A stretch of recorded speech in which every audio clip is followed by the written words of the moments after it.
The Magic Casket by R. Austin Freeman. Hodder and Stoughton, Limited, London.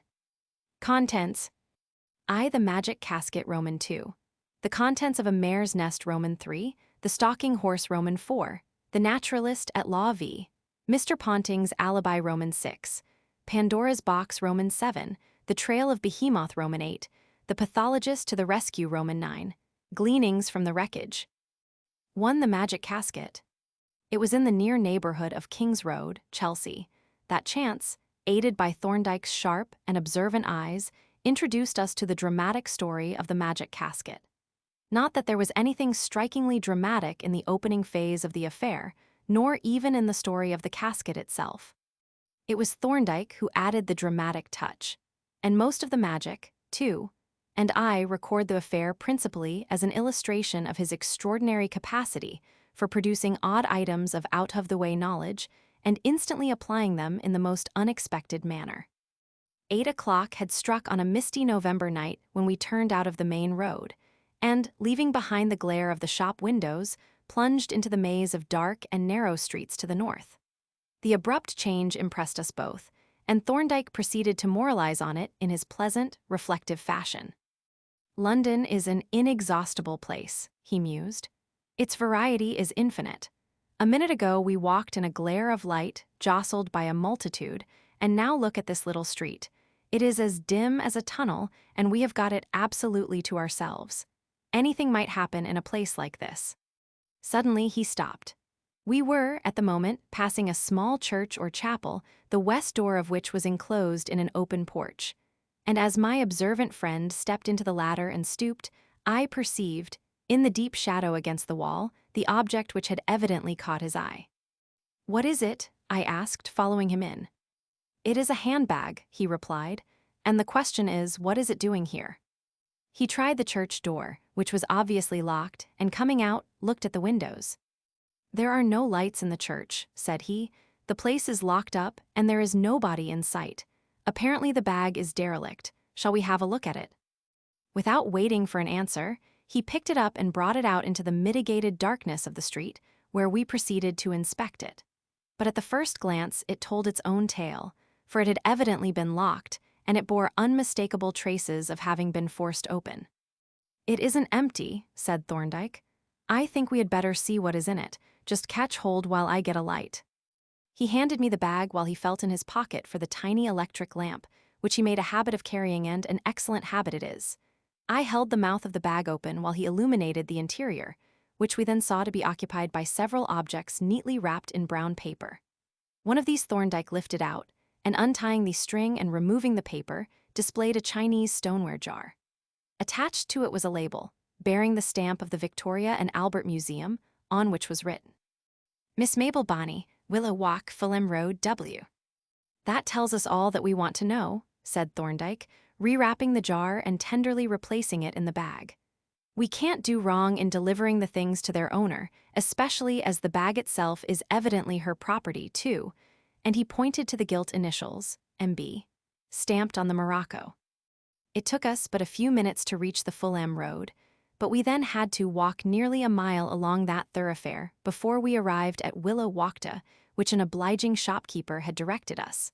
And naturally, number 168 was at the farther end. As we turned into the quiet street, we almost collided with two men who were walking at a rapid pace, but both looking back over their shoulders. I noticed that they were both Japanese, well-dressed, gentlemanly-looking men, but I gave them little attention, being interested, rather, in what they were looking at. This was a taxicab which was dimly visible by the light of a street lamp at the farther end of the walk, and from which 4 persons had just alighted. 2 of these had hurried ahead to knock at a door, while the other 2 walked very slowly across the pavement and up the steps to the threshold. Almost immediately the door was opened. 2 of the shadowy figures entered, and the other 2 returned slowly to the cab. And as we came nearer, I could see that these latter were policemen in uniform. I had just time to note this fact when they both got into the cab and were forthwith spirited away. "Looks like a street accident of some kind," I remarked. And then, as I glanced at the number of the house we were passing, I added, "Now, I wonder if that house happens to be— yes, by Jove, it is. It is 168 things have been happening, and this bag of ours is one of the dramatis personae. The response to our knock was by no means prompt. I was, in fact, in the act of raising my hand to the knocker to repeat the summons when the door opened and revealed an elderly servant maid, who regarded us inquiringly and, as I thought, with something approaching alarm. "Does Miss Mabel Bonney live here?" Thorndyke asked. "Yes, sir," was the reply, "but I am afraid you can't see her just now unless it is something urgent. She is rather upset and particularly engaged at present." "There is no occasion whatever to disturb her," said Thorndyke. "We have merely called to restore this bag, which seemed to have been lost," and with this he held it out towards her. She grasped it eagerly with a cry of surprise, and as the mouth fell open, she peered into it. "Why," she exclaimed, "they don't seem to have taken anything after all. Where did you find it, sir?" "In the porch of a church in Spelton Street," Thorndyke replied, and was turning away when the servant said earnestly, "Would you kindly give me your name and address, sir? Miss Bonney will wish to write and thank you." "There is really no need," said he, but she interrupted anxiously. "If you would be so kind, sir.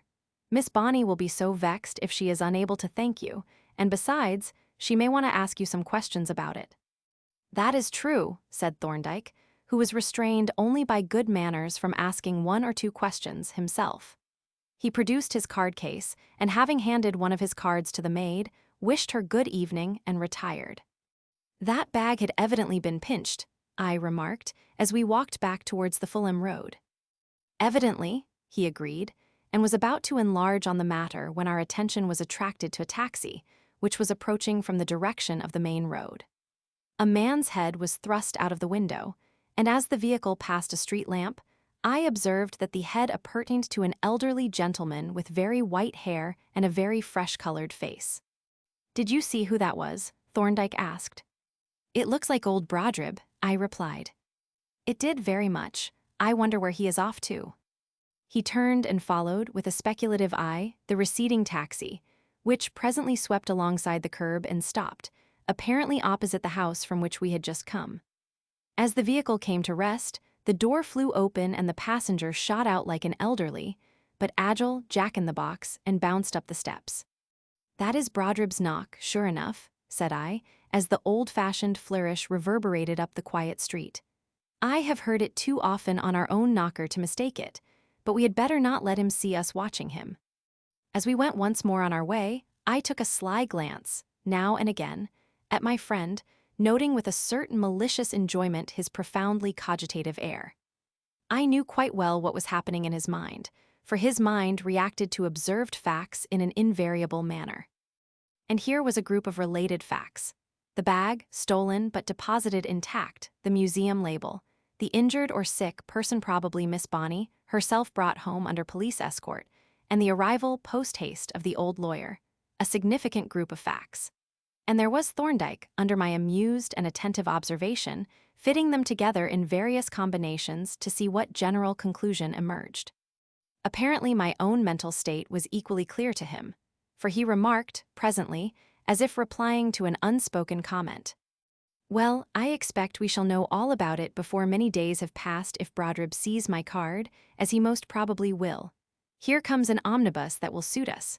Shall we hop on?" He stood at the curb and raised his stick, and as the accommodation on the omnibus was such that our seats were separated, there was no opportunity to pursue the subject further, even if there had been anything to discuss. But Thorndyke's prediction was justified sooner than I had expected, for we had not long finished our supper and had not yet closed the oak, when there was heard a mighty flourish on the knocker of our inner door. "Brodribb, by jingo!" I exclaimed, and hurried across the room to let him in. "No, Jervis," he said as I invited him to enter, "I am not coming in. Don't want to disturb you at this time of night. I've just called to make an appointment for tomorrow with a client." "Is the client's name Bonney?" I asked. He started and gazed at me in astonishment. "Gad, Jervis," he exclaimed, "you are getting as bad as Thorndyke. How the deuce did you know that she was my client?" "Never mind how I know. It is our business to know everything in these chambers. But if your appointment concerns Miss Mabel Bonney, for the Lord's sake come in and give Thorndyke a chance of a night's rest." At present, He is on broken bottles, as Mr. Bumble would express it. On this persuasion, Mr. Brodribb entered, nothing loath, very much the reverse, in fact, and, having bestowed a jovial greeting on Thorndyke, glanced approvingly round the room. "Ha," said he, "you look very cozy, if you are really sure I am not." I cut him short by propelling him gently towards the fire, beside which I deposited him in an easy chair, while Thorndyke pressed the electric bell which rang up in the laboratory. "Well," said Brodribb, spreading himself out comfortably before the fire like a handsome old tomcat, "if you are going to let me give you a few particulars, but perhaps you would rather that I should not talk shop." "Now you know perfectly well, Brodribb," said Thorndyke, "that shop is the breath of life to us all. Let us have those particulars." Brodribb sighed contentedly and placed his toes on the fender, and at this moment the door opened softly and Polton looked into the room. He took a single, understanding glance at our visitor and withdrew, shutting the door without a sound. "I am glad," pursued Brodribb, "to have this opportunity of a preliminary chat, because there are certain things that one can say better when the client is not present, and I am deeply interested in Miss Bonny's affairs. The crisis in those affairs which has brought me here is of quite recent date. In fact, it dates from this evening. But I know your partiality for having events related in their proper sequence, so I will leave today's happenings for the moment and tell you the story, the whole of which is material to the case from the beginning." Here there was a slight interruption, due to Polton's noiseless entry with a tray on which was a decanter, a biscuit box, and 3 port glasses. This he deposited on a small table, which he placed within convenient reach of our guest. Then, with a glance of altruistic satisfaction at our old friend, he stole out like a benevolent ghost. "Dear, dear," exclaimed Brodribb, beaming on the decanter, "this is really too bad. You ought not to indulge me in this way." "My dear Brodribb," replied Thorndyke, "you are a benefactor to us. You give us a pretext for taking a glass of port. We can't drink alone, you know." "I should if I had a cellar like yours," chuckled Brodribb, sniffing ecstatically at his glass. He took a sip, with his eyes closed, savored it solemnly, shook his head, and set the glass down on the table. "To return to our case," he resumed. "Miss Bonny is the daughter of a solicitor, Harold Bonny, you may remember him. He had offices in Bedford Row, and there, one morning, a client came to him and asked him to take care of some property while he, the said client, ran over to Paris, where he had some urgent business. The property in question was a collection of pearls of most unusual size and value, forming a great necklace, which had been unstrung for the sake of portability. It is not clear where they came from, but as the transaction occurred soon after the Russian Revolution, we may make a guess. At any rate, there they were, packed loosely in a leather bag, the string of which was sealed with the owner's seal. Bonny seems to have been rather casual about the affair. He gave the client a receipt for the bag, stating the nature of the contents, which he had not seen, and deposited it, in the client's presence, in the safe in his private office. Perhaps he intended to take it to the bank or transfer it to his strong room, but it is evident that he did neither, for his managing clerk, who kept the second key of the strong room without which the room could not be opened, knew nothing of the transaction. When he went home at about 7 o'clock, he left Bonny hard at work in his office, and there is no doubt that the pearls were still in the safe. That night at about 8:45, it happened that a couple of C.I.D. officers were walking up Bedford Row when they saw 3 men come out of one of the houses. 2 of them turned up towards Theobald's Road, but the third came south, towards them. As he passed them, they both recognized him as a Japanese named Ayanishi, who was believed to be a member of a cosmopolitan gang and whom the police were keeping under observation. Naturally, their suspicions were aroused. The first 2 men had hurried round the corner and were out of sight, and when they turned to look after Ayanishi, he had mended his pace considerably and was looking back at them. Thereupon one of the officers, named Barker, decided to follow the Jap, while the other, Holt, reconnoitered the premises. Now, as soon as Barker turned, the Japanese broke into a run. It was just such a night as this, dark and slightly foggy. In order to keep his man in sight, Barker had to run, too, and he found that he had a sprinter to deal with. From the bottom of Bedford Row, Ayanishi darted across and shot down Hand Court like a lamplighter. Barker followed, but at the Holborn end his man was nowhere to be seen. However, he presently learned from a man at a shop door that the fugitive had run past and turned up Brownlow Street, so off he went again in pursuit. But when he got to the top of the street, back in Bedford Row, he was done. There was no sign of the man, and no one about from whom he could make inquiries. All he could do was to cross the road and walk up Bedford Row to see if Holt had made any discoveries. As he was trying to identify the house, his colleague came out onto the doorstep and beckoned him in, and this was the story that he told. He had recognized the house by the big lamp standard, and as the place was all dark, he had gone into the entry and tried the office door. Finding it unlocked, he had entered the clerk's office, lit the gas, and tried the door of the private office, but found it locked. He knocked at it, but getting no answer, had a good look round the clerk's office, and there, presently on the floor in a dark corner, he found a key. This he tried in the door of the private office, and finding that it fitted, turned it and opened the door. As he did so, the light from the outer office fell on the body of a man lying on the floor just inside. A moment's inspection showed that the man had been murdered, first knocked on the head, and then finished with a knife. Examination of the pockets showed that the dead man was Harold Bonney, and also that no robbery from the person seemed to have been committed. Nor was there any sign of any other kind of robbery. Nothing seemed to have been disturbed, and the safe had not been broken into, though that was not very conclusive, as the safe key was in the dead man's pocket. However, a murder had been committed, and obviously Ianishi was either the murderer or an accessory. So Holt had, at once, rung up Scotland Yard on the office telephone, giving all the particulars. I may say at once that Ianishi disappeared completely, and at once. He never went to his lodgings at Limehouse, for the police were there before he could have arrived. A lively hue and cry was kept up, photographs of the wanted man were posted outside every police station, and a watch was set at all the ports. But he was never found. He must have got away at once on some outward-bound tramp from the Thames, and there we will leave him for the moment. At first it was thought that nothing had been stolen, since the managing clerk could not discover that anything was missing. But a few days later the client returned from Paris, and presenting his receipt asked for his pearls. But the pearls had vanished. Clearly they had been the object of the crime. The robbers must have known about them and traced them to the office. Of course the safe had been opened with its own key, which was then replaced in the dead man's pocket. Now, I was poor Bonnie's executor, and in that capacity I denied his liability in respect of the pearls on the ground that he was a gratuitous bailee, there being no evidence that any consideration had been demanded, and that being murdered cannot be construed as negligence. But Miss Mabel, who was practically the sole legatee, insisted on accepting liability.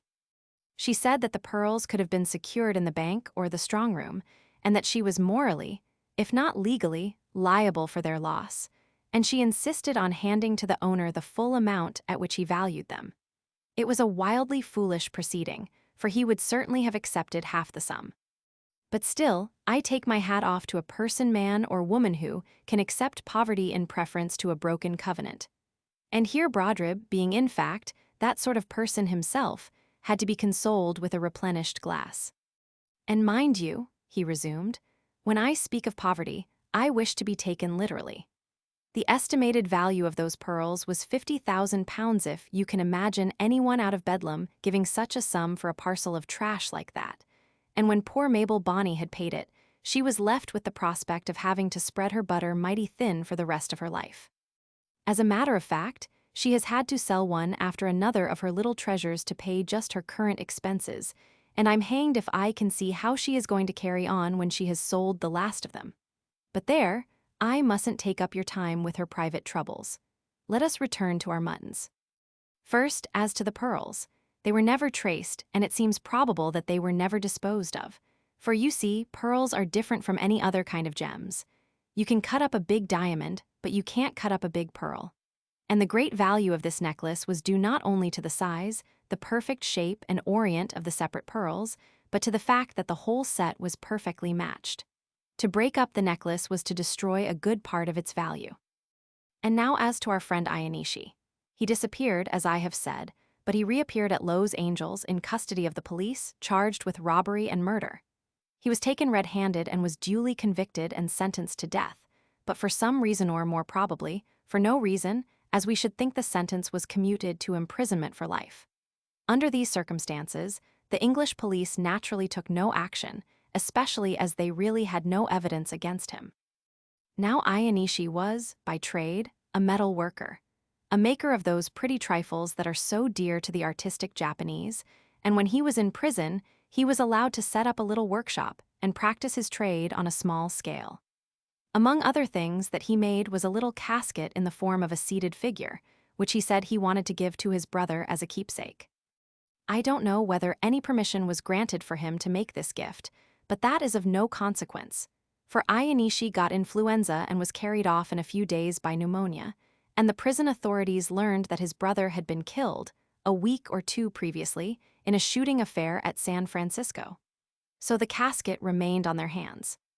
About this time, Miss Bonnie was invited to accompany an American lady on a visit to California and accepted gratefully. While she was there, she paid a visit to the prison to inquire whether Ayanishi had ever made any kind of statement concerning the missing pearls. Here she heard of Ayanishi's recent death, and the governor of the prison, as he could not give her any information, handed over to her the casket as a sort of memento. This transaction came to the knowledge of the press, and well, you know what the Californian press is like. There were some comments, as they would say, and quite an assortment of Japanese, of shady antecedents, applied at the prison to have the casket restored to them as Ayanishi's heirs. Then Miss Bonnie's rooms at the hotel were raided by burglars, but the casket was in the hotel's strong room, and Miss Bonnie and her hostess were shadowed by various undesirables in such a disturbing fashion that the two ladies became alarmed and secretly made their way to New York. But there another burglary occurred, with the same unsuccessful result, and the shadowing began again. Finally, Miss Bonnie, feeling that her presence was a danger to her friend, decided to return to England and managed to get on board the ship without letting her departure be known in advance.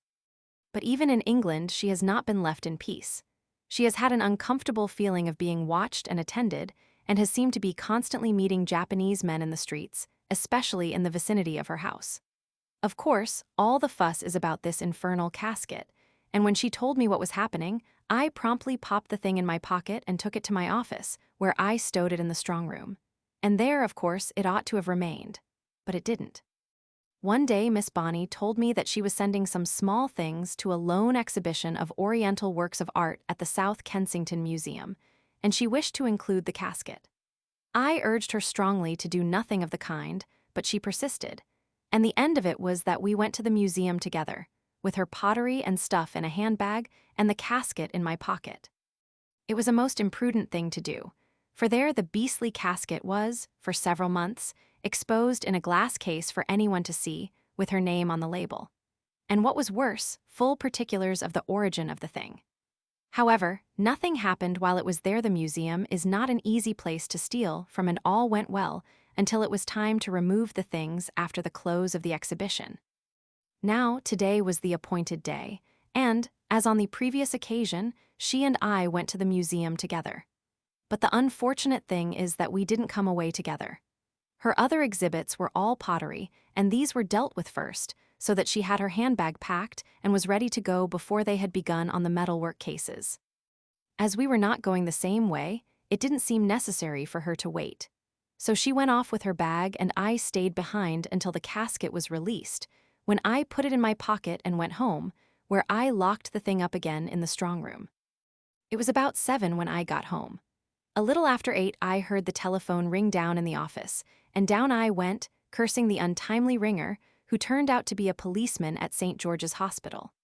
He said he had found Miss Bonnie lying unconscious in the street and had taken her to the hospital, where she had been detained for a while, but she was now recovered and he was taking her home. She would like me, if possible, to go and see her at once. Well, of course, I set off forthwith and got to her house a few minutes after her arrival, and just after you had left. She was a good deal upset, so I didn't worry her with many questions, but she gave me a short account of her misadventure, which amounted to this. She had started to walk home from the museum along the Brompton Road, and she was passing down a quiet street between that and Fulham Road when she heard soft footsteps behind her. The next moment, a scarf or shawl was thrown over her head and drawn tightly round her neck. At the same moment, the bag was snatched from her hand. That is all that she remembers, for she was half suffocated and so terrified that she fainted, and knew no more until she found herself in a cab with 2 policemen, who were taking her to the hospital. Now it is obvious that her assailants were in search of that damned casket, for the bag had been broken open and searched, but nothing taken or damaged, which suggests the Japanese again, for a British thief would have smashed the crockery. I found your card there, and I put it to Miss Bonnie that we had better ask you to help us. I told her all about you and she agreed emphatically.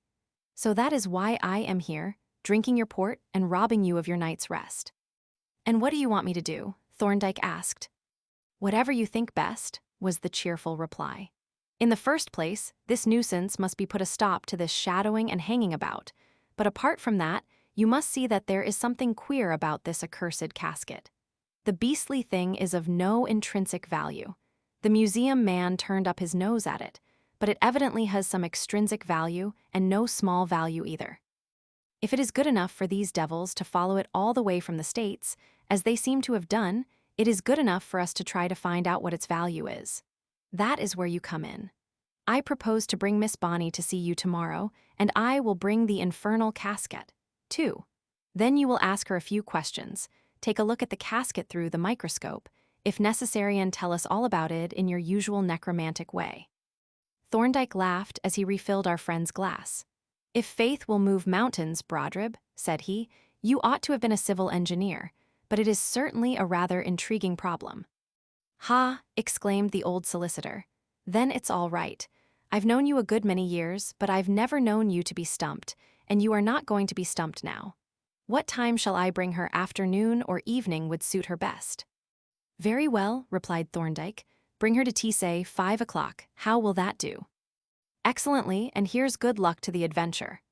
He drained his glass, and the decanter being now empty, he rose, shook our hands warmly, and took his departure in high spirits. It was with a very lively interest that I looked forward to the prospective visit. Like Thorndyke, I found the case rather intriguing, for it was quite clear, as our shrewd old friend had said, that there was something more than met the eye in the matter of this casket. Hence, on the following afternoon, when on the stroke of 5, footsteps became audible on our stairs, I awaited the arrival of our new client with keen curiosity, both as to herself and her mysterious property. To tell the truth, the lady was better worth looking at than the casket. At the first glance, I was strongly prepossessed in her favor, and so, I think, was Thorndyke. Not that she was a beauty, though comely enough. But she was an example of a type that seems to be growing rarer. Quiet, gentle, soft-spoken, and a lady to her fingertips. A little sad-faced and careworn, with a streak or two of white in her prettily disposed black hair, though she could not have been much over 35. Altogether a very gracious and winning personality. When we had been presented to her by Brodrib, who treated her as if she had been a royal personage and had enthroned her in the most comfortable easy chair, we inquired as to her health, and were duly thanked for the salvage of the bag. Then Polton brought in the tray, with an air that seemed to demand an escort of choristers. The tea was poured out, and the informal proceedings began. She had not, however, much to tell, for she had not seen her assailants, and the essential facts of the case had been fully presented in Brodrib's excellent summary. After a very few questions, therefore, we came to the next stage, which was introduced by Brodrib's taking from his pocket a small parcel which he proceeded to open. There, said he, that is the Fons et Origo Molly. Not much to look at, I think you will agree. He set the object down on the table and glared at it malevolently, while Thorndyke and I regarded it with a more impersonal interest. It was not much to look at. Just an ordinary Japanese casket in the form of a squat, shapeless figure with a silly little grinning face, of which the head and shoulders opened on a hinge. A pleasant enough object, with its quiet, warm coloring, but certainly not a masterpiece of art. Thorndyke picked it up and turned it over slowly for a preliminary inspection. Then he went on to examine it detail by detail, watched closely, in his turn, by Brodrib and me. Slowly and methodically, his eye fortified by a watchmaker's eyeglass traveled over every part of the exterior. Then he opened it, and having examined the inside of the lid, scrutinized the bottom from within, long and attentively. Finally, he turned the casket upside down and examined the bottom from without, giving to it the longest and most rigorous inspection of all, which puzzled me somewhat, for the bottom was absolutely plain.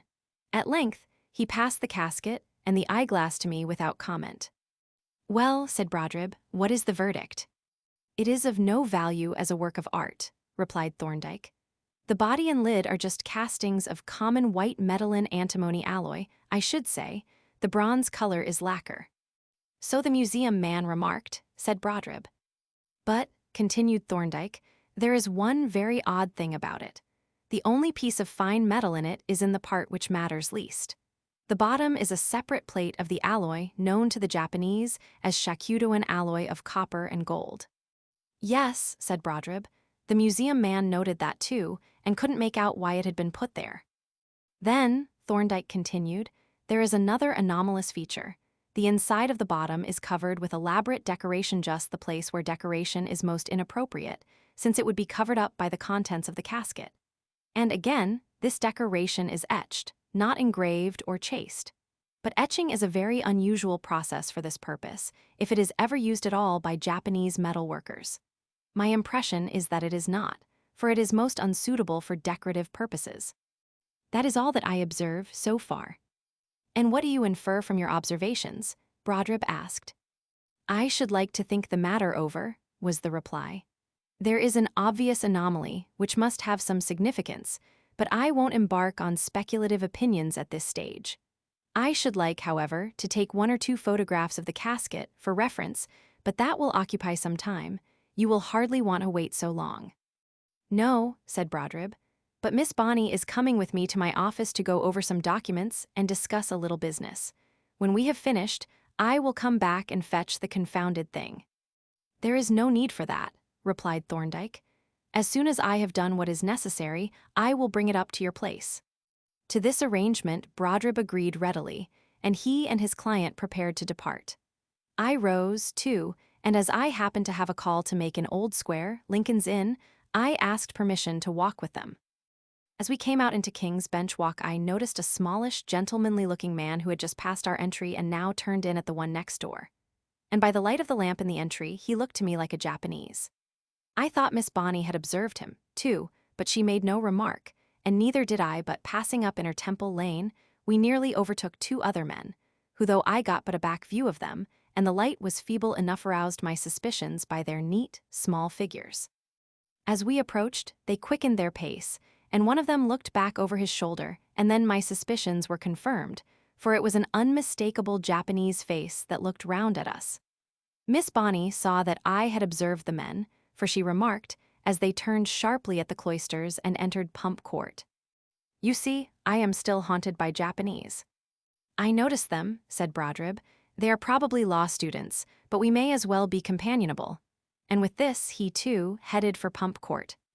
We followed our Oriental friends across the lane into Fountain Court, and through that into Veru Court out to Temple Bar, where we parted from them, they turning westward and we crossing to Bell Yard, up which we walked, entering New Square by the Carey Street gate. At Brodribb's doorway we halted and looked back, but no one was in sight. I accordingly went my way, promising to return anon to hear Thorndyke's report, and the lawyer and his client disappeared through the portal.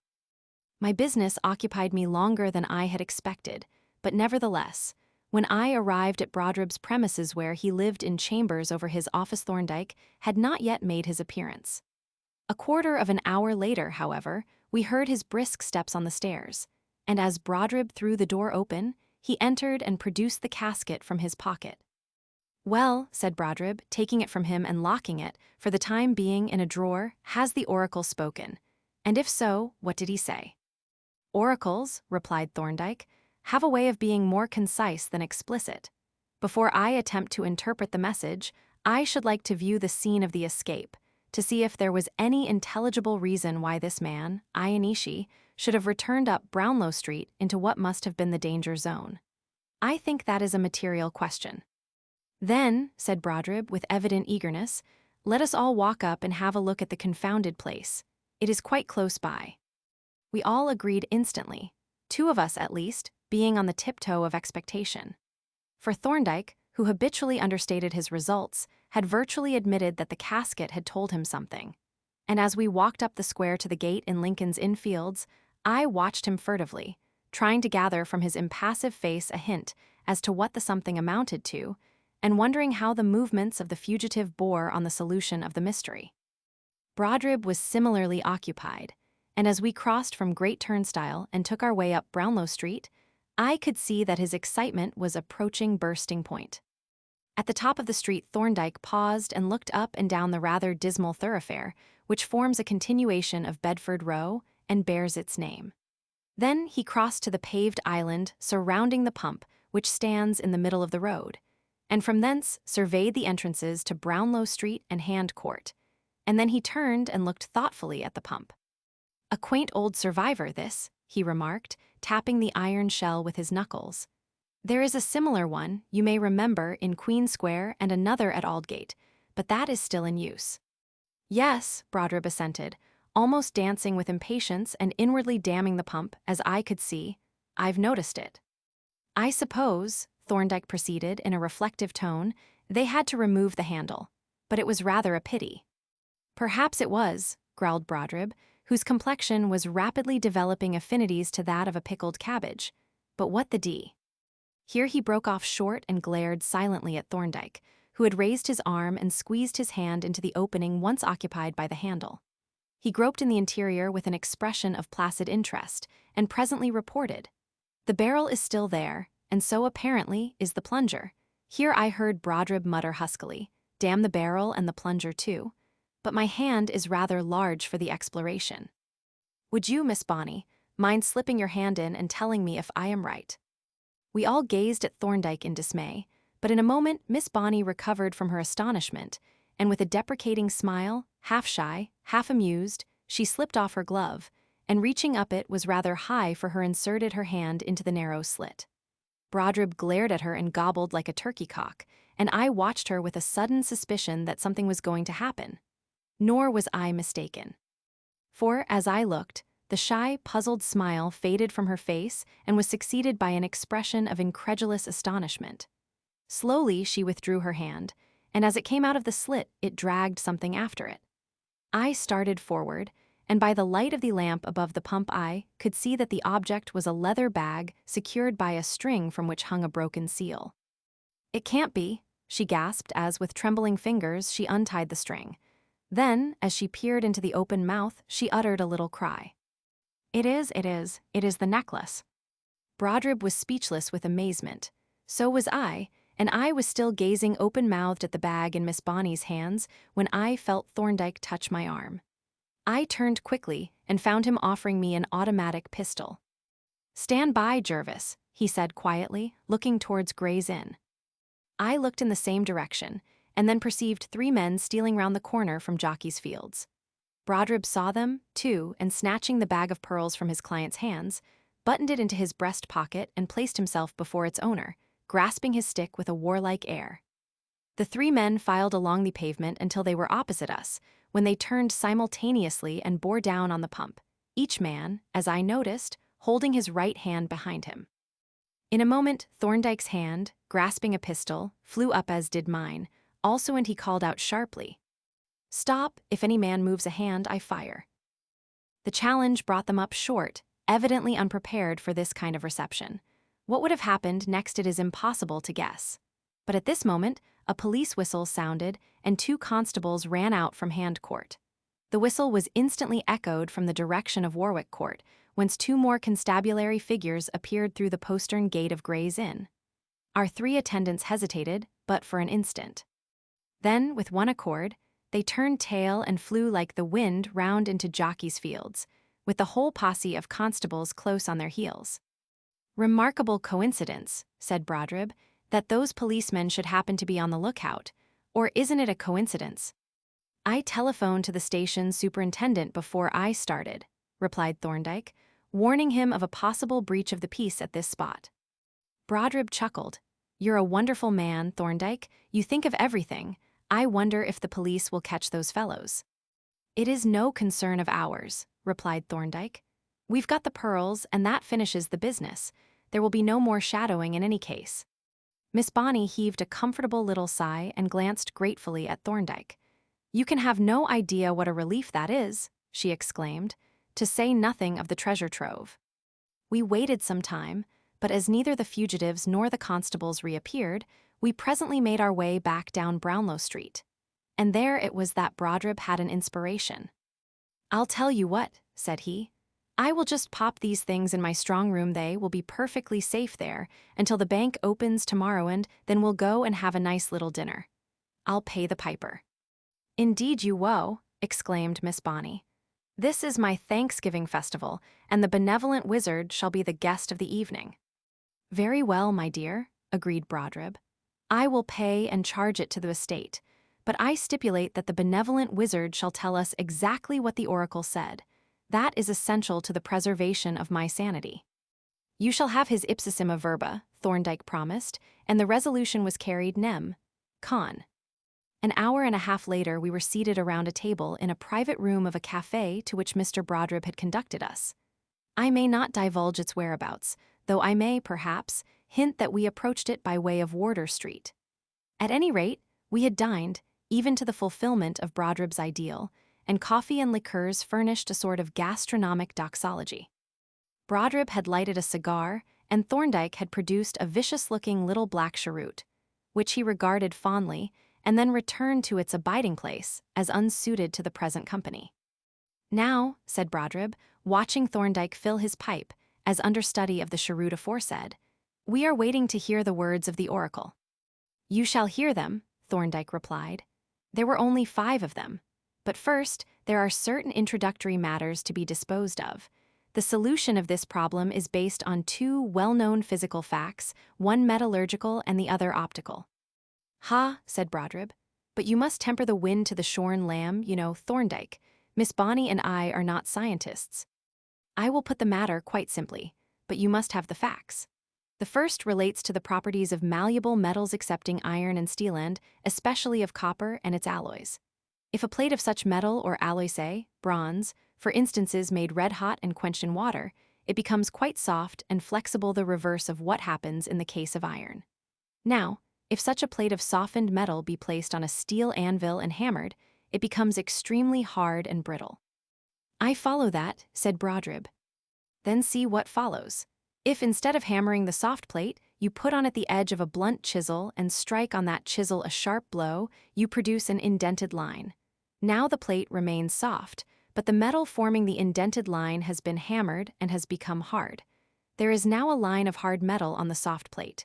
Is that clear?" "Perfectly," replied Brodribb, and Thorndyke accordingly continued. "The second fact is this. If a beam of light falls on a polished surface which reflects it, and if that surface is turned through a given angle, the beam of light is deflected through double that angle." Grunted Brodribb. "Yes, no doubt. I hope we are not going to get into any deeper waters, Thorndyke." "We are not," replied the latter, smiling urbanely. "We are now going to consider the application of these facts. Have you ever seen a Japanese magic mirror?" "Never, nor even heard of such a thing." "They are bronze mirrors, just like the ancient Greek or Etruscan mirrors, which are probably magic mirrors, too.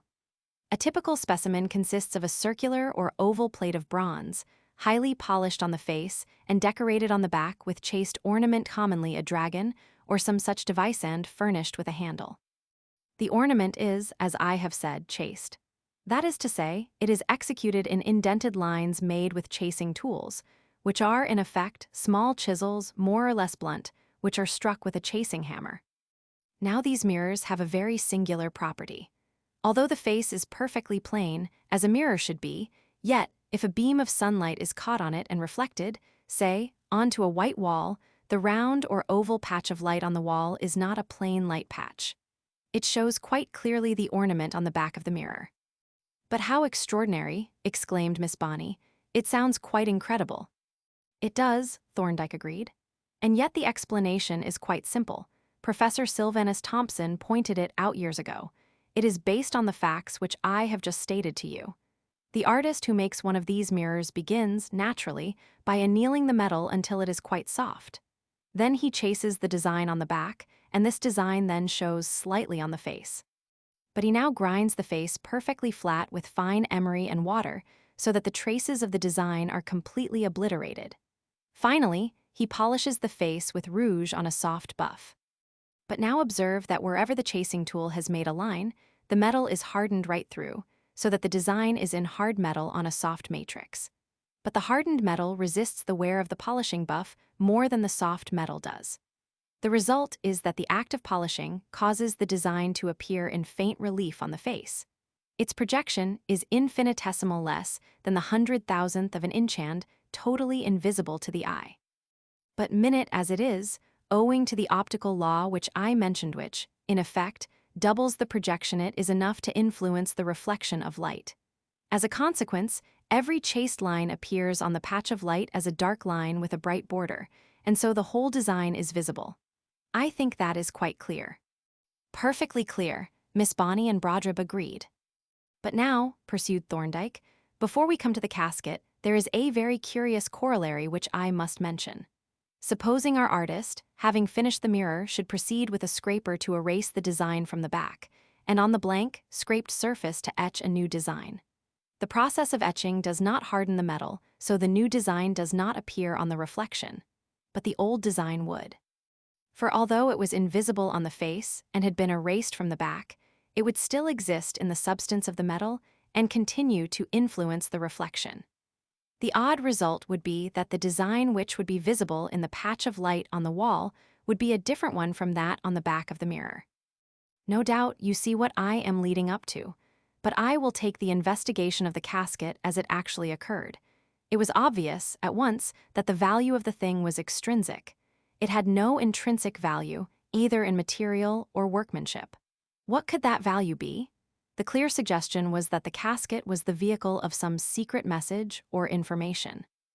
It had been made by Ianishi, who had almost certainly had possession of the missing pearls, and who had been so closely pursued that he never had an opportunity to communicate with his confederates. It was to be given to a man who was almost certainly one of those confederates. And, since the pearls had never been traced, there was a distinct probability that the presumed message referred to some hiding place in which Ianishi had concealed them during his flight, and where they were probably still hidden. With these considerations in my mind, I examined the casket, and this was what I found. The thing itself was a common white metal casting, made presentable by means of lacquer. But the white metal bottom had been cut out and replaced by a plate of fine bronze shakudo. The inside of this was covered with an etched design, which immediately aroused my suspicions.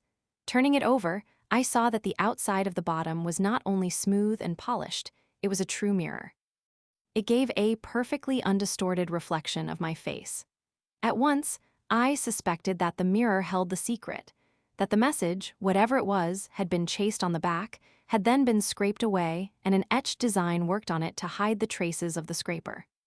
As soon as you were gone, I took the casket up to the laboratory and threw a strong beam of parallel light from a condenser on the bottom, catching the reflection on a sheet of white paper. The result was just what I had expected. On the bright oval patch on the paper could be seen the shadowy, but quite distinct, forms of 5 words in the Japanese character. I was in somewhat of a dilemma, for I have no knowledge of Japanese, whereas the circumstances were such as to make it rather unsafe to employ a translator. However, as I do just know the Japanese characters and possess a Japanese dictionary, I determined to make an attempt to fudge out the words myself. If I failed, I could then look for a discreet translator. However, it proved to be easier than I had expected, for the words were detached, they did not form a sentence, and so involved no questions of grammar. I spelt out the first word and then looked it up in the dictionary. The translation was pearls. This looked hopeful, and I went on to the next, of which the translation was pump. The third word floored me. It seemed to be jockeys or jockish, but there was no such word in the dictionary, so I turned to the next word, hoping that it would explain its predecessor. And it did. The fourth word was fields, and the last word was evidently London. So the entire group read, pearls, pump, jockeys, fields, London. Now, there is no pump, so far as I know, in Jockey's Fields, but there is one in Bedford Row close to the corner of the fields, and exactly opposite the end of Brownlow Street. And by Mr. Brodribb's account, Ianishi, in his flight, ran down Hand Court and returned up Brownlow Street, as if he were making for the pump. As the latter is disused and the handle hole is high up, well out of the way of children, it offers quite a good temporary hiding place, and I had no doubt that the bag of pearls had been poked into it and was probably there still. I was tempted to go at once and explore, but I was anxious that the discovery should be made by Miss Bonny herself, and I did not dare to make a preliminary exploration for fear of being shadowed. If I had found the treasure, I should have had to take it and give it to her, which would have been a flat ending to the adventure. So I had to dissemble and be the occasion of much smothered objurgation on the part of my friend Brodrib, and that is the whole story of my interview with the Oracle. Our mantelpiece is becoming a veritable museum of trophies of victory, the gifts of grateful clients. Among them is a squat, shapeless figure of a Japanese gentleman of the old school, with a silly, grinning little face, the Magic Casket. But its possession is no longer a menace. Its sting has been drawn, its magic is exploded, its secret is exposed, and its glory departed. 2. The contents of a mare's nest. It is very unsatisfactory, said Mr. Stalker, of the Griffin Life Assurance Company, at the close of a consultation on a doubtful claim. I suppose we shall have to pay up. I am sure you will, said Thorndyke. The death was properly certified, the deceased is buried, and you have not a single fact with which to support an application for further inquiry. No, Stalker agreed, but I am not satisfied. I don't believe that doctor really knew what she died from. I wish cremation were more usual. So, I have no doubt, has many a poisoner, Thorndyke remarked dryly. Stalker laughed but stuck to his point. I know you don't agree, said he, but from our point of view it is much more satisfactory to know that the extra precautions have been taken. In a cremation case, you have not to depend on the mere death certificate. You have the cause of death verified by an independent authority, and it is difficult to see how any miscarriage can occur. Thorndyke shook his head. It is a delusion, Stalker. You can't provide in advance for unknown contingencies. In practice, your special precautions degenerate into mere formalities. If the circumstances of a death appear normal, the independent authority will certify. If they appear abnormal, you won't get a certificate at all. And if suspicion arises only after the cremation has taken place, it can neither be confirmed nor rebutted. My point is, said Stalker, that the searching examination would lead to discovery of a crime before cremation. That is the intention, Thorndyke admitted. But no examination, short of an exhaustive post-mortem, would make it safe to destroy a body so that no reconsideration of the cause of death would be possible. Stalker smiled as he picked up his hat. Well, he said, to a cobbler there is nothing like leather, and I suppose that to a toxicologist there is nothing like an exhumation. And with this parting shot he took his leave. We had not seen the last of him, however. In the course of the same week, he looked in to consult us on a fresh matter. A rather queer case has turned up, said he. I don't know that we are deeply concerned in it, but we should like to have your opinion as to how we stand. The position is this. 18 months ago, a man named Ingle insured with us for £1,500, and he was then accepted as a first-class life. He has recently died apparently from heart failure, the heart being described as fatty and dilated, and his wife, Sybil, who is the sole legatee and executrix, has claimed payment. But just as we were making arrangements to pay, a caveat has been entered by a certain Margaret Ingle, who declares that she is the wife of the deceased and claims the estate as next of kin.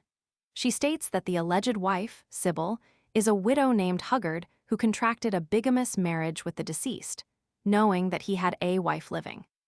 An interesting situation, commented Thorndyke, but, as you say, it doesn't particularly concern you. It is a matter for the probate court. Yes, agreed Stalker. But that is not all. Margaret Ingle not only charges the other woman with bigamy, she accuses her of having made away with the deceased. On what grounds? Well, the reasons she gives are rather shadowy. She states that Sybil's husband, James Huggard, died under suspicious circumstances. There seems to have been some suspicion that he had been poisoned, and she asserts that Ingle was a healthy, sound man and could not have died from the causes alleged. There is some reason in that, said Thorndyke, if he was really a first-class life only 18 months ago. As to the first husband, Huggard, we should want some particulars.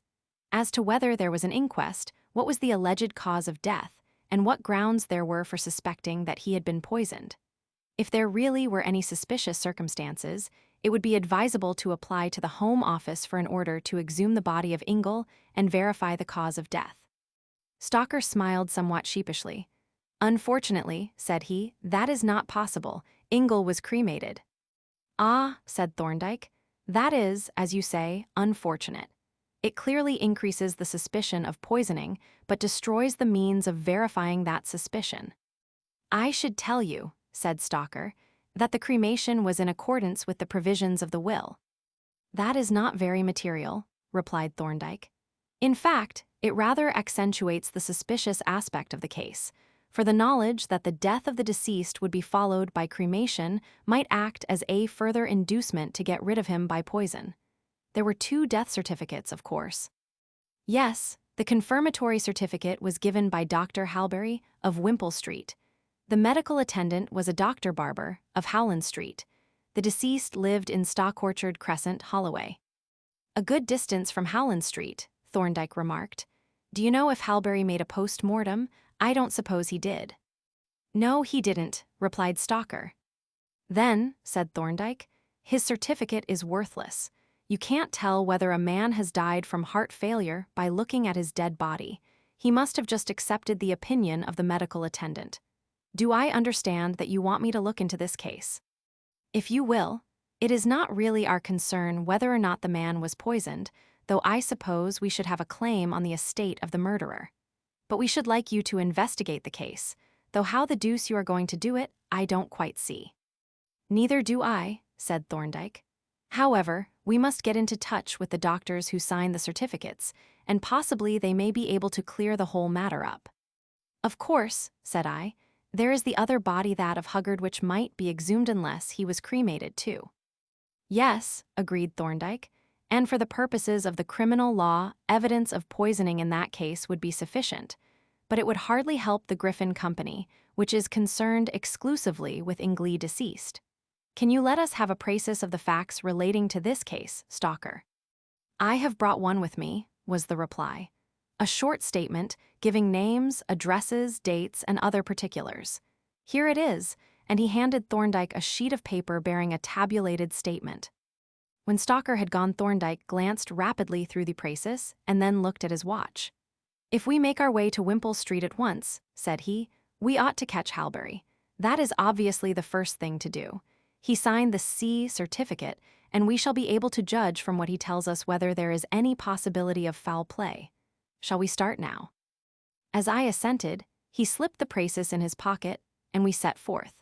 At the top of Middle Temple Lane, we chartered a taxi by which we were shortly deposited at Dr. Halberry's door, and a few minutes later were ushered into his consulting room and found him shoveling a pile of letters into the waste paper basket.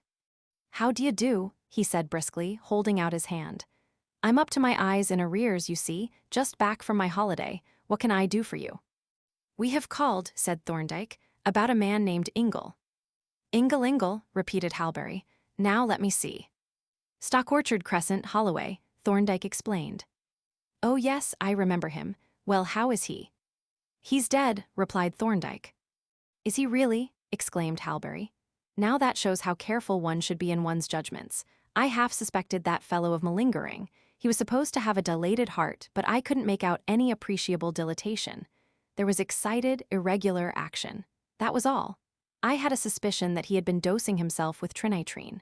Reminded me of the cases of cordite chewing that I used to meet with in South Africa. So he's dead after all? Well, it's queer. Do you know what the exact cause of death was? Failure of a dilated heart is the cause stated on the certificates. The body was cremated, and the C certificate was signed by you. By me, exclaimed the physician. Nonsense, it's a mistake.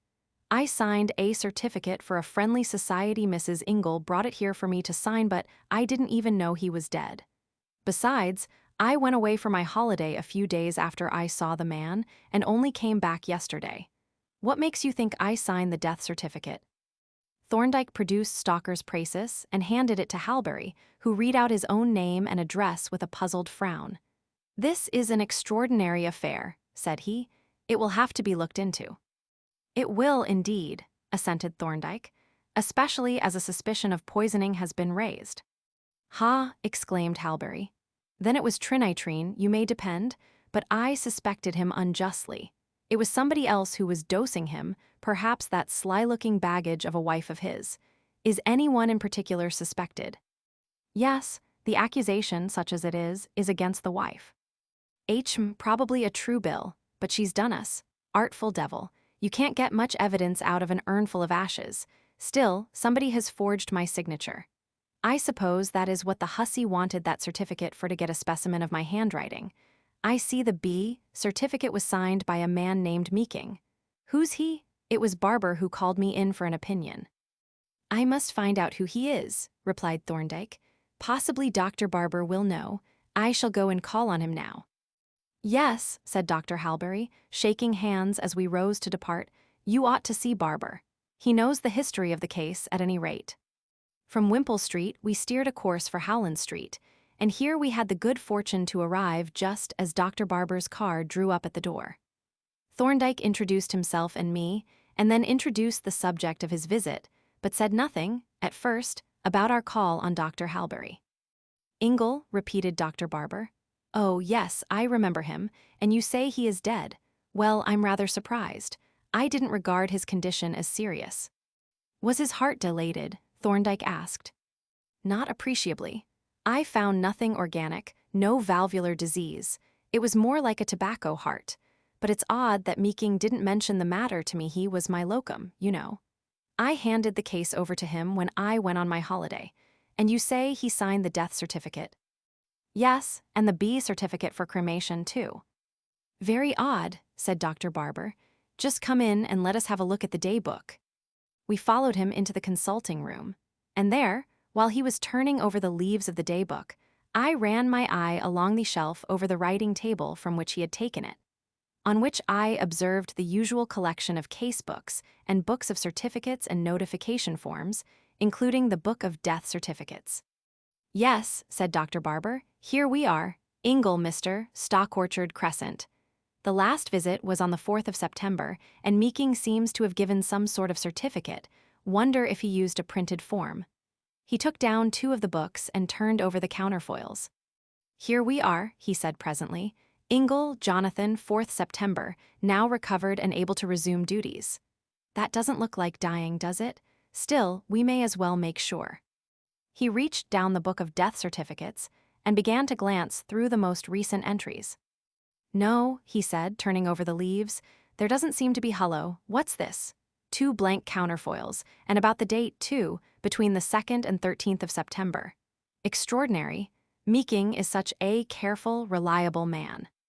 He turned back to the day book and read through the fortnight's entries. Then he looked up with an anxious frown. I can't make this out, he said. There is no record of any patient having died in that period. Where is Dr. Meeking at present? I asked. Somewhere in the South Atlantic, replied Barber. He left here 3 weeks ago to take up a post on a Royal Mail boat, so he couldn't have signed the certificate in any case. That was all that Dr. Barber had to tell us, and a few minutes later we took our departure. This case looks pretty fishy, I remarked as we turned down Tottenham Court Road. Yes, Thorndyke agreed. There is evidently something radically wrong, and what strikes me especially is the cleverness of the fraud, the knowledge and judgment and foresight that are displayed. She took pretty considerable risks, I observed. Yes, but only the risks that were unavoidable. Everything that could be foreseen has been provided for. All the formalities have been complied with in appearance. And you must notice, Jervis, that the scheme did actually succeed. The cremation has taken place. Nothing but the incalculable accident of the appearance of the real Mrs. Ingle and her vague and apparently groundless suspicions prevented the success from being final. If she had not come on the scene, no questions would ever have been asked. No, I agreed. The discovery of the plot is a matter of sheer bad luck, but what do you suppose has really happened? Thorndyke shook his head. It is very difficult to say. The mechanism of the affair is obvious enough, but the motives and purpose are rather incomprehensible. The illness was apparently a sham, the symptoms being produced by nitroglycerine or some similar heart poison. The doctors were called in, partly for the sake of appearances and partly to get specimens of their handwriting. The fact that both the doctors happened to be away from home, and one of them at sea at the time when verbal questions might have been asked by the undertaker, for instance, suggests that this had been ascertained in advance. The death certificate forms were pretty certainly stolen by the woman when she was left alone in Barber's consulting room, and of course, the cremation certificates could be obtained on application to the crematorium authorities. That is all plain sailing. The mystery is, what is it all about? Barber or Meeking would almost certainly have given a death certificate, although the death was unexpected, and I don't suppose Halberry would have refused to confirm it. They would have assumed that their diagnosis had been at fault. Do you think it could have been suicide or an inadvertent overdose of trinitrine? Hardly. If it was suicide, it was deliberate, for the purpose of getting the insurance money for the woman, unless there was some further motive behind. And the cremation, with all its fuss and formalities, is against suicide, while the careful preparation seems to exclude inadvertent poisoning. Then, what was the motive for the sham illness except as a preparation for an abnormal death? That is true, said I, but if you reject suicide, isn't it rather remarkable that the victim should have provided for his own cremation? We don't know that he did, replied Thorndyke. There is a suggestion of a capable forger in this business. It is quite possible that the will itself is a forgery. So it is, I exclaimed. I hadn't thought of that. You see, continued Thorndyke, the appearances suggest that cremation was a necessary part of the program. Otherwise, these extraordinary risks would not have been taken. The woman was sole executrix and could have ignored the cremation clause. But if the cremation was necessary, why was it necessary? The suggestion is that there was something suspicious in the appearance of the body, something that the doctors would certainly have observed or that would have been discovered if an exhumation had taken place. You mean some injury or visible signs of poisoning? I mean something discoverable by examination even after burial. But what about the undertaker? Wouldn't he have noticed anything palpably abnormal? An excellent suggestion, Jervis. We must see the undertaker. We have his address. Kentish Town Road, a long way from deceased's house, by the way. We had better get on a bus and go there now. A yellow omnibus was approaching as he spoke. We hailed it and sprang on, continuing our discussion as we were borne northward. Mr. Burrell, the undertaker, was a pensive-looking, profoundly civil man who was evidently in a small way, for he combined with his funereal functions general carpentry and cabinet-making. He was perfectly willing to give any required information, but he seemed to have very little to give. I never really saw the deceased gentleman, he said in reply to Thorndyke's cautious inquiries. When I took the measurements, the corpse was covered with a sheet, and as Mrs. Ingle was in the room, I made the business as short as possible. You didn't put the body in the coffin then? No, I left the coffin at the house, but Mrs. Ingle said that she and the deceased gentleman's brother would lay the body in it. But didn't you see the corpse when you screwed the coffin lid down? I didn't screw it down. When I got there, it was screwed down already. Mrs. Ingle said they had to close up the coffin, and I dare say it was necessary. The weather was rather warm, and I noticed a strong smell of formalin. Well, I said, as we walked back down the Kentish Town Road, we haven't got much more forward. I wouldn't say that, replied Thorndyke. We have a further instance of the extraordinary adroitness with which this scheme was carried out, and we have confirmation of our suspicion that there was something unusual in the appearance of the body. It is evident that this woman did not dare to let even the undertaker see it. But one can hardly help admiring the combination of daring and caution, the boldness with which these risks were taken, and the care and judgment with which they were provided against. And again, I point out that the risks were justified by the result. The secret of that man's death appears to have been made secure for all time. It certainly looked as if the mystery with which we were concerned were beyond the reach of investigation. Of course, the woman could be prosecuted for having forged the death certificates, to say nothing of the charge of bigamy. But that was no concern of ours or Stalker S. Jonathan Ingle was dead, and no one could say how he died. On our arrival at our chambers, we found a telegram that had just arrived, announcing that Stalker would call on us in the evening. And as this seemed to suggest that he had some fresh information, we looked forward to his visit with considerable interest. Punctually, at 6 o'clock, he made his appearance and at once opened the subject. There are some new developments in this Ingle case, said he. In the first place, the woman, Huggard, has bolted. I went to the house to make a few inquiries and found the police in possession. They had come to arrest her on the bigamy charge, but she had got wind of their intentions and cleared out. They made a search of the premises, but I don't think they found anything of interest except a number of rifle cartridges. And I don't know that they are of much interest either, for she could hardly have shot him with a rifle. What kind of cartridges were they? Thorndyke asked. Stalker put his hand in his pocket. The inspector let me have one to show you, said he, and he laid on the table a military cartridge of the pattern of some 20 years ago. Thorndyke picked it up, and taking from a drawer a pair of pliers drew the bullet out of the case and inserted into the latter a pair of dissecting forceps. When he withdrew the forceps, their points grasped one or two short strings of what looked like catgut. Cordite, said I, so Halberry was probably right, and this is how she got her supply. Then, as Stalker looked at me inquiringly, I gave him a short account of the results of our investigations. Ha, he exclaimed, the plot thickens. This juggling with the death certificates seems to connect itself with another kind of juggling that I came to tell you about. You know that Ingle was secretary and treasurer to a company that bought and sold land for building estates. Well, I called at their office after I left you and had a little talk with the chairman. From him, I learned that Ingle had practically complete control of the financial affairs of the company, that he received and paid all moneys and kept the books. Of late, however, some of the directors have had a suspicion that all was not well with the finances, and at last it was decided to have the affairs of the company thoroughly overhauled by a firm of chartered accountants. This decision was communicated to Ingle, and a couple of days later a letter arrived from his wife saying that he had had a severe heart attack and asking that the audit of the books might be postponed until he recovered and was able to attend at the office. And was it postponed? I asked. No, replied Stalker. The accountants were asked to get to work at once, which they did, with the result that they discovered a number of discrepancies in the books and a sum of about £3,000 unaccounted for. It isn't quite obvious how the frauds were carried out, but it is suspected that some of the returned checks are fakes with forged endorsements. Did the company communicate with Ingle on the subject? Asked Thorndyke. No, they had a further letter from Mrs. Ingle that is Huggard saying that Ingle's condition was very serious, so they decided to wait until he had recovered.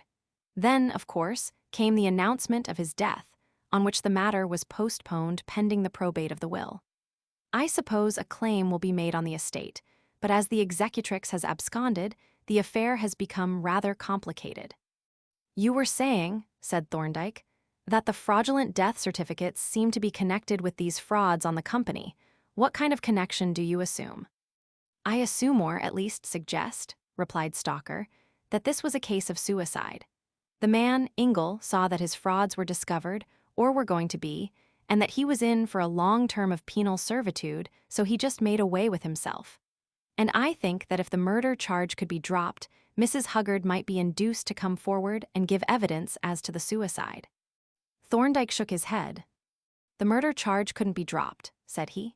If it was suicide, Huggard was certainly an accessory, and in law, an accessory to suicide is an accessory to murder. But in fact, no official charge of murder has been made, and at present there are no means of sustaining such a charge. The identity of the ashes might be assumed to be that stated in the cremation order, but the difficulty is the cause of death. Ingle was admittedly ill. He was attended for heart disease by 3 doctors. There is no evidence that he did not die from that illness. But the illness was due to cordite poisoning, said I. That is what we believe, but no one could swear to it, and we certainly could not swear that he died from cordite poisoning.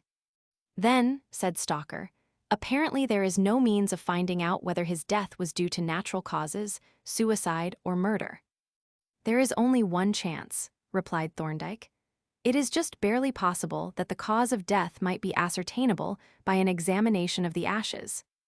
That doesn't seem very hopeful, said I. Cordite poisoning would certainly leave no trace.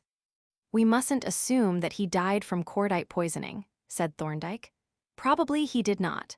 That may have masked the action of a less obvious poison, or death might have been produced by some new agent. But, I objected, how many poisons are there that could be detected in the ashes? No organic poison would leave any traces, nor would metallic poisons such as mercury, antimony, or arsenic. No, Thorndyke agreed. But there are other metallic poisons which could be easily recovered from the ashes, lead, tin, gold, and silver, for instance.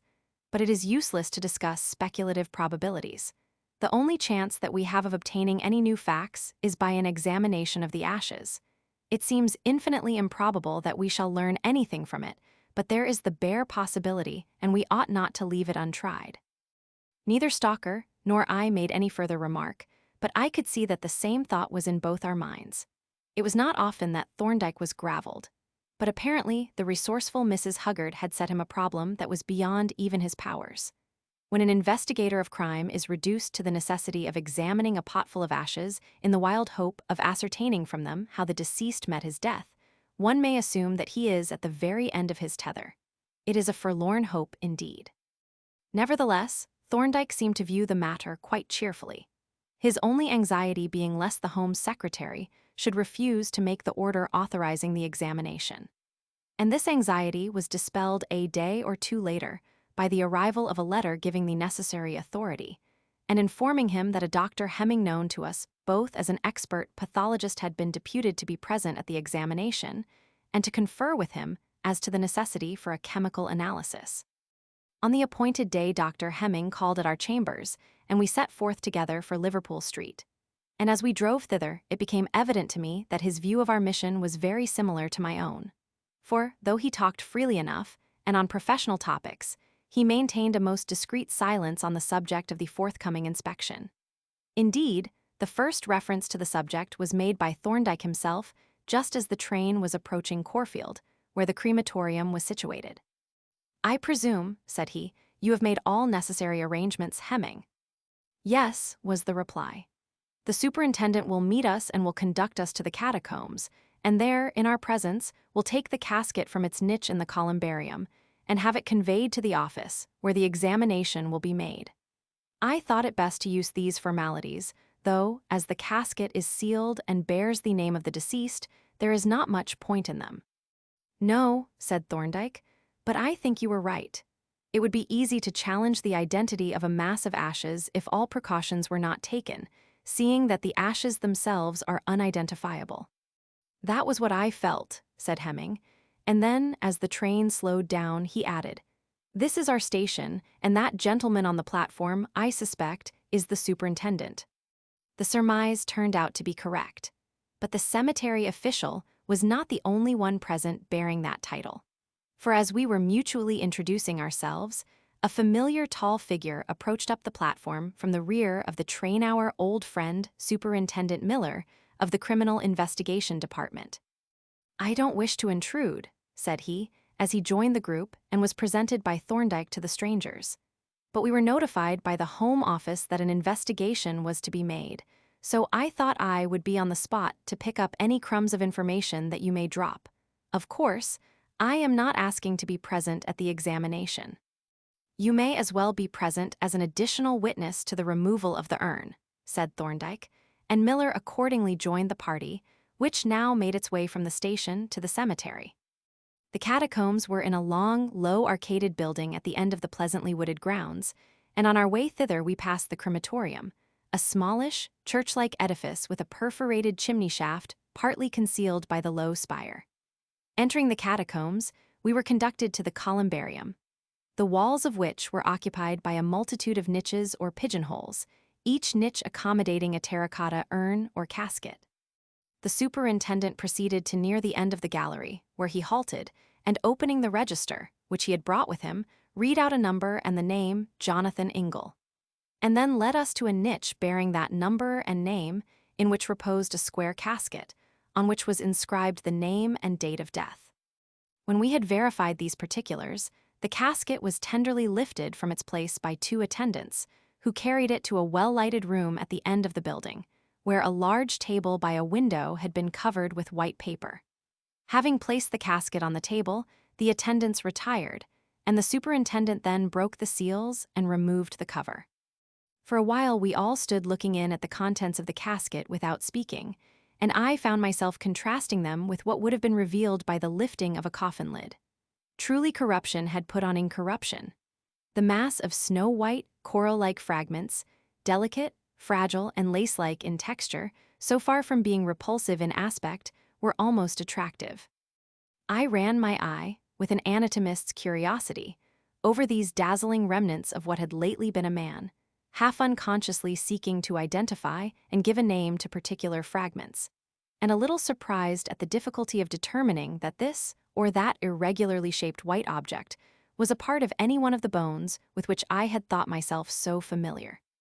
Presently Hemming looked up at Thorndyke and asked, "Do you observe anything abnormal in the appearance of these ashes?" "I don't." "Perhaps," replied Thorndyke, "we had better turn them out onto the table so that we can see the whole of them." This was done very gently, and then Thorndyke proceeded to spread out the heap, touching the fragments with the utmost delicacy, for they were extremely fragile and brittle until the whole collection was visible. "Well," said Hemming, when we had once more looked them over critically, "what do you say? I can see no trace of any foreign substance. Can you?" "No," replied Thorndyke, "and there are some other things that I can't see. For instance, the medical referee reported that the proposer had a good set of sound teeth. Where are they? I have not seen a single fragment of a tooth, yet teeth are far more resistant to fire than bones, especially the enamel caps."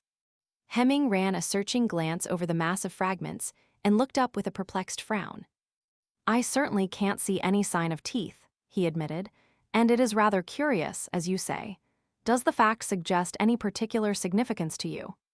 By way of reply, Thorndyke delicately picked up a flat fragment and silently held it out towards us. I looked at it and said nothing, for a very strange suspicion was beginning to creep into my mind. "A piece of a rib," said Hemming. "Very odd that it should have broken across so cleanly. It might have been cut with a saw." Thorndyke laid it down and picked up another, larger fragment, which it had already noticed. "Here is another example," said he, handing it to our colleague. "Yes," agreed Hemming. "It is really rather extraordinary. It looks exactly as if it had been sawn across." "It does," agreed Thorndyke. "What bone should you say it is?" "That is what I was just asking myself," replied Hemming, looking at the fragment with a sort of half-vexed smile. "It seems ridiculous that a competent anatomist should be in any doubt with as large a portion as this, but really I can't confidently give it a name. The shape seems to me to suggest a tibia, but of course it is much too small. Is it the upper end of the ulna?" "I should say no," answered Thorndyke. Then he picked out another of the larger fragments and, handing it to Hemming, asked him to name it. Our friend began to look somewhat worried. "It is an extraordinary thing, you know," said he, "but I can't tell you what bone it is part of. It is clearly the shaft of a long bone, but I'm hanged if I can say which. It is too big for a metatarsal and too small for any of the main limb bones. It reminds one of a diminutive thigh bone." "It does," agreed Thorndyke, "very strongly." While Hemming had been speaking, he had picked out 4 more large fragments, and these he now laid in a row with the one that had seemed to resemble a tibia in shape. Placed thus together, the 5 fragments bore an obvious resemblance. "Now," said he, "look at these. There are 5 of them. They are parts of limb bones, and the bones of which they are parts were evidently exactly alike, excepting that 3 were apparently from the left side and 2 from the right. Now, you know, Hemming, a man has only 4 limbs, and of those only 2 contain similar bones. Then 2 of them show distinct traces of what looks like a saw cut." Hemming gazed at the row of fragments with a frown of deep cogitation. "It is very mysterious," he said, "and looking at them in a row they strike me as curiously like tibia in shape, not in size." "The size," said Thorndyke, "is about that of a sheep's tibia." "A sheep-s!" exclaimed Hemming, staring in amazement, first at the calcined bones and then at my colleague. "Yes, the upper half, sawn across in the middle of the shank." Hemming was thunderstruck. "It is an astounding affair," he exclaimed. "You mean to suggest—" "I suggest," said Thorndyke, "that there is not a sign of a human bone in the whole collection, but there are very evident traces of at least 5 legs of mutton." For a few moments there was a profound silence, broken only by a murmur of astonishment from the cemetery official and a low chuckle from Superintendent Miller, who had been listening with absorbed interest. At length Hemming spoke. Then, apparently, there was no corpse in the coffin at all. "No," answered Thorndyke. The weight was made up and the ashes furnished by joints of butcher's meat. I dare say, if we go over the ashes carefully, we shall be able to judge what they were, but it is hardly necessary. The presence of 5 legs of mutton and the absence of a single recognizable fragment of a human skeleton, together with the forged certificates, gives us a pretty conclusive case. The rest, I think we can leave to Superintendent Miller. I take it, Thorndyke, said I, as the train moved out of the station, that you came here expecting to find what you did find. Yes, he replied. It seemed to me the only possibility, having regard to all the known facts. When did it first occur to you? It occurred to me as a possibility as soon as we discovered that the cremation certificates had been forged, but it was the undertaker's statement that seemed to clench the matter. But he distinctly stated that he measured the body. True, but there was nothing to show that it was a dead body. What was perfectly clear was that there was something that must on no account be seen, and when Stalker told us of the embezzlement, we had a body of evidence that could point to only one conclusion. Just consider that evidence. Here we had a death, preceded by an obviously sham illness and followed by cremation with forged certificates. Now, what was it that had happened? There were 4 possible hypotheses: normal death, suicide, murder, and fictitious death. Which of these hypotheses fitted the facts? Normal death was apparently excluded by the forged certificates. The theory of suicide did not account for the facts. It did not agree with the careful, elaborate preparation. And why the forged certificates? If Ingle had really died, Meeking would have certified the death. And why the cremation? There was no purpose in taking those enormous risks. The theory of murder was unthinkable. These certificates were almost certainly forged by Ingle himself, who we know was a practiced forger. But the idea of the victim arranging for his own cremation is an absurdity. There remained only the theory of fictitious death, and that theory fitted all the facts perfectly. First, as to the motive. Ingle had committed a felony. He had to disappear. But what kind of disappearance could be so effectual as death and cremation? Both the prosecutors and the police would forthwith write him off and forget him. Then there was the bigamy criminal offense in itself. But death would not only wipe that off. After death, he could marry Huggard regularly under another name, and he would have shaken off his deserted wife forever. And he stood to gain £1,500 from the insurance company. Then see how this theory explained the other facts. A fictitious death made necessary a fictitious illness. It necessitated the forged certificates, since there was no corpse. It made cremation highly desirable, for suspicion might easily have arisen, and then the exhumation of a coffin containing a dummy would have exploded the fraud. But successful cremation would cover up the fraud forever. It explained the concealment of the corpse from the undertaker, and it even explained the smell of formalin which he noticed.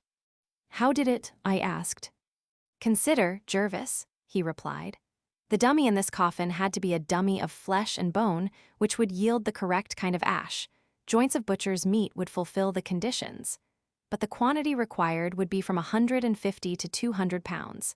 Now Ingle could not go to the butcher and order a whole sheep to be sent the day before the funeral. The joints would have to be bought gradually and stored.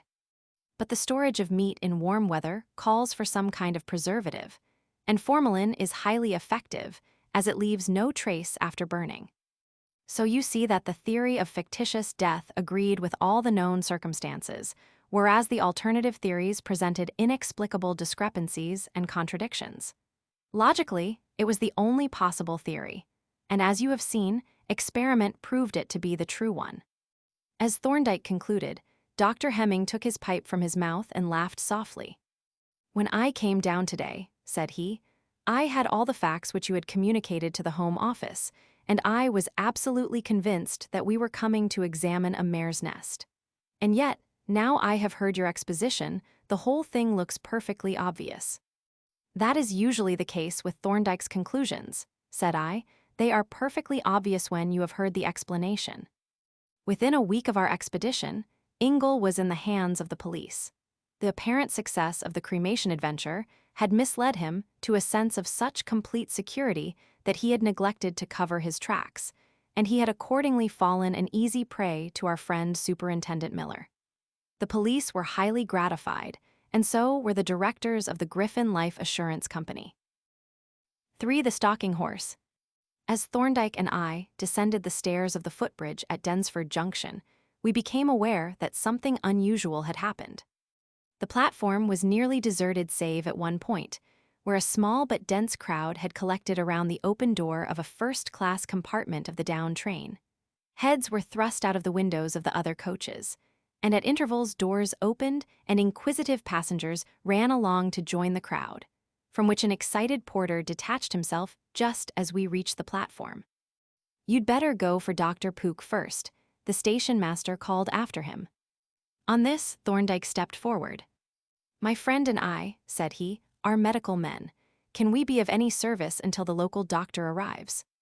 "I'm very much afraid not, sir," was the reply, "but you'll see." He cleared a way for us and we approached the open door. At the first glance, there appeared to be nothing to account for the awe-stricken expression with which the bystanders peered into the carriage and gazed at its solitary occupant. For the motionless figure that sat huddled in the corner seat, chin on breast, might have been a sleeping man, but it was not. The waxen pallor of the face and the strange, image-like immobility forbade the hope of any awakening.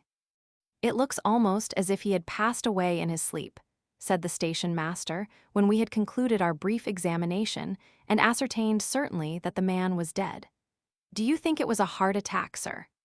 Thorndyke shook his head and touched with his finger a depressed spot on the dead man's waistcoat. When he withdrew his finger, it was smeared with blood. "Good God," the official gasped in a horrified whisper. "The man has been murdered." He stared incredulously at the corpse for a few moments and then turned and sprang out of the compartment, shutting the door behind him, and we heard him giving orders for the coach to be separated and shunted into the siding. "This is a gruesome affair, Jervis," my colleague said as he sat down on the seat opposite the dead man and cast a searching glance round the compartment. "I wonder who this poor fellow was and what was the object of the murder. It looks almost too determined for a common robbery, and in fact, the body does not appear to have been robbed." Here he stooped suddenly to pick up 1 or 2 minute fragments of glass, which seemed to have been trodden into the carpet, and which he examined closely in the palm of his hand. I leaned over and looked at the fragments, and we agreed that they were portions of the bulb of an electric torch or flash lamp. "The significance of these, if they have any," said Thorndyke, "we can consider later. But if they are recent, it would appear that the metal part of the bulb has been picked up and taken away. That might be an important fact. But on the other hand, the fragments may have been here some time and have no connection with the tragedy, though you notice that they were lying opposite the body and opposite the seat which the murderer must have occupied when the crime was committed." As he was speaking, the uncoupled coach began slowly to move towards the siding, and we both stooped to make a further search for the remainder of the lamp bulb. And then, almost at the same moment, we perceived 2 objects lying under the opposite seat occupied by the dead man. One was a small pocket handkerchief, the other a sheet of notepaper. "This," said I, as I picked up the former, "accounts for the strong smell of scent in the compartment." "Possibly," Thorndyke agreed, "though you will notice that the odor does not come principally from the handkerchief, but from the back cushion of the corner seat. But here is something more distinctive, a most incriminating piece of evidence, unless it can be answered by an undeniable alibi." He held out to me a sheet of letter paper, both pages of which were covered with writing in bright blue ink, done with a hectograph or some similar duplicator. It was evidently a circular letter, for it bore the printed heading, Women's Emancipation League, 16 Barnabas Square, SW. And the contents appeared to refer to a militant demonstration planned for the near future. "It is dated the day before yesterday," commented Thorndyke, "so that it might have been lying here for 24 hours, though that is obviously improbable. And as this is neither the first sheet nor the last, there are or have been at least 2 more sheets. The police will have something to start on, at any rate." He laid the letter on the seat and explored both of the hat racks, taking down the dead man's hat, gloves, and umbrella, and noting in the hat the initials FB. He had just replaced them when voices became audible outside, and the station master climbed up on the footboard and opened the door to admit 2 men, one of whom I assumed to be a doctor, the other being a police inspector. "The station master tells me that this is a case of homicide," said the former, addressing us jointly. "That is what the appearances suggest," replied Thorndyke. There is a bullet wound, inflicted apparently at quite short range. The waistcoat is perceptibly singed and we have found no weapon in the compartment. The doctor stepped past us and proceeded to make a rapid examination of the body. Yes, he said, I agree with you. The position of the wound and the posture of the body both suggest that death was practically instantaneous. If it had been suicide, the pistol would have been in the hand or on the floor. There is no clue to the identity of the murderer, I suppose. We found these on the floor under the dead man's seat, replied Thorndyke, indicating the letter and the handkerchief. And there is some glass trodden into the carpet, apparently the remains of an electric flashlamp. The inspector pounced on the handkerchief and the letter, and having scrutinized the former vainly in search of name or initials, turned to the letter. Why, this is a suffragist's letter, he exclaimed. But it can't have anything to do with this affair. They are mischievous beggars, but they don't do this sort of thing. Nevertheless, he carefully bestowed both articles in a massive wallet and, approaching the corpse, remarked, We may as well see who he is while we are waiting for the stretcher. With a matter-of-fact air, which seemed somewhat to shock the station master, he unbuttoned the coat of the passive figure in the corner and thrust his hand into the breast pocket, drawing out a letter case which he opened, and from which he extracted a visiting card. As he glanced at it, his face suddenly took on an expression of amazement. God, he exclaimed in a startled tone. Who do you think he is, Doctor? He is Mr. Francis Burnham. The doctor looked at him with an interrogative frown. Burnham, he repeated. Let me see now. Don't you know, the anti-suffrage man, surely? Yes, interrupted the doctor. Of course I remember him, the arch-enemy of the suffrage movement, and yes, of course. The doctor's brisk speech changed abruptly into a hesitating mumble. Like the inspector, he had suddenly seen a great light. And again, like the officer, his perception had begotten a sudden reticence. Thorndyke glanced at his watch. Our train is a minute overdue, said he. We ought to get back to the platform. Taking a card from his case, he handed it to the inspector, who looked at it and slightly raised his eyebrows. I don't think my evidence will be of much value, said he, but of course, I am at your service if you want it. With this and a bow to the doctor and the station master, he climbed down to the ground, and when I had given the inspector my card, I followed, and we made our way to the platform. The case was not long in developing. That very evening, as Thorndyke and I were smoking our after-dinner pipes by the fire, a hurried step was heard on the stair and was followed by a peremptory knock on our door. The visitor was a man of about 30, with a clean-shaved face, an intense and rather neurotic expression, and a restless, excited manner. He introduced himself by the name of Cadmus Bawley, and thereby, in effect, indicated the purpose of his visit. You know me by name, I expect, he said, speaking rapidly and with a sharp, emphatic manner, and probably you can guess what I have come about. You have seen the evening paper, of course. I have not, replied Thorndyke. Well, said Mr. Bawley, you know about the murder of the man Burnham, because I see that you were present at the discovery, and you know that part of a circular letter from our league was found in the compartment. Perhaps you will not be surprised to learn that Miss Isabel Dalby has been arrested and charged with the murder. Indeed, said Thorndyke. Yes, it's an infamous affair, a national disgrace, exclaimed Bawley, banging the table with his fist. A manifest plot of the enemies of social reform to get rid of a high-minded, noble-hearted lady whose championship of this great cause they are unable to combat by fair means in the open. And it is a wild absurdity, too. As to the fellow, Burnham, I can't pretend to feel any regret. May I suggest, Thorndyke interrupted somewhat stiffly, that the expression of personal sentiments is neither helpful nor discreet. My methods of defensive, that is what you have come about, are based on demonstration rather than rhetoric. Could you give us the plain facts?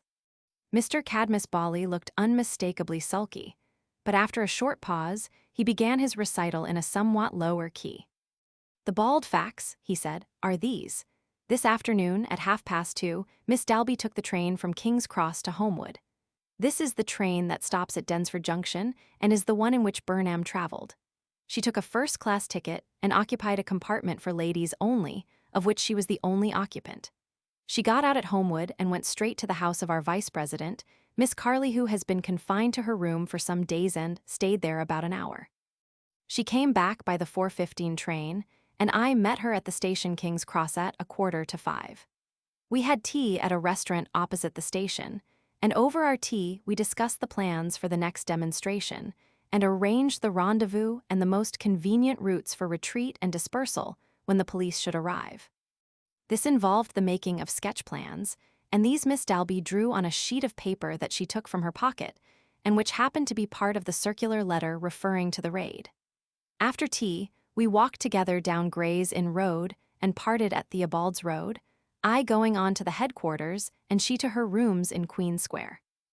On her arrival home, she found 2 detectives waiting outside her house, and then, in short, she was arrested like a common criminal and taken to the police station, where she was searched and the remainder of the circular letter found in her pocket. Then she was formally charged with the murder of the man Burnham, and she was graciously permitted to send a telegram to headquarters. It arrived just after I got there, and of course, I at once went to the police station. The police refused to accept bail, but they allowed me to see her to make arrangements for the defense.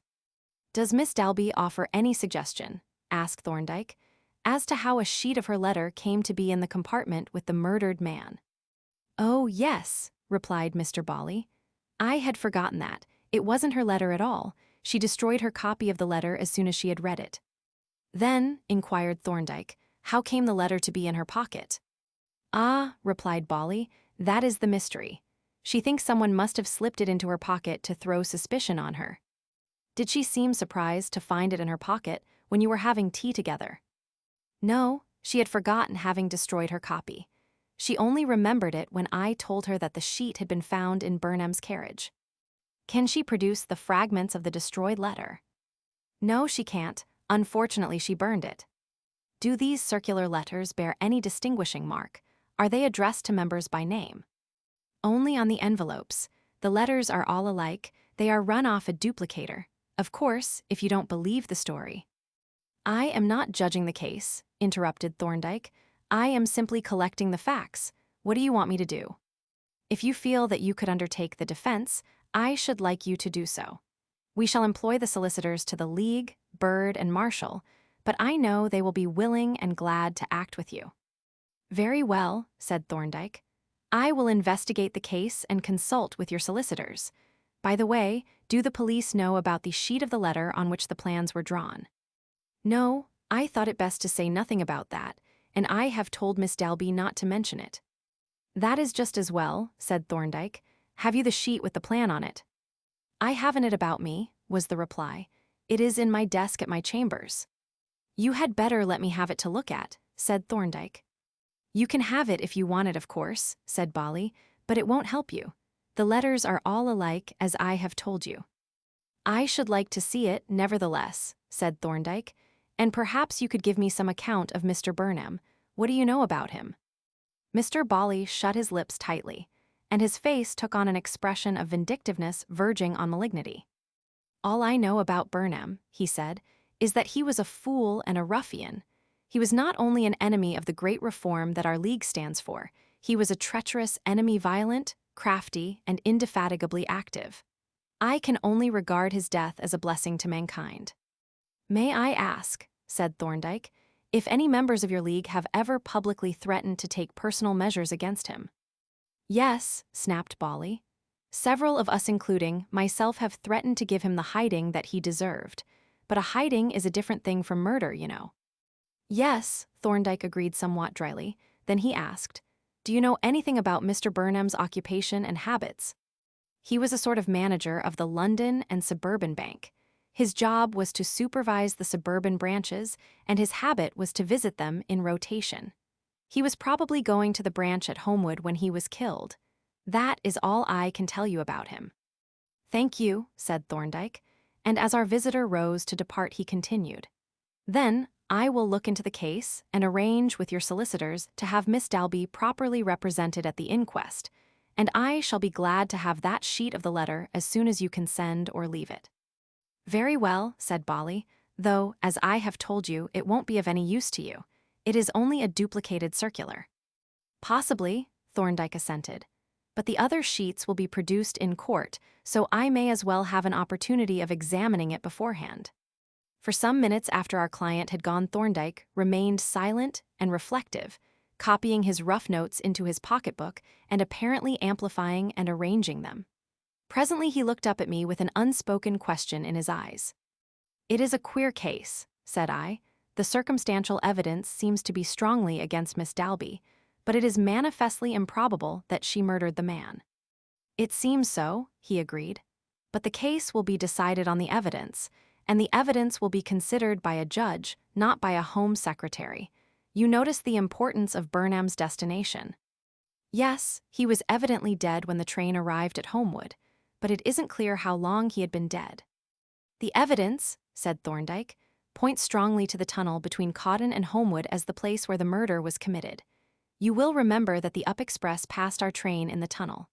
If the adjoining compartments were empty, the sound of a pistol shot would be completely drowned by the noise of the express thundering past. Then you will remember the fragments of the electric bulb that we picked up, and that there was no light on in the carriage. That is rather significant. It not only suggests that the crime was committed in the dark, but there is a distinct suggestion of preparation, arrangement, and premeditation. It suggests that the murderer knew what the circumstances would be and provided for them." "Yes, and that is rather a point against our client, but I don't quite see what you expect to get out of that sheet of the letter. It is the presence of the letter, rather than its matter, that constitutes the evidence against Miss Dalby." "I don't expect to learn anything from it," replied Thorndyke. "But the letter will be the prosecution's trump card, and it is always well to know in advance exactly what cards your opponent holds. It is a mere matter of routine to examine everything, relevant or irrelevant." The inquest was to be held at Densford on the third day after the discovery of the body. But in the interval certain new facts had come to light. One was that the deceased was conveying to the Homewood branch of the bank a sum of £3,000, of which £1,000 was in gold and the remainder in Bank of England notes, the whole being contained in a leather handbag. This bag had been found, empty, in a ditch by the side of the road which led from the station to the house of Miss Carley, the vice president of the Women's Emancipation League. It was further stated that the ticket collector at Homewood had noticed that Miss Dalby, whom he knew by sight, was carrying a bag of the kind described when she passed the barrier, and that when she returned, about an hour later, she had no bag with her. On the other hand, Miss Carley had stated that the bag which Miss Dalby brought to her house was her, Miss Carley's, property, and she had produced it for the inspection of the police. So that already there was some conflict of evidence, with a balance distinctly against Miss Dalby. "There is no denying," said Thorndyke, as we discussed the case at the breakfast table on the morning of the inquest, "that the circumstantial evidence is formidably complete and consistent, while the rebutting evidence is of the feeblest. Miss Dalby's statement that the letter had been put into her pocket by some unknown person will hardly be taken seriously, and even Miss Carley's statement with reference to the bag will not carry much weight unless she can furnish corroboration." "Nevertheless," said I, "the general probabilities are entirely in favor of the accused. It is grossly improbable that a lady like Miss Dalby would commit a robbery with murder of this cold-blooded, deliberate type."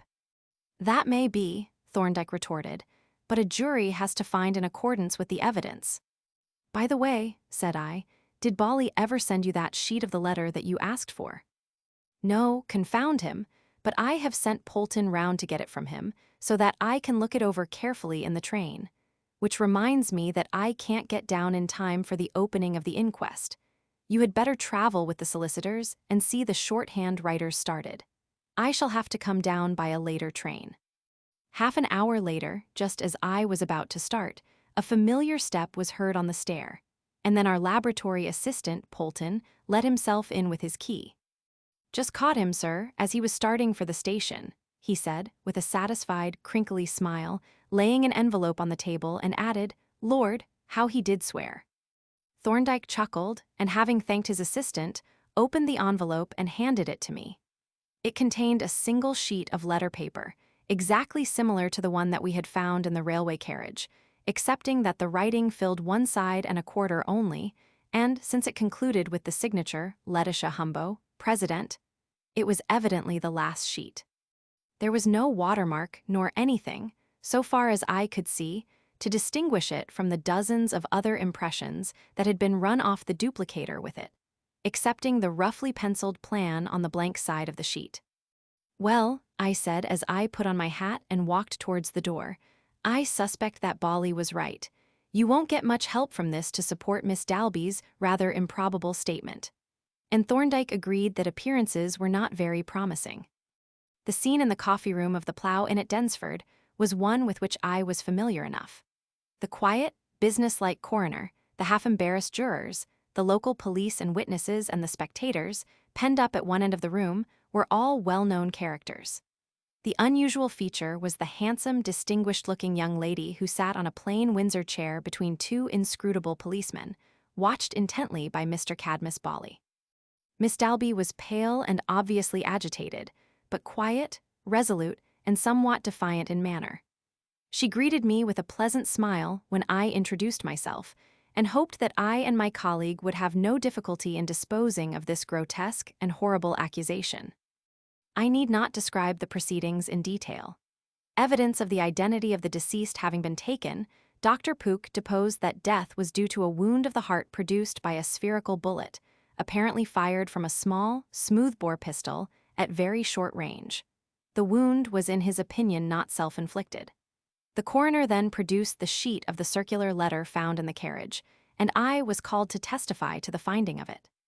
The next witness was Superintendent Miller of the Criminal Investigation Department, who produced the 2 sheets of the letter which were taken from Miss Dalby's pocket when she was arrested. These he handed to the coroner for comparison with the one found in the carriage with the body of deceased. "There appears," said the coroner, after placing the 3 sheets together, "to be 1 or more sheets missing. The 2 you have handed me are sheets 1 and 3, and the one found in the railway carriage is sheet 2. "Yes," the witness agreed, "sheet 4 is missing, but I have a photograph of it. Here is a set of the complete letter," and he laid 4 unmounted prints on the table. The coroner examined them with a puzzled frown. "May I ask," he said, "how you obtained these photographs?" "They are not photographs of the copy that you have," the witness explained, "but of another copy of the same letter which we intercepted in the post. That letter was addressed to a stationer's shop to be called for. We have considered it necessary to keep ourselves informed of the contents of these circulars so that we can take the necessary precautions. And as the envelopes are marked with the badge and are invariably addressed in blue ink, it is not difficult to identify them." "I see," said the coroner, glaring stonily at Mr. Bawley, who had accompanied the superintendent's statement with audible and unfavorable comments. "Is that the whole of your evidence? Thank you. Then, if there is no cross-examination, I will call the next witness, Mr. Bernard Parsons."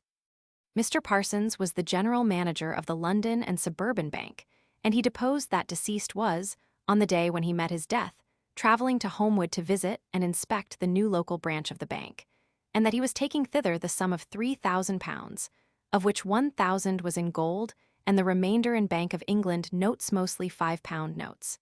He carried the notes and specie in a strong leather handbag.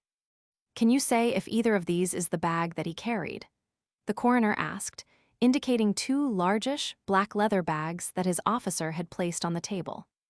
Mr. Parsons promptly pointed to the larger of the 2, which was smeared externally with mud. The coroner noted the answer and then asked, "Did anyone besides yourself know that deceased was making this visit?" "Many persons must have known," was the reply. "Deceased visited the various branches in a fixed order. He came to Homewood on the 2nd Tuesday in the month." "And would it be known that he had this great sum of money with him?" "The actual amount would not be generally known, but he usually took with him supplies of specie and notes, sometimes very large sums, and this would be known to many of the bank staff, and probably to a good many persons outside. The Homewood branch consumes a good deal of specie, as most of the customers pay in checks and draw out cash for local use." This was the substance of Mr. Parsons' evidence, and when he sat down, the ticket collector was called. That official identified Miss Dalby as one of the passengers by the train in which the body of deceased was found. She was carrying a bag when she passed the barrier. He could not identify either of the bags, but both were similar to the one that she was carrying. She returned about an hour later and caught an up train, and he noticed that she was then not carrying a bag. He could not say whether any of the other passengers was carrying a bag. There were very few first-class passengers by that train, but a large number of third-class, mostly fruit pickers, and they made a dense crowd at the barrier, so that he did not notice individual passengers particularly. He noticed Miss Dalby because he knew her by sight, as she often came to Homewood with other suffragist ladies. He did not see which carriage Miss Dalby came from, and he did not see any first-class compartment with an open door. The coroner noted down this evidence with thoughtful deliberation, and I was considering whether there were any questions that it would be advisable to ask the witness when I felt a light touch on my shoulder, and looking up perceived a constable holding out a telegram. Observing that it was addressed to Dr. Jervis, Plough Inn, Densford, I nodded to the constable, and taking the envelope from him, opened it and unfolded the paper. The telegram was from Thorndyke, in the simple code that he had devised for our private use. I was able to decode it without referring to the key which each of us always carried in his pocket hand. It then read, "I am starting for Folkestone in Ray Burnham deceased. Follow immediately and bring Miller if you can for possible arrest. Meet me on pier near Ostend boat. Thorndyke." Accustomed as I was to my colleague's inveterate habit of acting in the least expected manner, I must confess that I gazed at the decoded message in absolute stupefaction. I had been totally unaware of the faintest clue beyond the obvious evidence to which I had been listening, and behold, here was Thorndyke with an entirely fresh case, apparently cut and dried, and the unsuspected criminal in the hollow of his hand. It was astounding. Unconsciously, I raised my eyes and met those of Superintendent Miller, fixed on me with devouring curiosity. I held up the telegram and beckoned, and immediately he tiptoed across and took a seat by my side.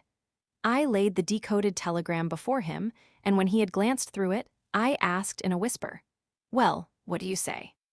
By way of reply, he whisked out a timetable, conned it eagerly for a few minutes, and then held it towards me with his thumbnail on the words Densford Junction.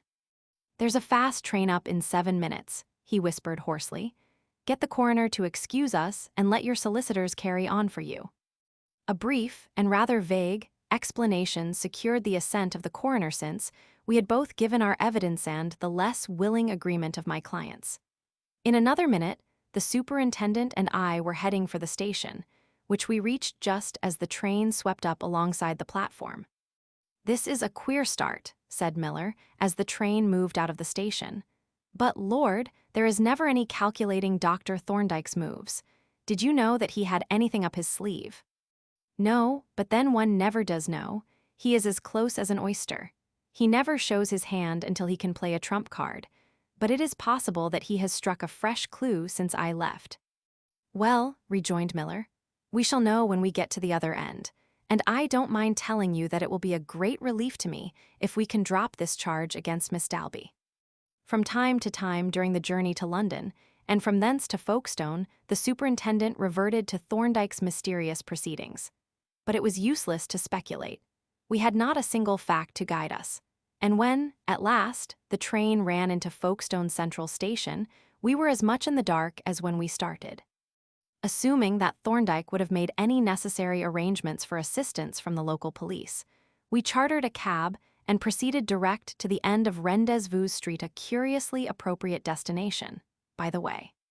Here we alighted in order that we might make our appearance at the meeting place as inconspicuously as possible, and, walking towards the harbor, perceived Thorndyke waiting on the quay, ostensibly watching the loading of a barge, and putting in their case a pair of prismatic binoculars with which he had apparently observed our arrival. "I am glad you have come, Miller," he said, shaking the superintendent's hand. "I can't make any promises, but I have no doubt that it is a case for you even if it doesn't turn out all that I hope and expect. The Cornflower is our ship, and we had better go on board separately in case our friends are keeping a lookout. I have arranged matters with the captain, and the local superintendent has got some plainclothes men on the pier." With this, we separated. Thorndyke went on in advance, and Miller and I followed at a discreet interval. As I descended the gangway a minute or so after Miller, a steward approached me, and having asked my name, requested me to follow him, when he conducted me to the purser's office, in which I found Thorndyke and Miller in conversation with the purser. "The gentlemen you are inquiring for," said the latter, are in the smoking room playing cards with another passenger. I have put a tarpaulin over one of the ports, in case you want to have a look at them without being seen. Perhaps you had better make a preliminary inspection, Miller, said Thorndyke. You may know some of them. To this suggestion, the superintendent agreed, and forthwith went off with the purser, leaving me and Thorndyke alone. I at once took the opportunity to demand an explanation. I take it that you struck some new evidence after I left you. Yes, Thorndyke replied, and none too soon, as you see. I don't quite know what it will amount to, but I think we have secured the defense at any rate, and that is really all that we are concerned with. The positive aspects of the case are the business of the police, but here comes Miller, looking very pleased with himself and with the purser. The superintendent, however, was not only pleased, he was also not a little puzzled. Well, he exclaimed, this is a quaint affair. We have got two of the leading lights of the suffrage movement in there. One is Jameson, the secretary of the Women's Emancipation League, the other is Pinder, their chief bobbery monger. Then there are two men named Dorman and Spiller, both of them swell crooks, I am certain, though we have never been able to fix anything on them. The fifth man I don't know. Neither do I, said Thorndyke. My repertoire includes only 4, and now we will proceed to sort them out. Could we have a few words with Mr. Thorpe in here, if you don't mind? Certainly, replied the purser. I'll go and fetch him. He bustled away in the direction of the smoking room, whence he presently reappeared, accompanied by a tall, lean man who wore large bifocal spectacles of the old-fashioned, split-lens type, and was smoking a cigar. As the newcomer approached down the alleyway, it was evident that he was nervous and uneasy, though he maintained a certain jaunty swagger that accorded ill with a pronounced, habitual stoop. As he entered the cabin, however, and became aware of the portentous group of strangers, the swagger broke down completely. Suddenly his face became ashen and haggard, and he peered through his great spectacles from one to the others with an expression of undisguisable terror. Mr. Thorpe, queried Thorndyke, and the superintendent murmured, alias Pinder. Yes, was the reply in a husky undertone. What can I do for you? Thorndyke turned to the superintendent. I charge this man, said he, with having murdered Francis Burnham in the train between London and Homewood. The superintendent was visibly astonished, but not more so than the accused, on whom Thorndyke's statement produced the most singular effect. In a moment, his terror seemed to drop from him. The color returned to his face, the haggard expression of which gave place to one of obvious relief. Miller stood up, and addressing the accused, began. It is my duty to caution you, but the other interrupted. Caution your grandmother, you're talking a parcel of damn nonsense.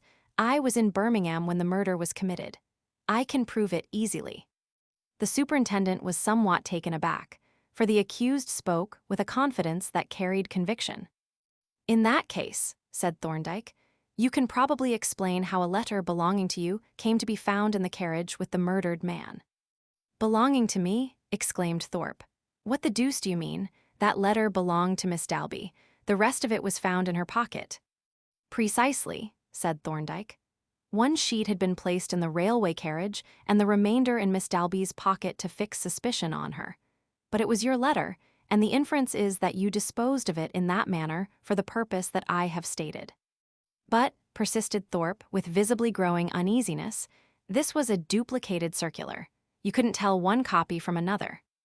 Mr. Pinder, said Thorndyke, in an impressively quiet tone, if I tell you that I ascertained from that letter that you had taken a passage on this ship in the name of Thorpe, you will probably understand what I mean.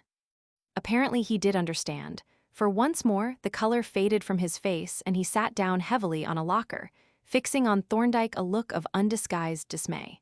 Thus he sat for some moments, motionless and silent, apparently thinking hard. Suddenly he started up. My God, he exclaimed, I see now what has happened. The infernal scoundrel. First he put it on to Miss Dalby, and now he has put it on to me. Now I understand why he looked so startled when I ran against him. What do you mean? Asked Thorndyke. I'll tell you, replied Pinder. As I move about a good deal and for other reasons I used to have my suffrage letters sent to a stationer's shop in Barlow Street. I know, interrupted the superintendent, bedalls. I used to look them over and take photographs of them. He grinned craftily as he made this statement, and, rather to my surprise, the accused grinned too. A little later I understood that grin. Well, continued Pinder, I used to collect these letters pretty regularly. But this last letter was delivered while I was away at Birmingham. Before I came back, I met a man who gave me certainer instructions. You know what they were, he added, addressing Thorndyke, so I did not need the letter. But of course, I couldn't leave it there uncollected, so when I got back to London, I called for it. That was 2 days ago. To my astonishment, Miss Bedall declared that I had collected it 3 days previously. I assured her that I was not in London on that day, but she was positive that I had called. I remember clearly, she said, giving you the letter myself. Well, there was no arguing. Evidently she had given the letter to the wrong person. She is very nearsighted, I should say, judging by the way she holds things against her nose, but how it happened I couldn't understand. But I think I understand now. There is one person only in the world who knew that I had my letters addressed there, a sort of pal of mine named Payne. He happened to be with me one evening when I called to collect my letters. Now, Payne chanced to be a good deal like me at least. He is tall and thin and stoops a bit, but he does not wear spectacles. He tried on my spectacles once for a joke, and then he really looked extremely like me. He looked in a mirror and remarked on the resemblance himself. Now, Payne did not belong to the Women's League, and I suggest that he took advantage of this resemblance to get possession of this letter. He got a pair of spectacles like mine and personated me at the shop. Why should he want to get possession of that letter? Miller demanded. To plant it as he has planted it, replied Pinder, and set the police on a false trail. This sounds pretty thin, said Miller. You are accusing this man of having murdered Mr. Burnham. What grounds have you for this accusation? My grounds, replied Pinder, are first that he stole this letter which has been found, obviously planted, and second that he had a grudge against Burnham and knew all about his movements. Indeed, said Miller with suddenly increased interest. Then who and what is this man Payne? Why, replied Pinder, until a month ago he was assistant cashier at the Streatham branch of the bank. Then Burnham came down and hoofed him out without an hour's notice. I don't know what for, but I can guess. Do you happen to know where Payne is at this moment? Yes, I do. He is on this ship, in the smoking room only. He is Mr. Shenstone now, and mighty sick he was when he found me on board. The superintendent looked at Thorndyke. What do you think about it, Doctor? He asked. I think, said Thorndyke, that we had better have Mr. Shenstone in here and ask him a few questions. Would you see if you can get him to come here? He added, addressing the purser, who had been listening with ecstatic enjoyment. I'll get him to come along all right, replied the purser, evidently scenting a new act in this enthralling drama, and away he bustled, all agog. In less than a minute we saw him returning down the alleyway with a tall, thin man who, at a distance, was certainly a good deal like Pinder, though the resemblance diminished as he approached. He, too, was obviously agitated and seemed to be plying the purser with questions. But when he came opposite the door of the cabin, he stopped dead and seemed disposed to shrink back. Is that the man? Thorndyke demanded sharply and rather loudly, springing to his feet as he spoke. The effect of the question was electrical. As Thorndyke rose, the newcomer turned, and violently thrusting the purser aside, raced madly down the alleyway and out onto the deck. Stop that man, roared Miller, darting out in pursuit, and at the shout a couple of loitering deckhands headed the fugitive off from the gangway. Following, I saw the terrified man swerving this way and that across the littered deck to avoid the seamen, who joined in the pursuit. I saw him make a sudden frantic burst for a baggage slide springing from a bollard up to the bulwark rail. Then his foot must have tripped on a lashing, for he staggered for a moment, flung out his arms with a wild shriek, and plunged headlong into the space between the ship's side and the quay wall. In an instant the whole ship was in an uproar. An officer and 2 hands sprang to the rail with ropes and a boat-hook, while others manned the cargo derrick and lowered a rope with a running bowline between the ship and the quay. He's gone under, a hoarse voice proclaimed from below, but I can see him jammed against the side. There were a couple of minutes of sickening suspense. Then the voice from below was heard again. Heave up. The derrick engine rattled, the taut rope came up slowly, and at length out of that horrid gulf arose a limp and dripping shape that, as it cleared the bulwark, was swung inboard and let down gently on the deck. Thorndyke and I stooped over him. But it was a dead man's face that we looked into, and a tinge of blood on the lips told the rest of the tale. "Cover him up," said the superintendent. "He's out of our jurisdiction now, but what's going on there?" Following his look, I perceived a small, scattered crowd of men all running furiously along the quay towards the town. Some of them I judged to be the late inmates of the smoking room and some plainclothes men. The only figure that I recognized was that of Mr. Pinder, and he was already growing small in the distance. "The local police will have to deal with them," said Miller. Then turning to the purser, he asked, "What baggage had this man?" "Only 2 cabin trunks," was the reply. "They are both in his stateroom." To the stateroom we followed the purser, when Miller had possessed himself of the dead man's keys, and the 2 trunks were hoisted onto the bunk and opened. Each trunk contained a large cash box, and each cash box contained £500 in gold and a big bundle of notes. The latter Miller examined closely, checking their numbers by a column of entries in his pocketbook. "Yes," he reported at length, "it's a true bill. These are the notes that were stolen from Mr. Burnham, and now I will have a look at the baggage of those other 4 sportsmen." This being no affair of ours, Thorndyke and I went ashore and slowly made our way towards the town. But presently, the superintendent overtook us in high glee, with the news that he had discovered what appeared to be the accumulated swag of a gang of swell burglars for whom he had been for some months vainly on the lookout. "How was it done?" repeated Thorndyke in reply to Miller's question, as we sat at a retired table in the Lord Warden Hotel. "Well, it was really very simple. I am afraid I shall disappoint you if you expect anything ingenious and recondite. Of course, it was obvious that Miss Dalby had not committed this atrocious murder and robbery, and it was profoundly improbable that this extremely incriminating letter had been dropped accidentally. That being so, it was almost certain that the letter had been planted, as Pinder expressed it.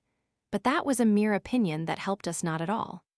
The actual solution turned upon a simple chemical fact with which I happen to be acquainted, which is this: that all the basic coal tar dyes, and especially methylene blue, dye oxycellulose without requiring a mordant, but do not react in this way on cellulose.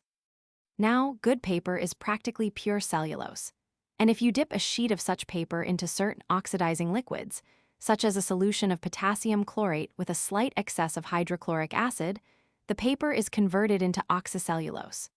But if instead of immersing the paper, you write on it with a quill or glass pen dipped in the solution, only the part which has been touched by the pen is changed into oxycellulose. No change is visible to the eye, but if a sheet of paper written on with this colorless fluid is dipped in a solution of, say, methylene blue, the invisible writing immediately becomes visible. The oxycellulose takes up the blue dye. Now, when I picked up that sheet of the letter in the railway carriage and noted that the ink used appeared to be methylene blue, this fact was recalled to my mind. Then, on looking at it closely, I seemed to detect a certain slight spottiness in the writing.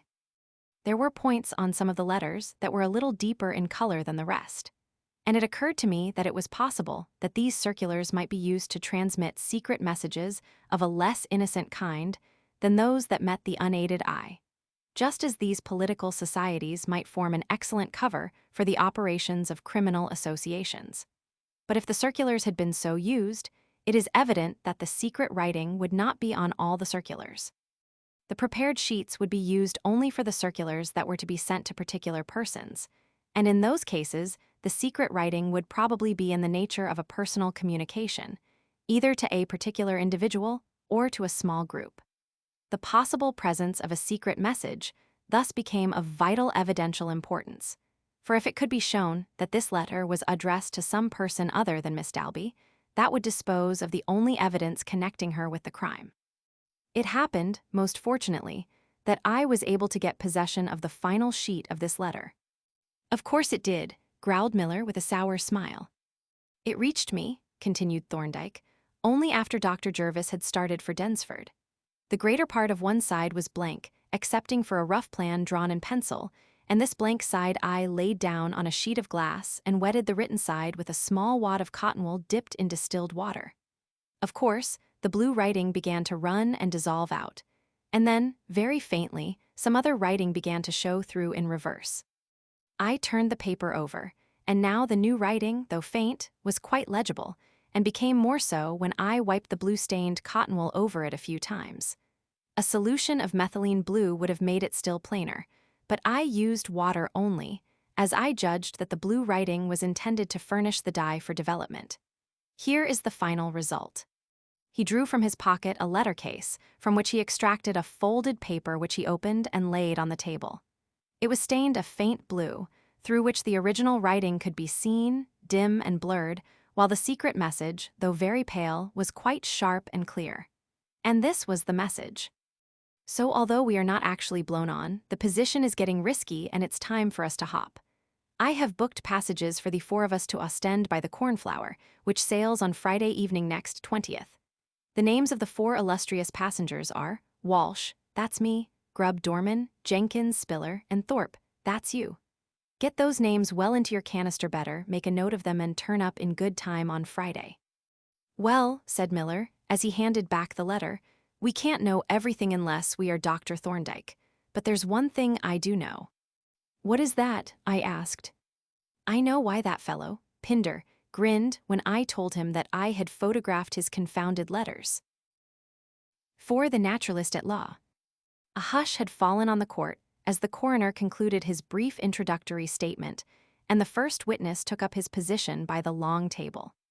The usual preliminary questions elicited that Simon Moffat, the witness aforesaid, was 58 years of age, that he followed the calling of a shepherd, and that he was engaged in supervising the flocks that fed upon the low-lying meadows adjoining the little town of Bantry in Buckinghamshire. Tell us how you came to discover the body, said the coroner. 'Twas on Wednesday morning, about 5:30, Moffat began.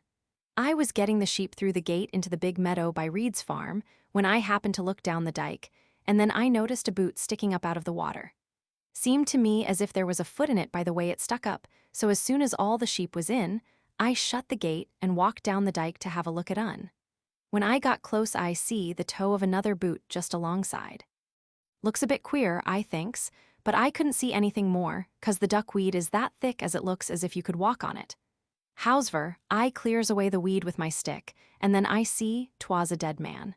Give me a rare turn, it did. He was layin' at the bottom of the ditch with his head near the middle and his feet up close to the bank. Just then young Harry Walker comes along the cart track on his way to work, so I shows him the body and sends him back to the town for to give notice at the police station. And is that all you know about the affair?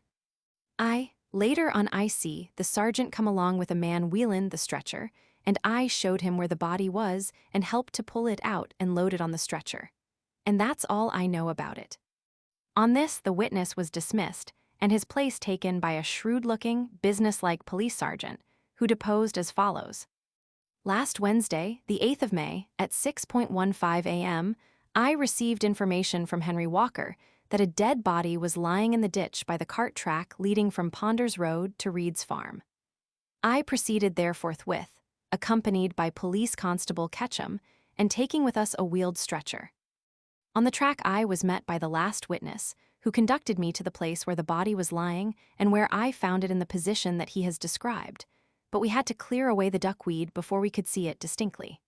I examined the bank carefully, but could see no trace of footprints, as the grass grows thickly right down to the water's edge. There were no signs of a struggle or any disturbance on the bank. With the aid of Moffat and Ketchum, I drew the body out and placed it on the stretcher. I could not see any injuries or marks of violence on the body or anything unusual about it. I conveyed it to the mortuary, and with Constable Ketchum's assistance, removed the clothing and emptied the pockets, putting the contents of each pocket in a separate envelope and writing the description on each. In a letter case from the coat pocket were some visiting cards bearing the name and address of Mr. Cyrus Pedley of 21 Hawtrey Mansions, Kensington, and a letter signed Wilfred Pedley, apparently from deceased's brother. Acting on instructions, I communicated with him and served a summons to attend this inquest. With regard to the ditch in which you found the body, said the coroner, can you tell us how deep it is? Yes, I measured it with Moffat's crook and a tape measure. In the deepest part, where the body was lying, it is 4 feet 2 inches deep. From there it slopes up pretty sharply to the bank. So far as you can judge, if a grown man fell into the ditch by accident, would he have any difficulty in getting out? None at all, I should say, if he were sober and in ordinary health. A man of medium height, standing in the middle at the deepest part, would have his head and shoulders out of water, and the sides are not too steep to climb up easily, especially with the grass and rushes on the bank to lay hold of. You say there were no signs of disturbance on the bank. Were there any in the ditch itself? None that I could see, but of course, signs of disturbance soon disappear in water. The duckweed drifts about as the wind drives it, and there are creatures moving about on the bottom. I noticed that deceased had some weed grasped in one hand. This concluded the sergeant's evidence, and as he retired, the name of Dr. Albert Parton was called. The new witness was a young man of grave and professional aspect, who gave his evidence with an extreme regard for clearness and accuracy. "I have made an examination of the body of the deceased," he began, after the usual preliminaries. "It is that of a healthy man of about 45.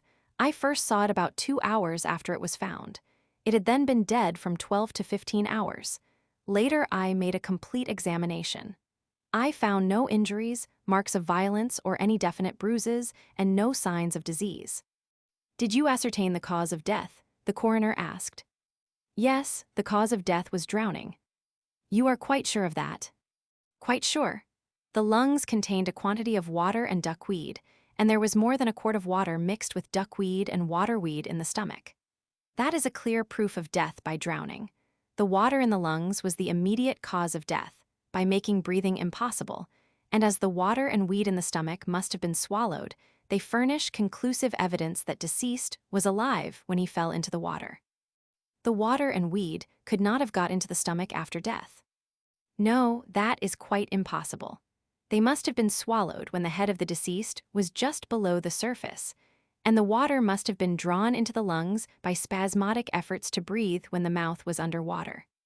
"Did you find any signs indicating that deceased might have been intoxicated?"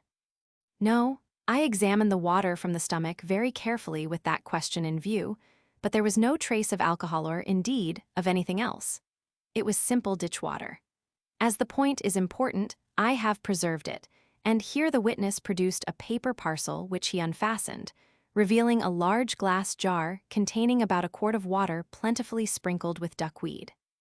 This he presented to the coroner, who waved it away hastily and indicated the jury, to whom it was then offered and summarily rejected with emphatic headshakes. Finally, it came to rest on the table by the place where I was sitting with my colleague, Dr. Thorndyke, and our client, Mr. Wilfred Pedley. I glanced at it with faint interest, noting how the duckweed plants had risen to the surface and floated, each with its tassel of roots hanging down into the water, and how a couple of tiny, flat shells, like miniature ammonites, had sunk and lay on the bottom of the jar. Thorndyke also glanced at it. Indeed, he did more than glance, for he drew the jar towards him and examined its contents in the systematic way in which it was his habit to examine everything. Meanwhile, the coroner asked, "Did you find anything abnormal or unusual, or anything that could throw light on how deceased came to be in the water?" "Nothing whatever," was the reply. "I found simply that deceased met his death by drowning." Here, as the witness seemed to have finished his evidence, Thorndyke interposed. "The witness states, sir, there were no definite bruises. Does he mean that there were any marks that might have been bruises?" The coroner glanced at Dr. Parton, who replied, "There was a faint mark on the outside of the right arm, just above the elbow, which had somewhat the appearance of a bruise, as if the deceased had been struck with a stick. But it was very indistinct. I shouldn't like to swear that it was a bruise at all." This concluded the doctor's evidence, and when he had retired, the name of our client, Wilfred Pedley, was called. He rose, and having taken the oath and given his name and address, deposed. "I have viewed the body of deceased. It is that of my brother, Cyrus Pedley, who is 43 years of age. The last time I saw deceased alive was on Tuesday morning, the day before the body was found." "Did you notice anything unusual in his manner or state of mind?" The witness hesitated, but at length replied, "Yes, he seemed anxious and depressed. He had been in low spirits for some time past, but on this occasion he seemed more so than usual." "Had you any reason to suspect that he might contemplate taking his life?" "No," the witness replied emphatically, and I do not believe that he would, under any circumstances, have contemplated suicide. Have you any special reason for that belief? Yes, deceased was a highly conscientious man, and he was in my debt. He had occasion to borrow £2,000 from me, and the debt was secured by an insurance on his life. If he had committed suicide, that insurance would be invalidated, and the debt would remain unpaid. From my knowledge of him, I feel certain that he would not have done such a thing. The coroner nodded gravely, and then asked, "What was deceased's occupation?" "He was employed in some way by the Foreign Office. I don't know in what capacity. I know very little about his affairs." "Do you know if he had any money worries, or any troubles, or embarrassments of any kind?" "I have never heard of any, but deceased was a very reticent man. He lived alone in his flat, taking his meals at his club, and no one knew, at least, I did not, how he spent his time or what was the state of his finances. He was not married, and I am his only near relative." "And as to deceased's habits, was he ever addicted to taking more stimulants than was good for him?" "Never," the witness replied emphatically. "He was a most temperate and abstemious man." "Was he subject to fits of any kind, or fainting attacks?" "I have never heard that he was." "Can you account for his being in this solitary place at this time, apparently about 8 o'clock at night?" "I cannot. It is a complete mystery to me. I know of no one with whom either of us was acquainted in this district. I had never heard of the place until I got the summons to the inquest." This was the sum of our client's evidence, and, so far, things did not look very favorable from our point of view. We were retained on the insurance question, to rebut, if possible, the suggestion of suicide. However, the coroner was a discreet man, and having regard to the obscurity of the case and, perhaps, to the interests involved, summed up in favor of an open verdict. And the jury, taking a similar view, found that deceased met his death by drowning, but under what circumstances there was no evidence to show. "Well," I said, as the court rose, "that leaves it to the insurance people to make out a case of suicide if they can. I think you are fairly safe, Mr. Pedley. There is no positive evidence." "No," our client replied. "But it isn't only the money I am thinking of. It would be some consolation to me for the loss of my poor brother if I had some idea how he met with his death, and could feel sure that it was an unavoidable misadventure. And for my own satisfaction, leaving the insurance out of the question, I should like to have definite proof that it was not suicide." He looked half-questioningly at Thorndyke, who nodded gravely. "Yes," the latter agreed. "The suggestion of suicide ought to be disposed of if possible, both for legal and sentimental reasons. How far away is the mortuary?" "A couple of minutes' walk," replied Mr. Pedley. "Did you wish to inspect the body?" "If it is permissible," replied Thorndyke, "and then I propose to have a look at the place where the body was found." "In that case," our client said, "I will go down to the station hotel and wait for you. We may as well travel up to town together, and you can then tell me if you have seen any further light on the mystery."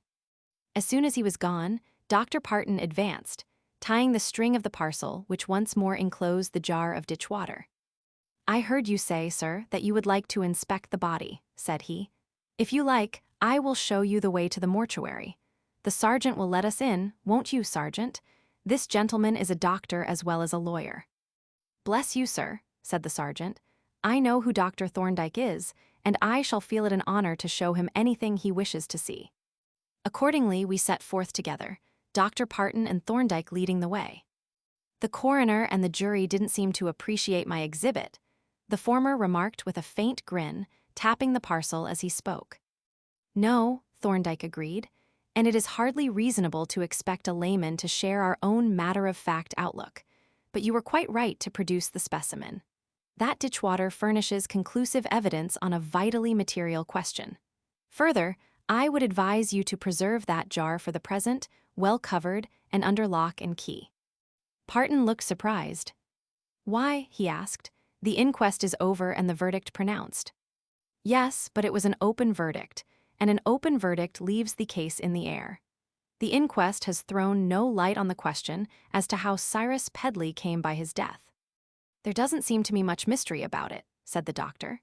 "Here is a man found drowned in a shallow ditch which he could easily have got out of if he had fallen in by accident. He was not drunk.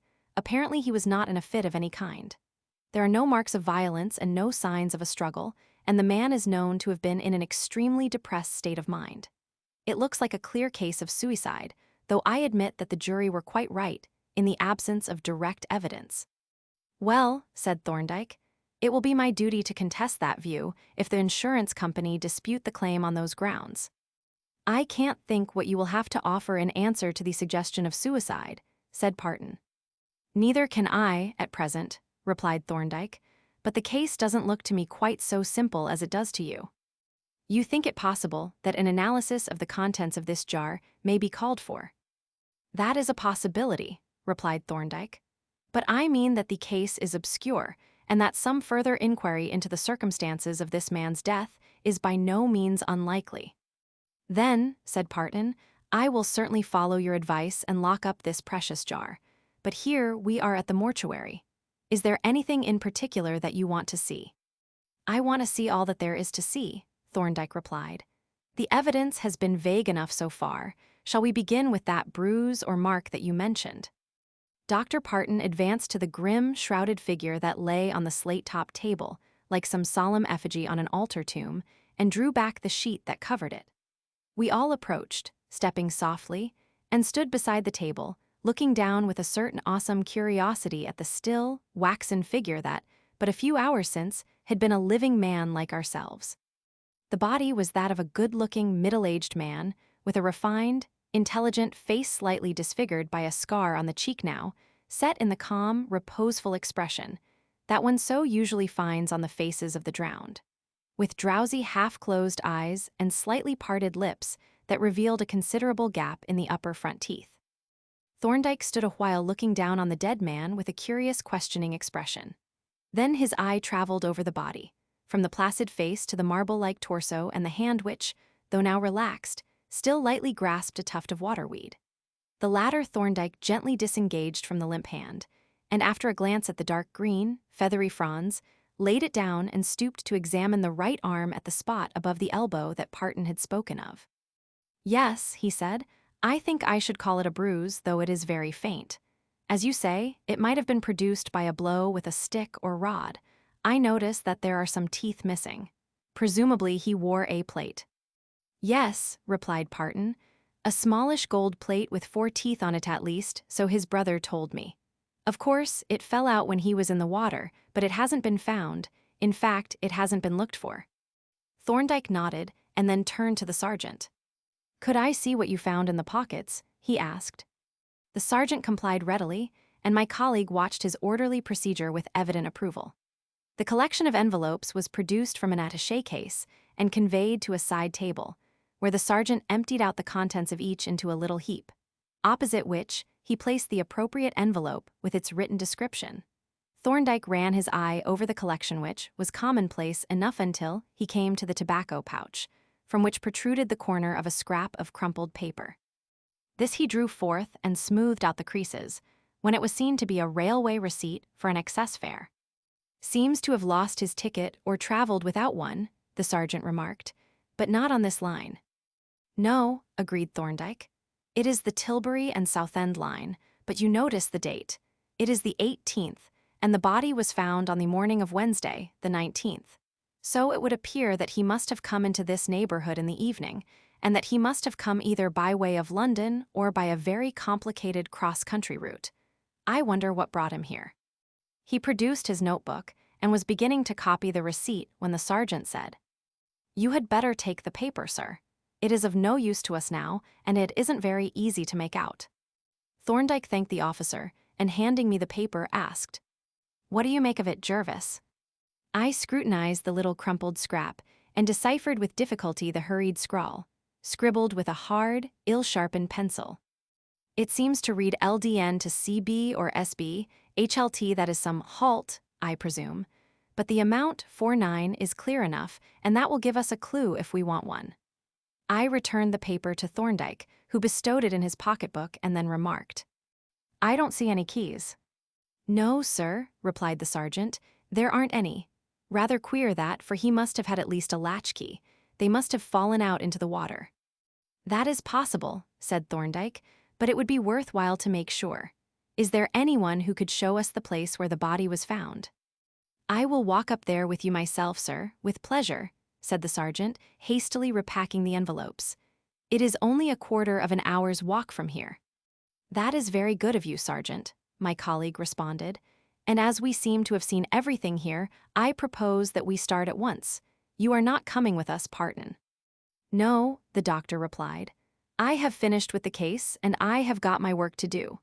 He shook hands with us heartily and watched us with some curiosity, I think as we set forth in company with the sergeant.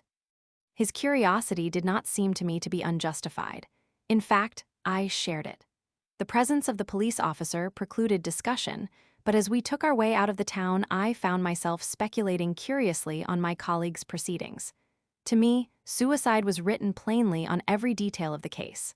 Of course, we did not wish to take that view, but what other was possible? Had Thorndyke some alternative theory? Or was he merely, according to his invariable custom, making an impartial survey of everything, no matter how apparently trivial, in the hope of lighting on some new and informative fact?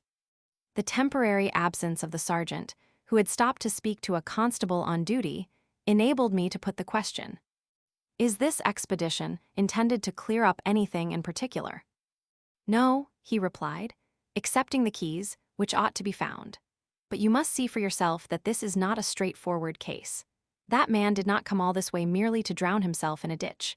I am quite in the dark at present, so there is nothing for it but to examine everything with our own eyes and see if there is anything that has been overlooked that may throw some light on either the motive or the circumstances. It is always desirable to examine the scene of a crime or a tragedy. Here the return of the sergeant put a stop to the discussion, and we proceeded on our way in silence.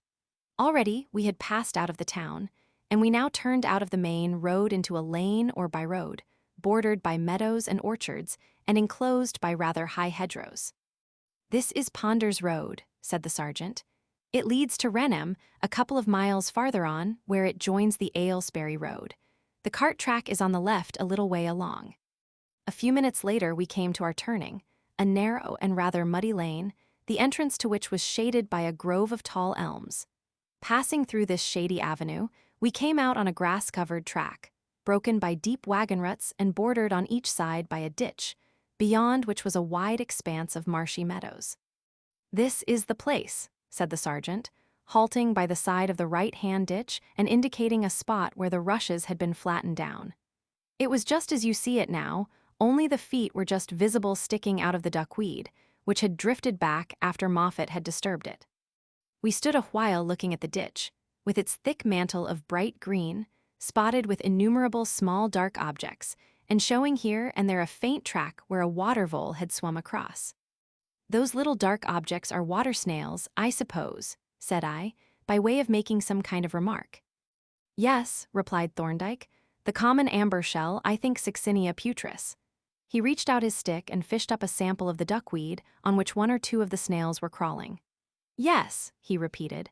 Succinia putris it is, a queer little left-handed shell, with the spire, as you see, all lopsided. They have a habit of swarming in this extraordinary way. You notice that the ditch is covered with them. I had already observed this, but it hardly seemed to be worth commenting on under the present circumstances, which was apparently the sergeant's view also, for he looked at Thorndyke with some surprise, which developed into impatience when my colleague proceeded further to expand on the subject of natural history. These waterweeds, he observed, are very remarkable plants in their various ways. Look at this duckweed, for instance. Just a little green oval disc with a single root hanging down into the water, like a tiny umbrella with a long handle, and yet it is a complete plant, and a flowering plant, too. He picked a specimen off the end of his stick and held it up by its root to exhibit its umbrella-like form, and as he did so, he looked in my face with an expression that I felt to be somehow significant, but of which I could not extract the meaning. But there was no difficulty in interpreting the expression on the sergeant's face. He had come here on business, and he wanted to cut the cackle and get to the hosses.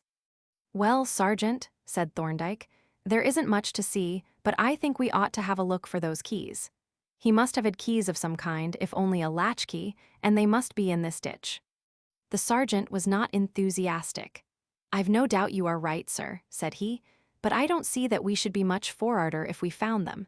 However, we may as well have a look, only I can't stay more than a few minutes. I've got my work to do at the station." "Then," said Thorndyke, "let us get to work at once. We had better hook out the weed and look it over, and if the keys are not in that, we must try to expose the bottom where the body was lying. You must tell us if we are working in the right place." With this he began, with the crooked handle of his stick, to rake up the tangle of weed that covered the bottom of the ditch and drag the detached masses ashore, piling them on the bank and carefully looking them through to see if the keys should chance to be entangled in their meshes. In this work I took my part under the sergeant's direction, raking in load after load of the delicate, stringy weed on the pale green ribbon-like leaves of which multitudes of the water snails were creeping, and sorting over each batch in hopeless and fruitless search for the missing keys. In about 10 minutes, we had removed the entire weedy covering from the bottom of the ditch over an area of from 8 to 9 feet the place, which, according to the sergeant, the body had occupied. And as the duckweed had been caught by the tangled masses of waterweed that we had dragged ashore, we now had an uninterrupted view of the cleared space save for the clouds of mud that we had stirred up. "We must give the mud a few minutes to settle," said Thorndyke. "Yes," the sergeant agreed, "it will take some time.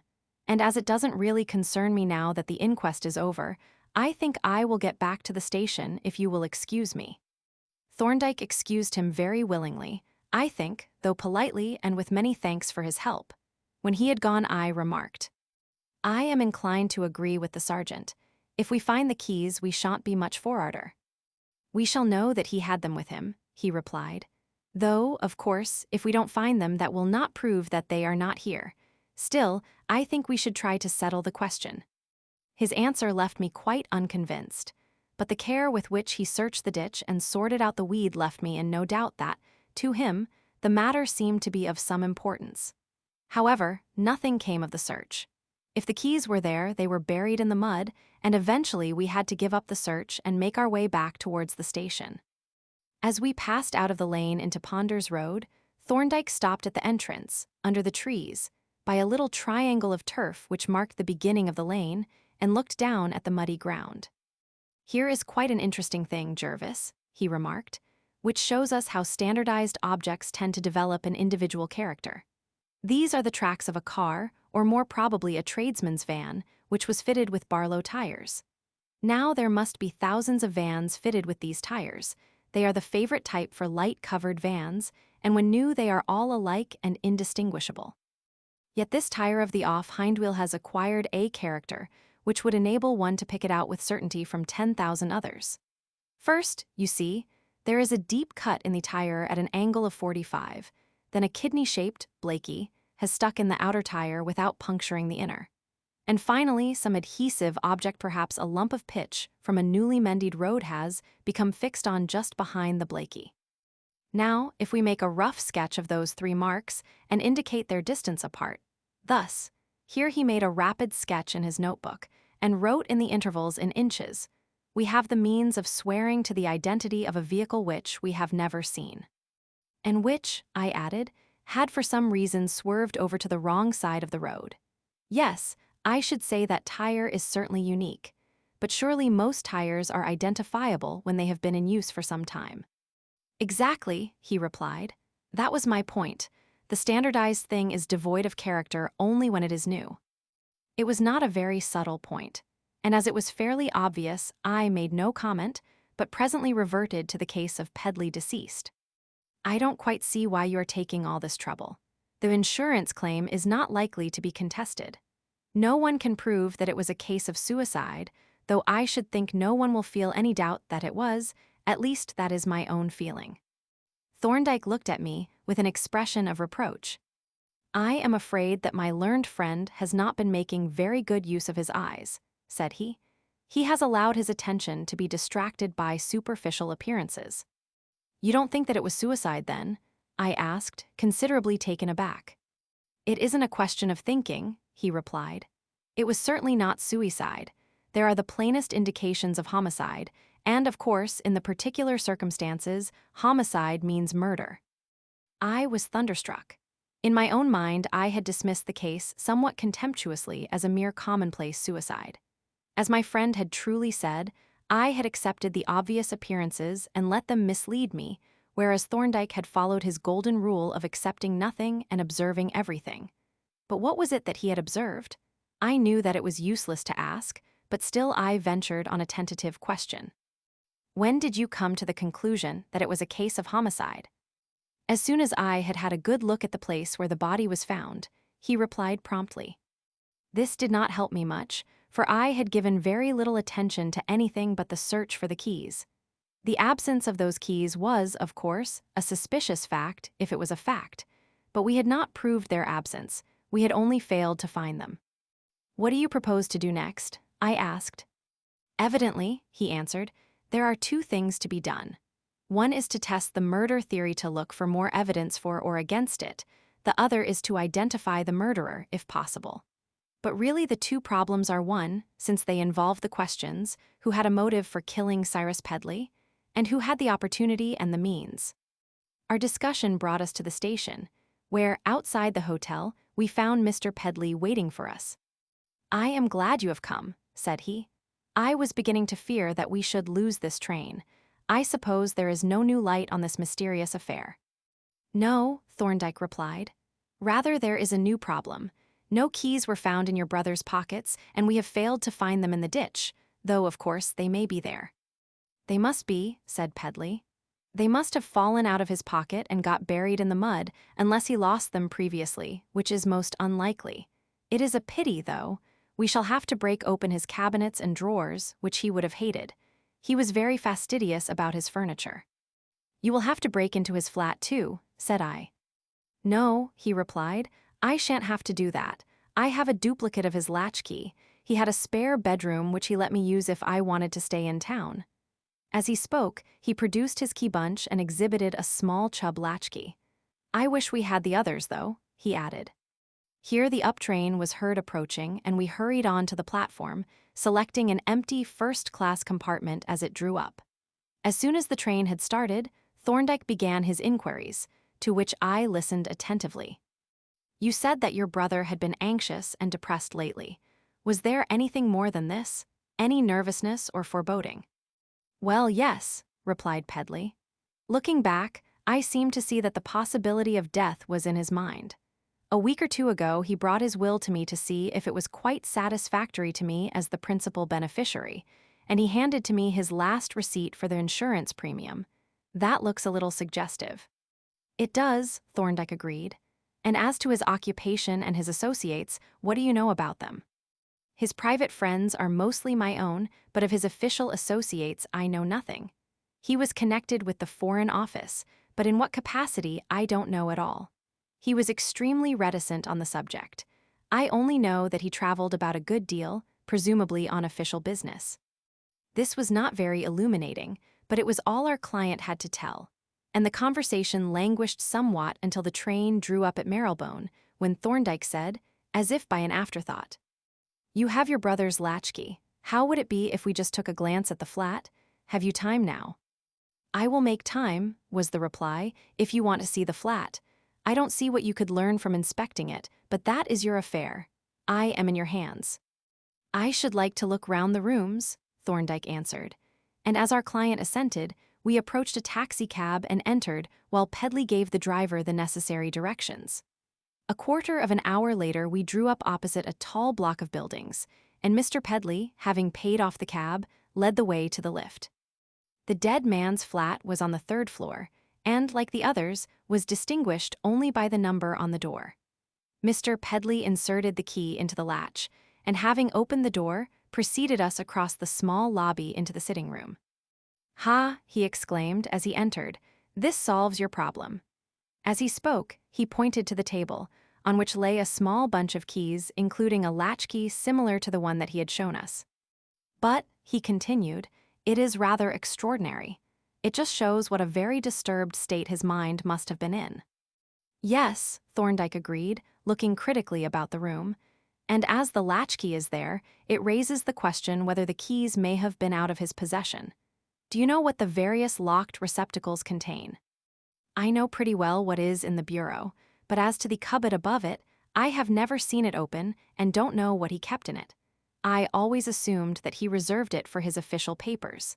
I will just see if anything seems to have been disturbed.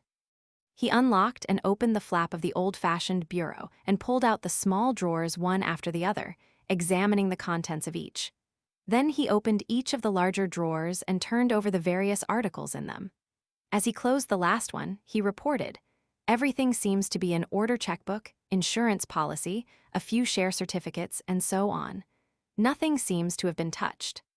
Now we will try the cupboard, though I don't suppose its contents would be of much interest to anyone but himself. I wonder which is the key." He looked at the keyhole and made a selection from the bunch, but it was evidently the wrong key. He tried another and yet another with a like result, until he had exhausted the resources of the bunch. "It is very remarkable," he said. "None of these keys seems to fit. I wonder if he kept this particular key locked up or hidden. It wasn't in the bureau. Will you try what you can do?" He handed the bunch to Thorndyke, who tried all the keys in succession with the same result. None of them was the key belonging to the lock. At length, having tried them all, he inserted one and turned it as far as it would go. Then he gave a sharp pull, and immediately the door came open. "Why, it was unlocked after all," exclaimed Mr. Pedley. "And there is nothing in it. That is why there was no key on the bunch. Apparently he didn't use the cupboard." Thorndyke looked critically at the single vacant shelf, drawing his finger along it in 2 places and inspecting his fingertips. Then he turned his attention to the lock, which was of the kind that is screwed on the inside of the door, leaving the bolt partly exposed. He took the bolt in his fingers and pushed it out and then in again, and by the way it moved I could see that the spring was broken. On this he made no comment, but remarked, "The cupboard has been in use pretty lately. You can see the trace of a largish volume, possibly a box file, on the shelf. There is hardly any dust there, whereas the rest of the shelf is fairly thickly coated. However, that does not carry us very far, and the appearance of the rooms is otherwise quite normal." "Quite," agreed Pedley, "but why shouldn't it be? You didn't suspect." "I was merely testing the suggestion offered by the absence of the keys," said Thorndyke. "By the way, have you communicated with the Foreign Office?" "No," was the reply, "but I suppose I ought to. What had I better say to them?" "I should merely state the facts in the first instance. But you can, if you like, say that I definitely reject the idea of suicide." "I am glad to hear you say that," said Pedley. "Can I give any reasons for your opinion?" "Not in the first place," replied Thorndyke. "I will consider the case and let you have a reasoned report in a day or two, which you can show to the Foreign Office and also to the insurance company."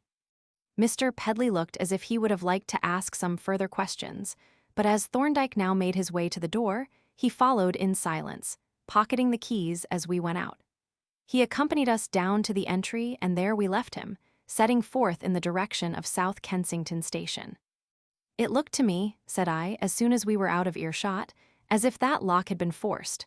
What do you think?" "Well," he answered, "locks get broken in ordinary use, but taking all the facts together, I think you are right. There are too many coincidences for reasonable probability. First, this man leaves his keys, including his latchkey, on the table, which is an extraordinary thing to do. On that very occasion, he is found dead under inexplicable circumstances. Then, of all the locks in his rooms, the one which happens to be broken is the one of which the key is not on the bunch. That is a very suspicious group of facts." "It is," I agreed. "And if there is, as you say, though I can't imagine on what grounds, evidence of foul play, that makes it still more suspicious. But what is the next move? Have you anything in view?" "The next move," he replied, "is to clear up the mystery of the dead man's movements on the day of his death. The railway receipt shows that on that day he traveled down somewhere into Essex. From that place, he took a long, cross-country journey of which the destination was a ditch by a lonely meadow in Buckinghamshire. The questions that we have to answer are, what was he doing in Essex? Why did he make that strange journey? Did he make it alone? And if not, who accompanied him? Now, obviously, the first thing to do is to locate that place in Essex. And when we have done that, to go down there and see if we can pick up any traces of the dead man." "That sounds like a pretty vague quest," said I, "but if we fail, the police may be able to find out something. By the way, we want a new Bradshaw." "An excellent suggestion, Jervis," said he. "I will get one as we go into the station." A few minutes later, As we sat on a bench waiting for our train, he passed to me the open copy of Bradshaw with the crumpled railway receipt. "You see," said he, "it was apparently GB HLT, and the fare from London was 4 and 9 pence. Here is Great Buntingfield Halt, the fare to which is 4 and 9 pence. That must be the place. At any rate, we will give it a trial. May I take it that you are coming to lend a hand? I shall start in good time tomorrow morning." I assented emphatically. Never had I been more completely in the dark than I was in this case, and seldom had I known Thorndyke to be more positive and confident. Obviously, he had something up his sleeve, and I was racked with curiosity as to what that something was. On the following morning, we made a fairly early start, and 10:30 found us seated in the train, looking out across a dreary waste of marshes, with the estuary of the Thames a mile or so distant. For the first time in my recollection, Thorndyke had come unprovided with his inevitable research case. But I noted that he had furnished himself with a botanist's vasculum or tin collecting case and that his pocket bulged as if he had some other appliances concealed about his person. Also that he carried a walking stick that was strange to me. "This will be our destination, I think," he said, as the train slowed down, and sure enough it presently came to rest beside a little makeshift platform on which was displayed the name, Great Buntingfield Halt. We were the only passengers to alight, and the guard, having noted the fact, blew his whistle and dismissed the little station with a contemptuous wave of his flag. Thorndyke lingered on the platform after the train had gone, taking a general survey of the country. Half a mile away to the north, a small village was visible, while to the south the marshes stretched away to the river, their bare expanse unbroken save by a solitary building whose unredeemed hideousness proclaimed it a factory of some kind. Presently the station master approached deferentially, and as we proffered our tickets, Thorndyke remarked, "You don't seem overburdened with traffic here." "No, sir, you're right," was the emphatic reply. "'Tis a dead-alive place. Excepting the people at the Golemite works and one now and then from the village, no one uses the halt. You're the first strangers I've seen for more than a month." "Indeed," said Thorndyke, "but I think you are forgetting one. An acquaintance of mine came here last Tuesday and, by the same token, he hadn't got a ticket and had to pay his fare." "Oh, I remember," the station master replied. "You mean a gentleman with a scar on his cheek, but I don't count him as a stranger. He has been here before. I think he is connected with the works, as he always goes up their road." "Do you happen to remember what time he came back?" Thorndyke asked. "He didn't come back at all," was the reply. "I am sure of that, because I work the halt and level crossing by myself. I remember thinking it queer that he didn't come back, because the ticket that he had lost was a return. He must have gone back in the van belonging to the works, that one that you see coming towards the crossing." As he spoke, he pointed to a van that was approaching down the factory road, a small covered van with the name Golemite Works painted, not on the cover, but on a board that was attached to it. The station master walked towards the crossing to open the gates, and we followed. And when the van had passed, Thorndyke wished our friend good morning, and led the way along the road, looking about him with lively interest and rather with the air of one looking for something in particular. We had covered about 2/3 of the distance to the factory when the road approached a wide ditch, and from the attention with which my friend regarded it, I suspected that this was the something for which he had been looking. It was, however, quite unapproachable, for it was bordered by a wide expanse of soft mud thickly covered with rushes and trodden deeply by cattle. Nevertheless, Thorndyke followed its margin, still looking about him keenly, until, about a couple of 100 yards from the factory, I observed a small decayed wooden staging or quay, apparently the remains of a vanished footbridge. Here Thorndyke halted, and unbuttoning his coat, began to empty out his pockets, producing first the vasculum, then a small case containing 3 wide-mouthed bottles, both of which he deposited on the ground end, finally a sort of miniature landing net, which he proceeded to screw on to the ferrule of his stick. "I take it," said I, "that these proceedings are a blind to cover some sort of observations." "Not at all," he replied. "We are engaged in the study of pond and ditch natural history, and a most fascinating and instructive study it is. The variety of forms is endless. This ditch, you observe, like the one at Bantry, is covered with a dense growth of duckweed. But whereas that ditch was swarming with succinia, here there is not a single succinia to be seen. I grunted a sulky assent and watched suspiciously as he filled the bottles with water from the ditch and then made a preliminary sweep with his net. "Here is a trial sample," said he, holding the loaded net towards me. "Duckweed, hornweed, Planorbis nautilius, but no succinny. What do you think of it, Jervis?" I looked distastefully at the repulsive mess, but yet with attention, for I realized that there was a meaning in his question. And then, suddenly, my attention sharpened. I picked out of the net a strand of dark green, plumy weed and examined it.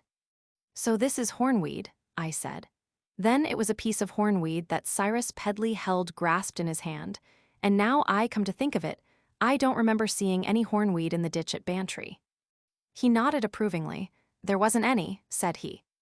"And these little ammonite-like shells are just like those that I noticed at the bottom of Dr. Parton's jar. But I don't remember seeing any in the Bantry ditch." "There were none there," said he, "and the duckweed." "Oh, well," I replied, "duckweed is duckweed, and there's an end of it." He chuckled aloud at my answer, and quoting, "A primrose, by the river's brim a yellow primrose, was to him," bestowed a part of the catch in the vasculum, then turned once more to the ditch and began to ply his net vigorously, emptying out each netful on the grass, looking it over quickly, and then making a fresh sweep, dragging the net each time through the mud at the bottom. I watched him now with a new and very lively interest, for enlightenment was dawning, mingled with some self-contempt and much speculation as to how Thorndyke had got his start in this case. But I was not the only interested watcher. At one of the windows of the factory, I presently observed a man who seemed to be looking our way. After a few seconds' inspection, he disappeared, to reappear almost immediately with a pair of field glasses, through which he took a long look at us. Then he disappeared again, but in less than a minute, I saw him emerge from a side door and advance hurriedly towards us. "We are going to have a notice of ejectment served on us, I fancy," said I. Thorndyke glanced quickly at the approaching stranger but continued to ply his net, working, as I noticed, methodically from left to right. When the man came within 50 yards, he hailed us with a brusque inquiry as to what our business was. I went forward to meet him, and if possible, to detain him in conversation, but this plan failed, for he ignored me and bore straight down on Thorndyke. "Now then," said he, "what's the game? What are you doing here?" Thorndyke was in the act of raising his net from the water, but he now suddenly let it fall to the bottom of the ditch, while he turned to confront the stranger. "I take it that you have some reason for asking," said he. "Yes, I have," the other replied angrily, and with a slight foreign accent that agreed with his appearance. He looked like a Slav of some sort. "This is private land. It belongs to the factory. I am the manager." "The land is not enclosed," Thorndyke remarked. "I tell you the land is private land," the fellow retorted excitedly. "You have no business here. I want to know what you are doing." "My good sir," said Thorndyke, "there is no need to excite yourself. My friend and I are just collecting botanical and other specimens." "How do I know that?" the manager demanded. He looked round suspiciously and his eye lighted on the vasculum. "What have you got in that thing?" he asked. "Let him see what is in it," said Thorndyke, with a significant look at me. Interpreting this as an instruction to occupy the man's attention for a few moments, I picked up the vasculum and placed myself so that he must turn his back to Thorndyke to look into it. I fumbled a while with the catch, but at length opened the case and began to pick out the weed strand by strand. As soon as the stranger's back was turned, Thorndyke raised his net and quickly picked out of it something which he slipped into his pocket. Then he advanced towards us, sorting out the contents of his net as he came. "Well," he said, "you see we are just harmless naturalists. By the way, what did you think we were looking for?" "Never mind what I thought," the other replied fiercely. "This is private land, you have no business here, and you have got to clear out." "Very well," said Thorndyke. "As you please, there are plenty of other ditches." He took the vasculum and the case of bottles, and having put them in his pocket, unscrewed his net, wished the stranger good morning, and turned back towards the station. The man stood watching us until we were near the level crossing, when he, too, turned back and retired to the factory. "I saw you take something out of the net," said I. "What was it?" He glanced back to make sure that the manager was out of sight. Then he put his hand in his pocket, drew it out closed, and suddenly opened it. In his palm lay a small gold dental plate with 4 teeth on it. "My word," I exclaimed. This clenches the matter with a vengeance. That is certainly Cyrus Pedley's plate. It corresponds exactly to the description. Yes, he replied, it is practically a certainty. Of course, it will have to be identified by the dentist who made it, but it is a foregone conclusion.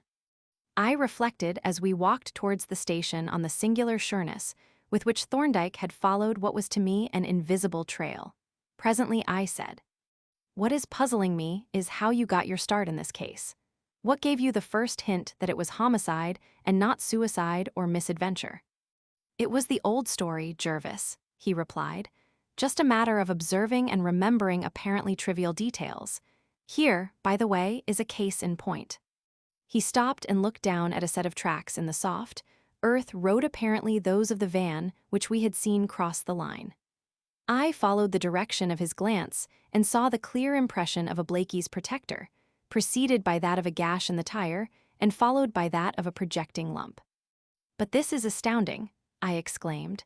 "It is almost certainly the same track that we saw in Ponders Road." "Yes," he agreed. "I noticed it as we came along." He brought out his spring tape and notebook, and handing the latter to me, stooped and measured the distances between the three impressions. I wrote them down as he called them out, and then we compared them with the note made in Ponders Road. The measurements were identical, as were the relative positions of the impressions. "This is an important piece of evidence," said he. "I wish we were able to take casts, but the notes will be pretty conclusive. And now," he continued as we resumed our progress towards the station, "to return to your question. Parton's evidence at the inquest proved that Cyrus Pedley was drowned in water which contained duckweed. He produced a specimen, and we both saw it. We saw the duckweed in it and also 2 planorbis shells. The presence of those 2 shells proved that the water in which he was drowned must have swarmed with them. We saw the body and observed that one hand grasped a wisp of hornweed. Then we went to view the ditch and we examined it. That was when I got, not a mere hint, but a crucial and conclusive fact. The ditch was covered with duckweed, as we expected, but it was the wrong duckweed." "The wrong duckweed," I exclaimed. "Why, how many kinds of duckweed are there?" "There are 4 British species," he replied. "The greater duckweed, the lesser duckweed, the thick duckweed, and the ivy-leaved duckweed. Now the specimens in Parton's jar I noticed were the greater duckweed, which is easily distinguished by its roots, which are multiple and form a sort of tassel. But the duckweed on the Bantry ditch was the lesser duckweed, which is smaller than the other, but is especially distinguished by having only a single root. It is impossible to mistake one for the other." Here, then, was practically conclusive evidence of murder. Cyrus Pedley had been drowned in a pond or ditch, but not in the ditch in which his body was found. Therefore, his dead body had been conveyed from some other place and put into this ditch. Such a proceeding furnishes prima facie evidence of murder, but as soon as the question was raised, there was an abundance of confirmatory evidence.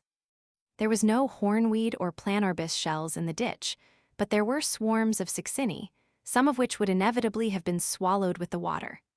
There was an obscure linear pressure mark on the arm of the dead man, just above the elbow, such a mark as might be made by a cord if a man were pinioned to render him helpless. Then the body would have had to be conveyed to this place in some kind of vehicle. And we found the traces of what appeared to be a motor van, which had approached the cart track on the wrong side of the road, as if to pull up there. It was a very conclusive mass of evidence, but it would have been useless but for the extraordinarily lucky chance that poor Pedley had lost his railway ticket and preserved the receipt, by which we were able to ascertain where he was on the day of his death and in what locality the murder was probably committed. But that is not the only way in which fortune has favored us. The station master's information was, and will be, invaluable. Then it was most fortunate for us that there was only one ditch on the factory land, and that ditch was accessible at only one point, which must have been the place where Pedley was drowned. The duckweed in this ditch is, of course, the greater duckweed. Yes, I have taken some specimens as well as the hornweed and shells.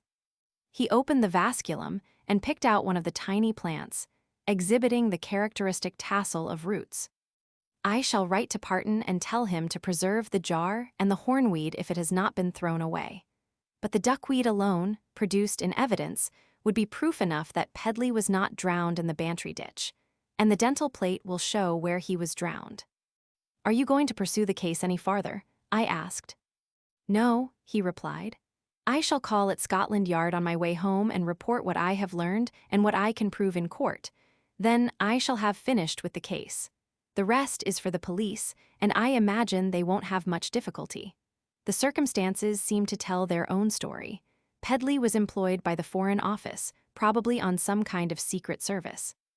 I imagine that he discovered the existence of a gang of evildoers, probably foreign revolutionaries, of whom we may assume that our friend the manager of the factory is one.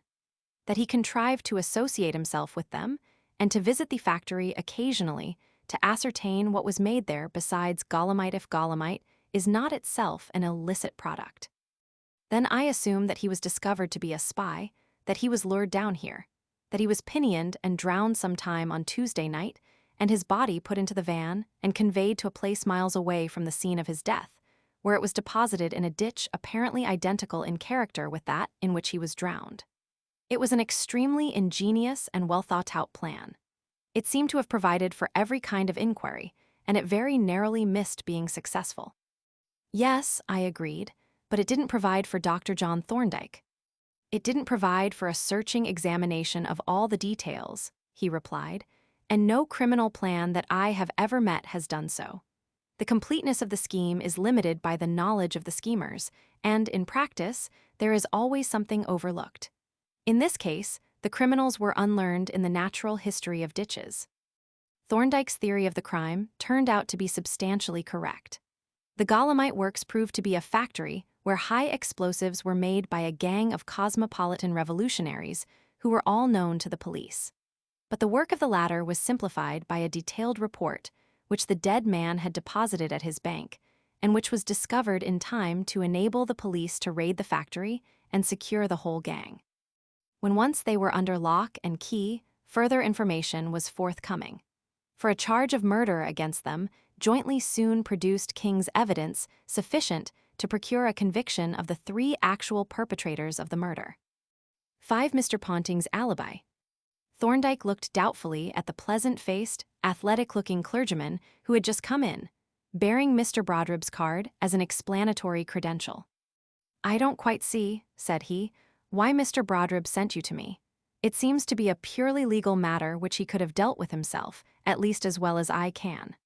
He appeared to think otherwise, said the clergyman. The Revd. Charles Meade was written on the card. At any rate, he added with a persuasive smile, here I am, and I hope you are not going to send me away. I shouldn't offer that affront to my old friend Brodribb, replied Thorndyke, smiling in return. So we may as well get to business, which, in the first place, involves the setting out of all the particulars. Let us begin with the lady who is the subject of the threats of which you spoke. Her name, said Mr. Meade, is Miss Millicent Fawcett. She is a person of independent means, which she employs in works of charity. She was formerly a hospital sister, and she does a certain amount of voluntary work in the parish as a sort of district nurse. She has been a very valuable help to me, and we have been close friends for several years, and I may add, as a very material fact, that she has consented to marry me in about 2 months' time. So that, you see, I am properly entitled to act on her behalf. Yes, agreed Thorndyke, you are an interested party, and now, as to the threats, what do they amount to? That, replied Meade, I can't tell you.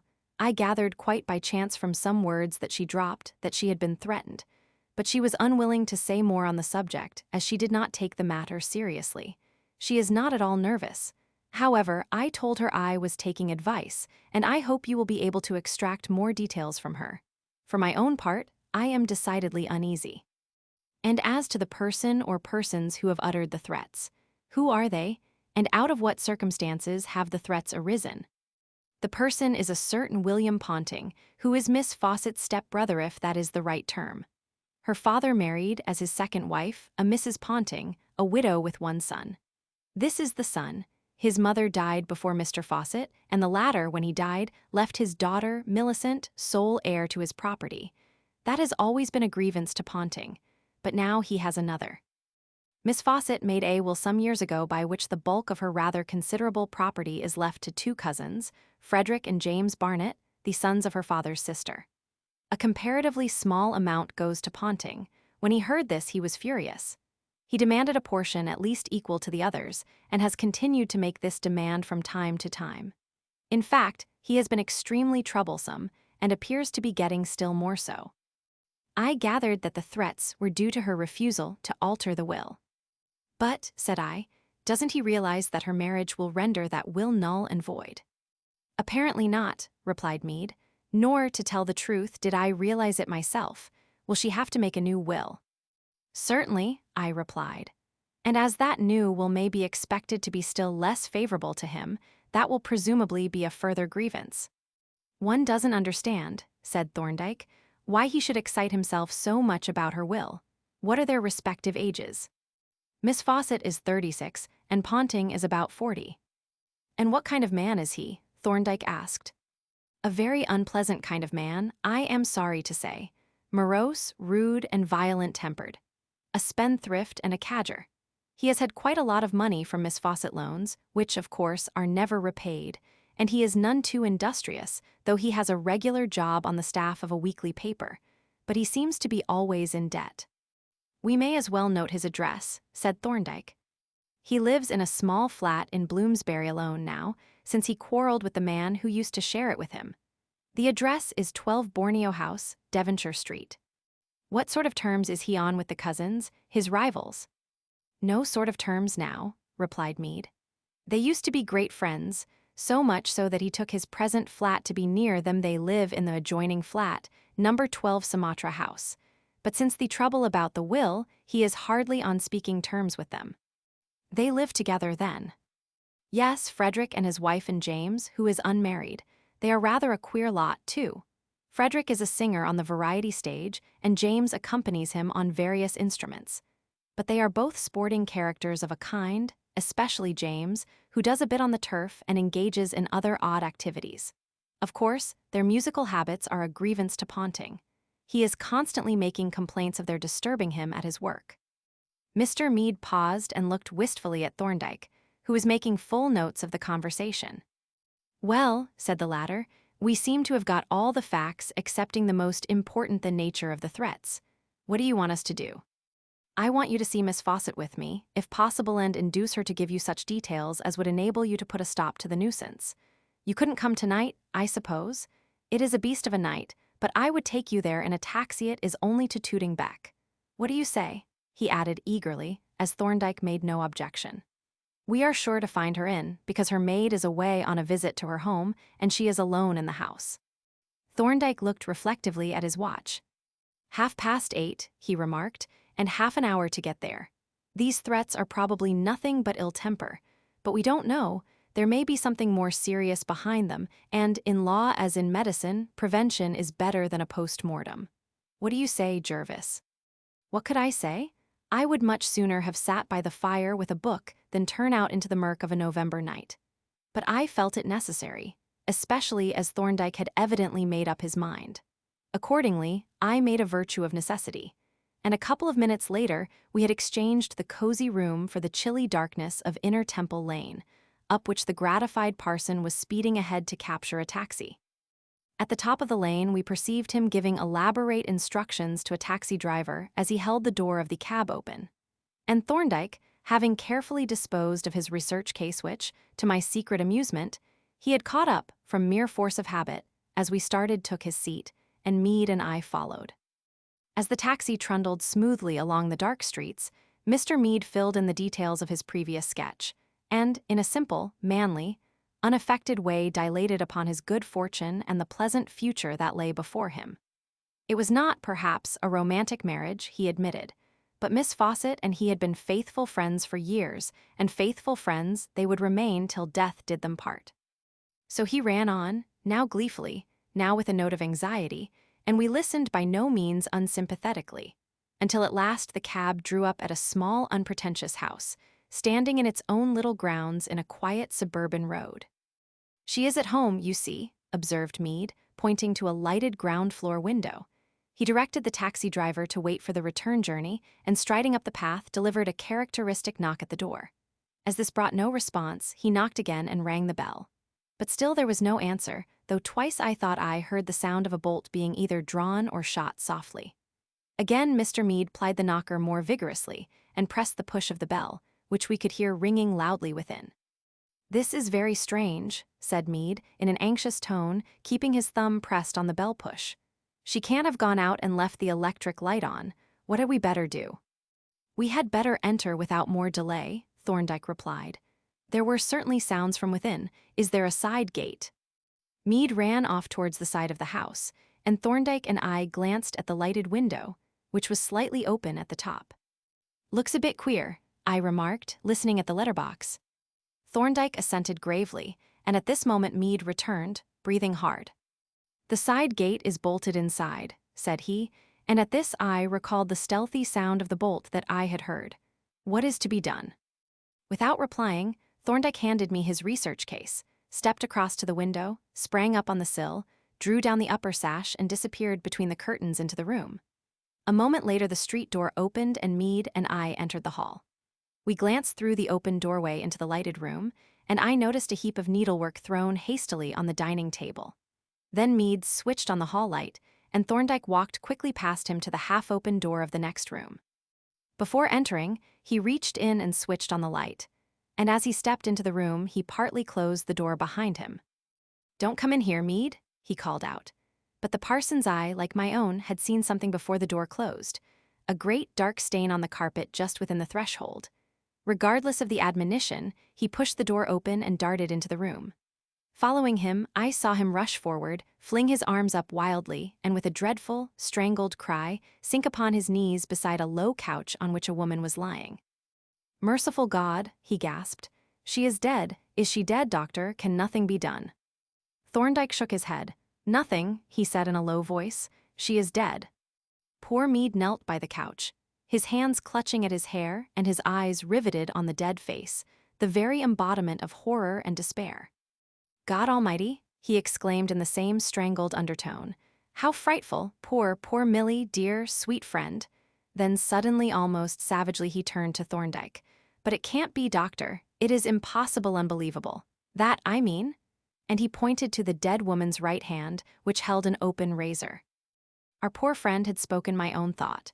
It was incredible that this refined, pious lady should have inflicted those savage wounds that gaped scarlet beneath the waxen face. There, indeed, was the razor lying in her hand. But what was its testimony worth? My heart rejected it, but yet, unwillingly, I noted that the wounds seemed to support it, for they had been made from left to right, as they would have been if self-inflicted. "It is hard to believe," said Thorndyke, "but there is only one alternative. Someone should acquaint the police at once." "I will go," exclaimed Meade, starting up. "I know the way and the cab is there." He looked once more with infinite pity and affection at the dead woman. "Poor, sweet girl," he murmured. "If we can do no more for you, we can defend your memory from calumny and call upon the God of justice to right the innocent and punish the guilty." With these words and a mute farewell to his dead friend, he hurried from the room, and immediately afterwards we heard the street door close. As he went out, Thorndyke's manner changed abruptly. He had been deeply moved who would not have been by this awful tragedy that had in a moment shattered the happiness of the genial, kindly parson. Now he turned to me with a face set and stern. "This is an abominable affair, Jervis," he said in an ominously quiet voice. "You reject the suggestion of suicide, then?" said I, with a feeling of relief that surprised me. "Absolutely," he replied. "Murder shouts at us from everything that meets our eye. Look at this poor woman in her trim nurse's dress with her unfinished needlework lying on the table in the next room and that preposterous razor loose in her limp hand. Look at the savage wounds, 4 of them and the first one mortal.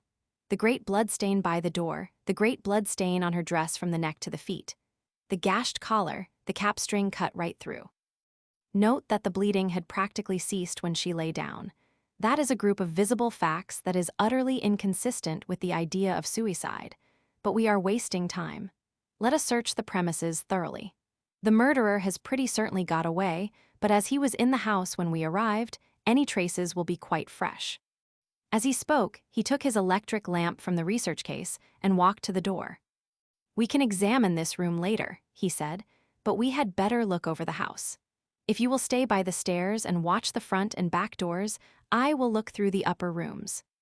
He ran lightly up the stairs while I kept watch below, but he was absent less than a couple of minutes.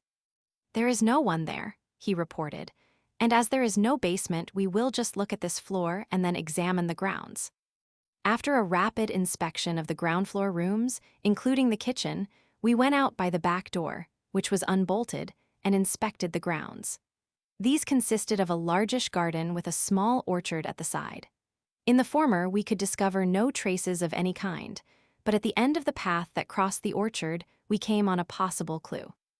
The orchard was enclosed by a 5-foot fence, the top of which bristled with hooked nails, and at the point opposite to the path, Thorndyke's lantern brought into view 1 or 2 wisps of cloth caught on the hooks.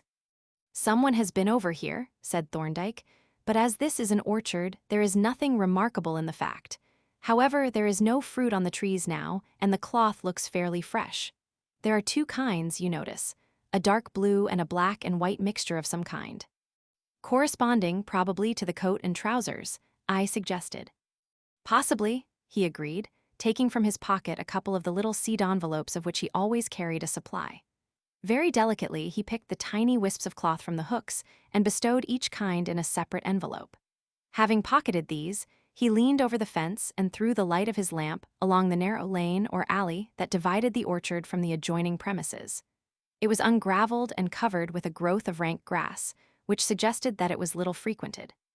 But immediately below was a small patch of bare earth, and on this was a very distinct impression of a foot, covering several less distinct prints. "Several people have been over here at different times," I remarked. "Yes," Thorndyke agreed, "but that sharp footprint belongs to the last one over, and he is our concern. We had better not confuse the issues by getting over ourselves.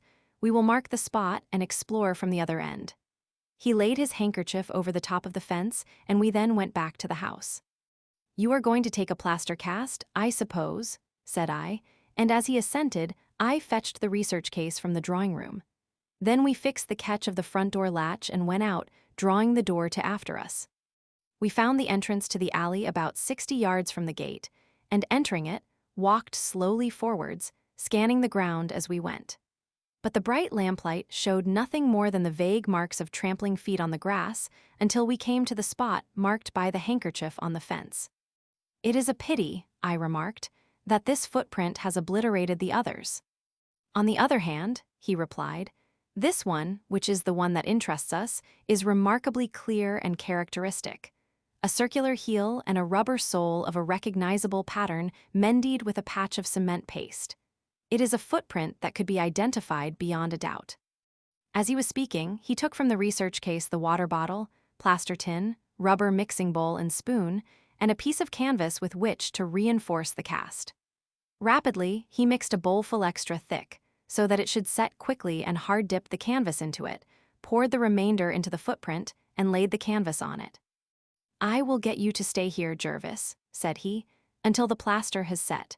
I want to examine the body rather more thoroughly before the police arrive, particularly the back." "Why the back?" I asked. "Did not the appearance of the body suggest to you the advisability of examining the back?" he asked, and then, without waiting for a reply, he went off, leaving the inspection lamp with me.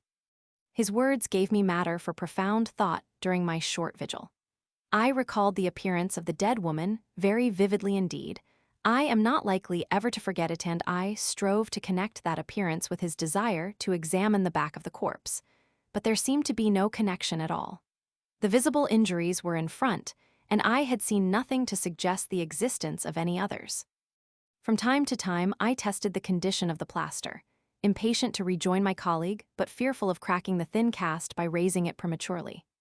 At length the plaster seemed to be hard enough, and trusting to the strength of the canvas, I prized cautiously at the edge, when to my relief the brittle plate came up safely and I lifted it clear. Wrapping it carefully in some spare rag, I packed it in the research case, and then, taking this and the lantern, made my way back to the house.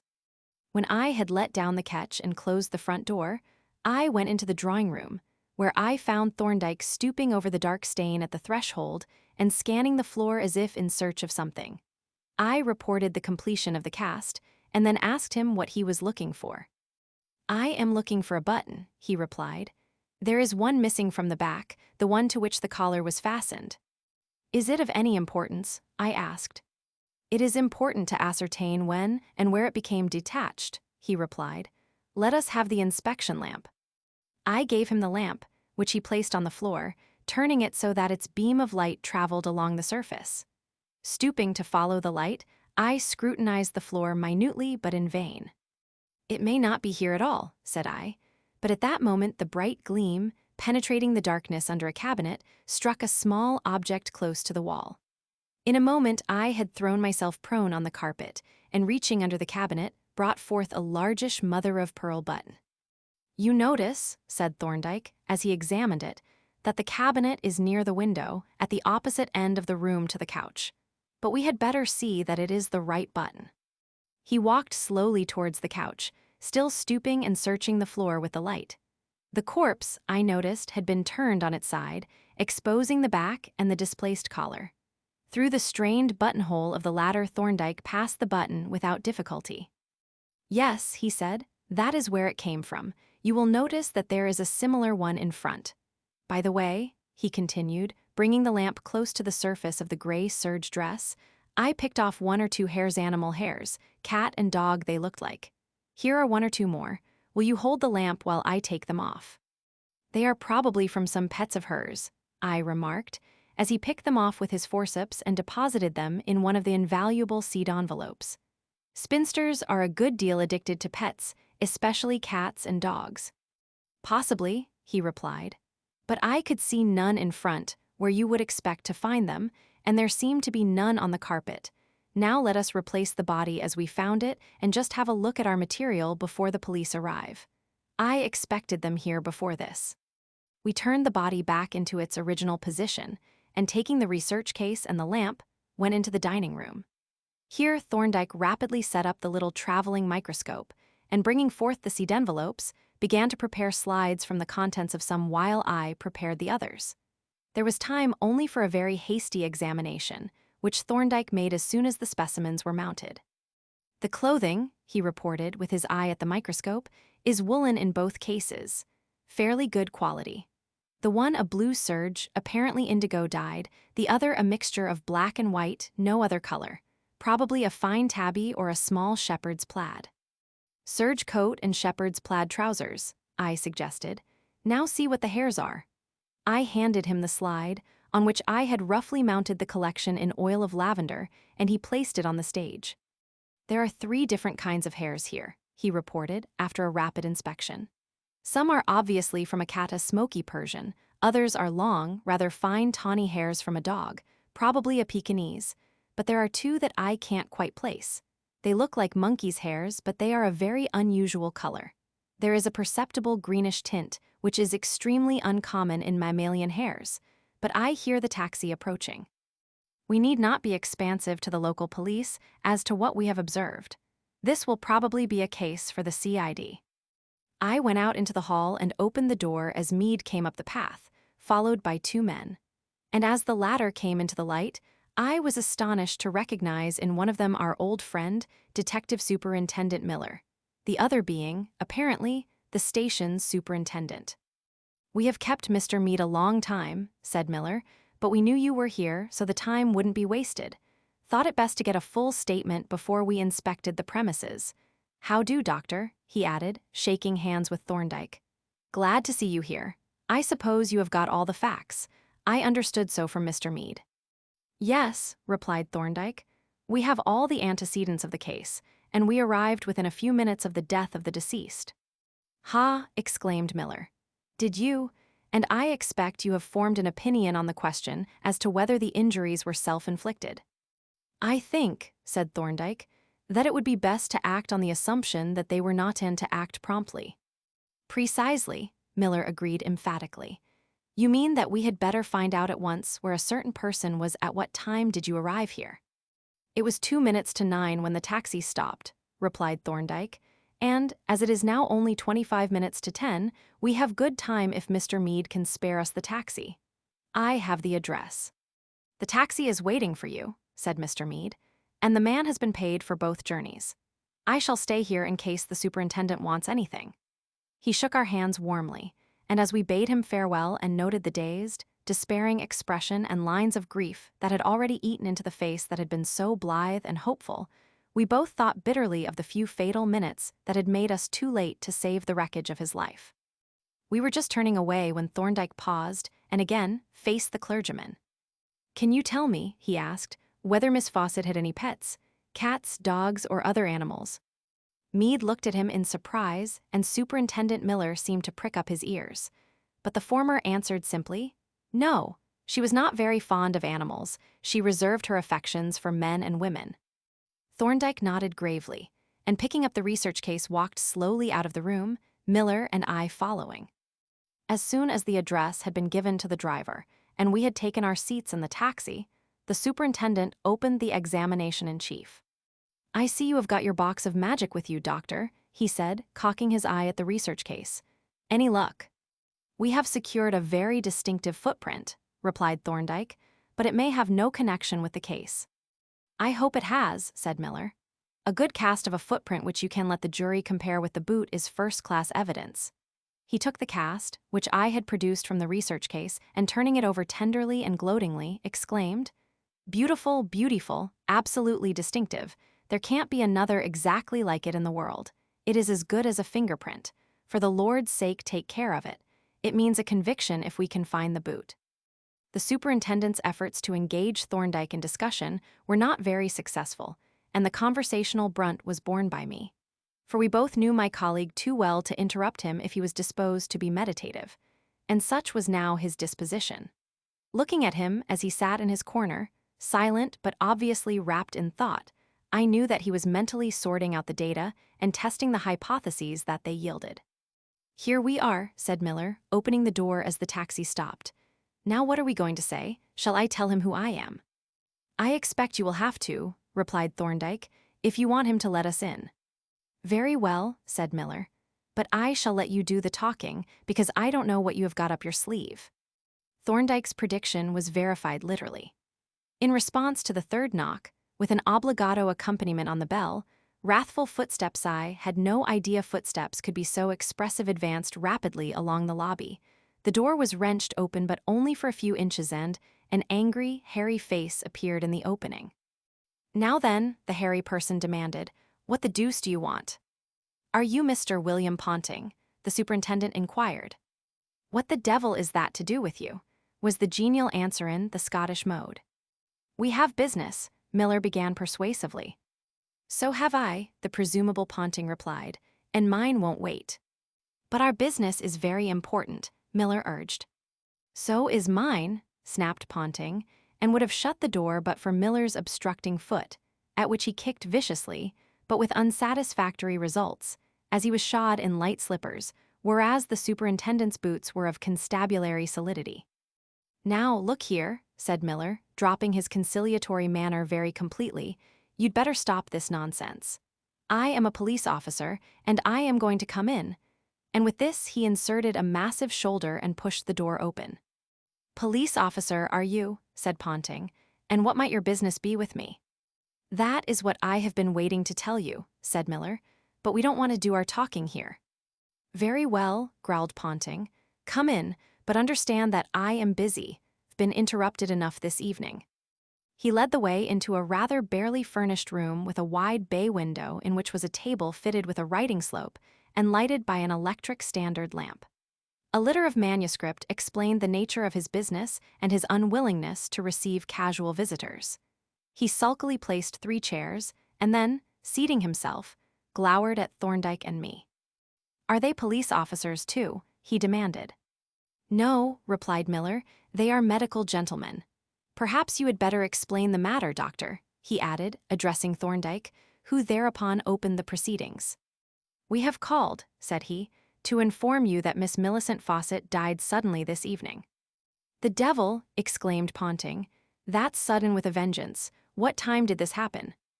"About 9:15. "Extraordinary," muttered Ponting. "I saw her only the day before yesterday, and she seemed quite well then. What did she die of?" "The appearances," replied Thorndyke, "suggest suicide." "Suicide?" gasped Ponting. "Impossible, I can't believe it. Do you mean to tell me she poisoned herself?" "No," said Thorndyke, "it was not poison. Death was caused by injuries to the throat inflicted with a razor. Good God, exclaimed Ponting. What a horrible thing, but, he added after a pause, I can't believe she did it herself, and I don't. Why should she commit suicide? She was quite happy, and she was just going to be married to that mealy-faced parson. And a razor, too. How do you suppose she came by a razor? Women don't shave. They smoke and drink and swear, but they haven't taken to shaving yet. I don't believe it, do you? He glared ferociously at the superintendent, who replied, I am not sure that I do. There's a good deal in what you've just said, and the same objections had occurred to us. But you see, if she didn't do it herself, someone else must have done it, and we should like to find out who that someone is. So we begin by ascertaining where any possible persons may have been at 8:45 this evening. Ponting smiled like an infuriated cat. So you think me a possible person, do you? Said he. Everyone is a possible person, Miller replied blandly, especially when he is known to have uttered threats. The reply sobered Ponting considerably. For a few moments he sat, looking reflectively at the superintendent. Then, in comparatively quiet tones, he said, I have been working here since 6 o'clock. You can see the stuff for yourself, and I can prove that it has been written since 6. The superintendent nodded, but made no comment, and Ponting gazed at him fixedly, evidently thinking hard. Suddenly he broke into a harsh laugh. What is the joke? Miller inquired stolidly. The joke is that I have got another alibi, a very complete one. There are compensations in every evil. I told you I had been interrupted in my work already this evening. It was those fools next door, the Barnett's cousins of mine. They are musicians, save the mark. Variety stage, you know. Funny songs and jokes for mental defectives. Well, they practice their infernal ditties in their rooms, and the row comes into mine, and an accursed nuisance it is. However, they have agreed not to practice on Thursdays and Fridays, my busy nights, and usually they don't. But tonight, just as I was in the thick of my writing, I suddenly heard the most unholy din. That idiot, Fred Barnett, bawling one of his imbecile songs when the pigs their wings have folded, and balderdash of that sort, and the other donkey accompanying him on the clarinet, if you please. I stuck it for a minute or two. Then I rushed round to their flat and raised Cain with the bell and knocker. Mrs. Fred opened the door, and I told her what I thought of it. Of course she was very apologetic, said they had forgotten that it was Thursday, and promised that she would make her husband stop. And I suppose she did, for by the time I got back to my rooms the row had ceased. I could have punched the whole lot of them into a jelly, but it was all for the best as it turns out. What time was it when you went round there? Asked Miller. About 5 minutes past 9, replied Ponting. The church bell had struck 9 when the row began. Grunted Miller, glancing at Thorndyke. Well, that is all we wanted to know, so we need not keep you from your work any longer. He rose and, being let out with great alacrity, stumped down the stairs, followed by Thorndyke and me. As we came out into the street, he turned to us with a deeply disappointed expression. Well, he exclaimed, this is a suck-in. I was in hopes that we had pounced on our quarry before he had got time to clear away the traces, and now we've got it all to do. You can't get round an alibi of that sort. I glanced at Thorndyke to see how he was taking this unexpected check. He was evidently puzzled, and I could see by the expression of concentration in his face that he was trying over the facts and inferences in new combinations to meet this new position. Probably he had noticed, as I had, that Ponting was wearing a tweed suit, and that therefore the shreds of clothing from the fence could not be his unless he had changed. But the alibi put him definitely out of the picture, and, as Miller had said, we now had nothing to give us a lead. Suddenly, Thorndyke came out of his reverie and addressed the superintendent. We had better put this alibi on the basis of ascertained fact. It ought to be verified at once. At present, we have only Ponting's unsupported statement. It isn't likely that he would risk telling a lie, Miller replied gloomily. A man who is under suspicion of murder will risk a good deal, Thorndyke retorted, especially if he is guilty. I think we ought to see Mrs. Barnett before there is any opportunity of collusion. There has been time for collusion already, said Miller. Still, you are quite right, and I see there is a light in their sitting room, if that is it, next to Ponting S. Let us go up and settle the matter now. I shall leave you to examine the witness and say what you think it best to say. We entered the building and ascended the stairs to the Barnetts' flat, where Miller rang the bell and executed a double knock. After a short interval, the door was opened, and a woman looked out at us inquisitively. "Are you Mrs. Frederick Barnet?" Thorndyke inquired. The woman admitted her identity in a tone of some surprise, and Thorndyke explained. "We have called to make a few inquiries concerning your neighbor, Mr. Ponting, and also about certain matters relating to your family. I am afraid it is a rather unseasonable hour for a visit, but as the affair is of some importance and time is an object, I hope you will overlook that." Mrs. Barnet listened to this explanation with a puzzled and rather suspicious air. After a few moments' hesitation, she said, "I think you had better see my husband. If you will wait here a moment, I will go and tell him." With this, she pushed the door to, without actually closing it, and we heard her retire along the lobby, presumably to the sitting room. For, during the short colloquy, I had observed a door at the end of the lobby, partly open, through which I could see the end of a table covered with a red cloth. The moment extended to a full minute, and the superintendent began to show signs of impatience. "I don't see why you didn't ask her the simple question straight out," he said, and the same question had occurred to me. But at this point, footsteps were heard approaching, the door opened, and a man confronted us, holding the door open with his left hand, his right being wrapped in a handkerchief. He looked suspiciously from one to the other of us and asked stiffly, "What is it that you want to know, and would you mind telling me who you are?" "My name is Thorndyke," was the reply. "I am the legal advisor of the Reverend Charles Meade, and these two gentlemen are interested parties. I want to know what you can tell me of Mr. Ponting's recent movements today, for instance. When did you last see him?" The man appeared to be about to refuse any conversation, but suddenly altered his mind, reflected for a few moments, and then replied, "I saw him from my window at our bay windows about 8:30, but my wife saw him later than that. If you will come in, she can tell you the time exactly." He led the way along the lobby with an obviously puzzled air, but he was not more puzzled than I, or than Miller, to judge by the bewildered glance that the superintendent cast at me as he followed our host along the lobby. I was still meditating on Thorndyke's curiously indirect methods when the sitting room door was opened, and then I got a minor surprise of another kind. When I had last looked into the room, the table had been covered by a red cloth. It was now bare, and when we entered the room, I saw that the red cover had been thrown over a side table, on which was some bulky and angular object. Apparently, it had been thought desirable to conceal that object, whatever it was, and as we took our seats beside the bare table, my mind was busy with conjectures as to what that object could be. Mr. Barnet repeated Thorndyke's question to his wife, adding, "I think it must have been a little after 9 when Ponting came round. What do you say?" "Yes," she replied, "it would be, for I heard it strike 9 just before you began your practice, and he came a few minutes after."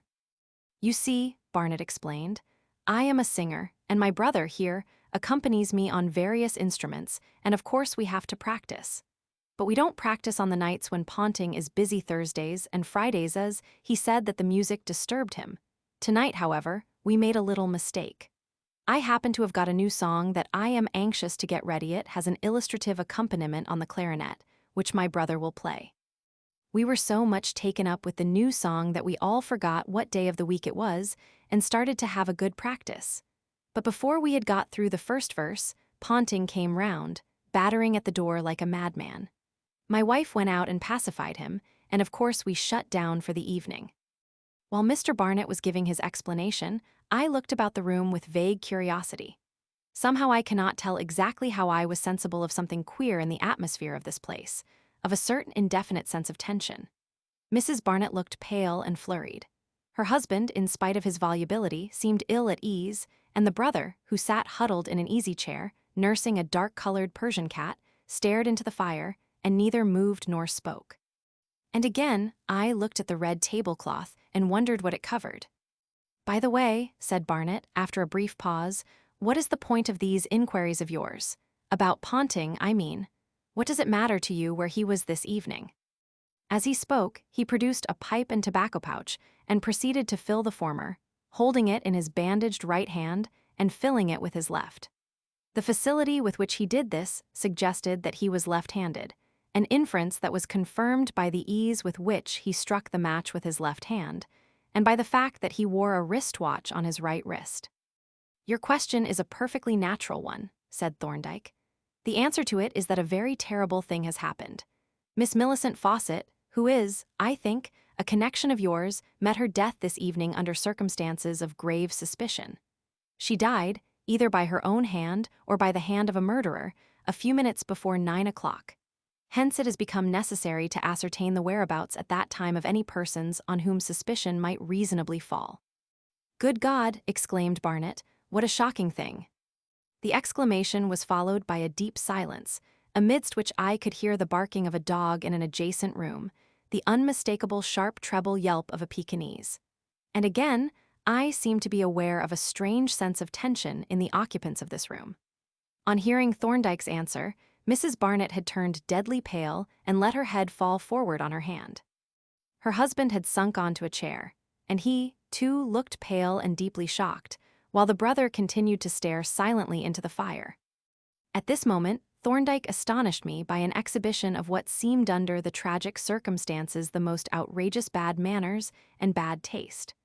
Rising from his chair with his eyes fixed on a print which hung on the wall above the red-covered table, he said, "That looks like one of Cameron's etchings," and forthwith stepped across the room to examine it, resting his hand, as he leaned forward on the object covered by the cloth. "Mind where you are putting your hand, sir," Fred Barnett called out, springing to his feet. Thorndyke looked down at his hand, and deliberately raising a corner of the cloth, looked under. "There is no harm done," he remarked quietly, letting the cloth drop, and with another glance at the print, he went back to his chair. Once more a deep silence fell upon the room, and I had a vague feeling that the tension had increased. Mrs. Barnett was as white as a ghost, and seemed to catch at her breath. Her husband watched her with a wild, angry expression and smoked furiously, while the superintendent also, conscious of something abnormal in the atmosphere of the room, looked furtively from the woman to the man, and from him to Thorndyke. Yet again in the silence, the shrill barking of the Pekingese dog broke out, and somehow that sound connected itself in my mind with the Persian cat that dozed on the knees of the immovable man by the fire. I looked at the cat and at the man, and even as I looked, I was startled by a most extraordinary apparition. Above the man's shoulder slowly rose a little round head like the head of a diminutive, greenish-brown man. Higher and higher the tiny monkey raised itself, resting on its little hands to peer at the strangers. Then, with sudden coyness like a shy baby, it popped down out of sight. I was thunderstruck. The cat and the dog I had noted merely as a curious coincidence, but the monkey and such an unusual monkey to put coincidences out of the question. I stared at the man in positive stupefaction. Somehow that man was connected with that unforgettable figure lying upon the couch miles away. But how? When that deed of horror was doing, he had been here in this very room, yet, in some way, he had been concerned in it. And suddenly, a suspicion dawned upon me that Thorndyke was waiting for the actual perpetrator to arrive. "It is a most ghastly affair," Barnett repeated presently in a husky voice. Then, after a pause, he asked, "Is there any sort of evidence as to whether she killed herself or was killed by somebody else?" "I think that my friend, here Detective Superintendent Miller, has decided that she was murdered." He looked at the bewildered superintendent, who replied with an inarticulate grunt. "And is there any clue as to who the murderer may be? You spoke of suspected persons just now." "Yes," replied Thorndyke, "there is an excellent clue if it can only be followed up. We found a most unmistakable footprint, and what is more, we took a plaster cast of it. Would you like to see the cast?" Without waiting for a reply, he opened the research case and took out the cast, which he placed in my hands. "Just take it round and show it to them," he said. The superintendent had witnessed Thorndyke's amazing proceedings with an astonishment that left him speechless. But now he sprang to his feet, and as I walked round the table, he pressed beside me to guard the precious cast from possible injury. I laid it carefully down on the table, and as the light fell on it obliquely, it presented a most striking appearance, that of a snow-white boot sole on which the unshapely patch, the circular heel, and the marks of wear were clearly visible. The three spectators gathered round, as near as the superintendent would let them approach, and I observed them closely, assuming that this incomprehensible move of Thorndyke's was a device to catch one or more of them off their guard. Fred Barnett looked at the cast stolidly enough, though his face had gone several shades paler. But Mrs. Barnett stared at it with starting eyeballs and dropped jaw, the very picture of horror and dismay. As to James Barnett, whom I now saw clearly for the first time, he stood behind the woman with a singularly scared and haggard face, and his eyes riveted on the white boot sole. And now I could see that he wore a suit of blue serge, and that the front both of his coat and waistcoat were thickly covered with the shed hairs of his pets. There was something very uncanny about this group of persons gathered around that accusing footprint, all as still and rigid as statues and none uttering a sound. But something still more uncanny followed. Suddenly, the deep silence of the room was shattered by the shrill notes of a clarinet, and a brassy voice burst forth. "When the pigs their wings have folded, and the cows are in their nest." We all spun round in amazement, and at the first glance the mystery of the crime was solved. There stood Thorndyke with the red table cover at his feet, and at his side, on the small table, a massively constructed phonograph of the kind used in offices for dictating letters, but fitted with a convoluted metal horn in place of the rubber ear tubes. A moment of astonished silence was succeeded by a wild confusion. Mrs. Barnett uttered a piercing shriek and fell back onto a chair. Her husband broke away and rushed at Thorndyke, who instantly gripped his wrist and pinioned him, while the superintendent, taking in the situation at a glance, fastened on the unresisting James and forced him down into a chair. I ran round, and having stopped the machine for the preposterous song was hideously incongruous with the tragedy that was enacting, went to Thorndyke's assistance, and helped him to remove his prisoner from the neighborhood of the instrument. "Superintendent Miller," said Thorndyke, still maintaining a hold on his squirming captive, "I believe you are a justice of the peace." "Yes," was the reply, "ex officio." "Then," said Thorndyke, "I accuse these three persons of being concerned in the murder of Miss Millicent Fawcett. Frederick Barnett as the principal who actually committed the murder, James Barnett as having aided him by holding the arms of the deceased, and Mrs. Barnett as an accessory before the fact in that she worked this phonograph for the purpose of establishing a false alibi."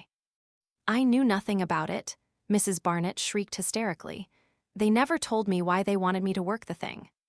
"We can't go into that now," said Miller.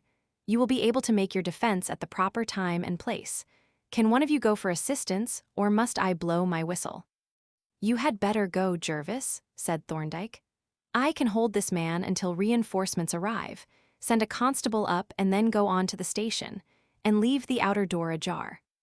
I followed these directions, and having found the police station, presently returned to the flat with 4 constables and a sergeant in 2 taxis.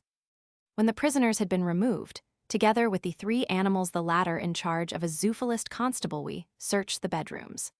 Frederick Barnett had changed his clothing completely, but in a locked drawer, the lock of which Thorndyke picked neatly, to the superintendent's undisguised admiration we found the discarded garments, including a pair of torn shepherd's plaid trousers, covered with bloodstains, and a new, empty razor case.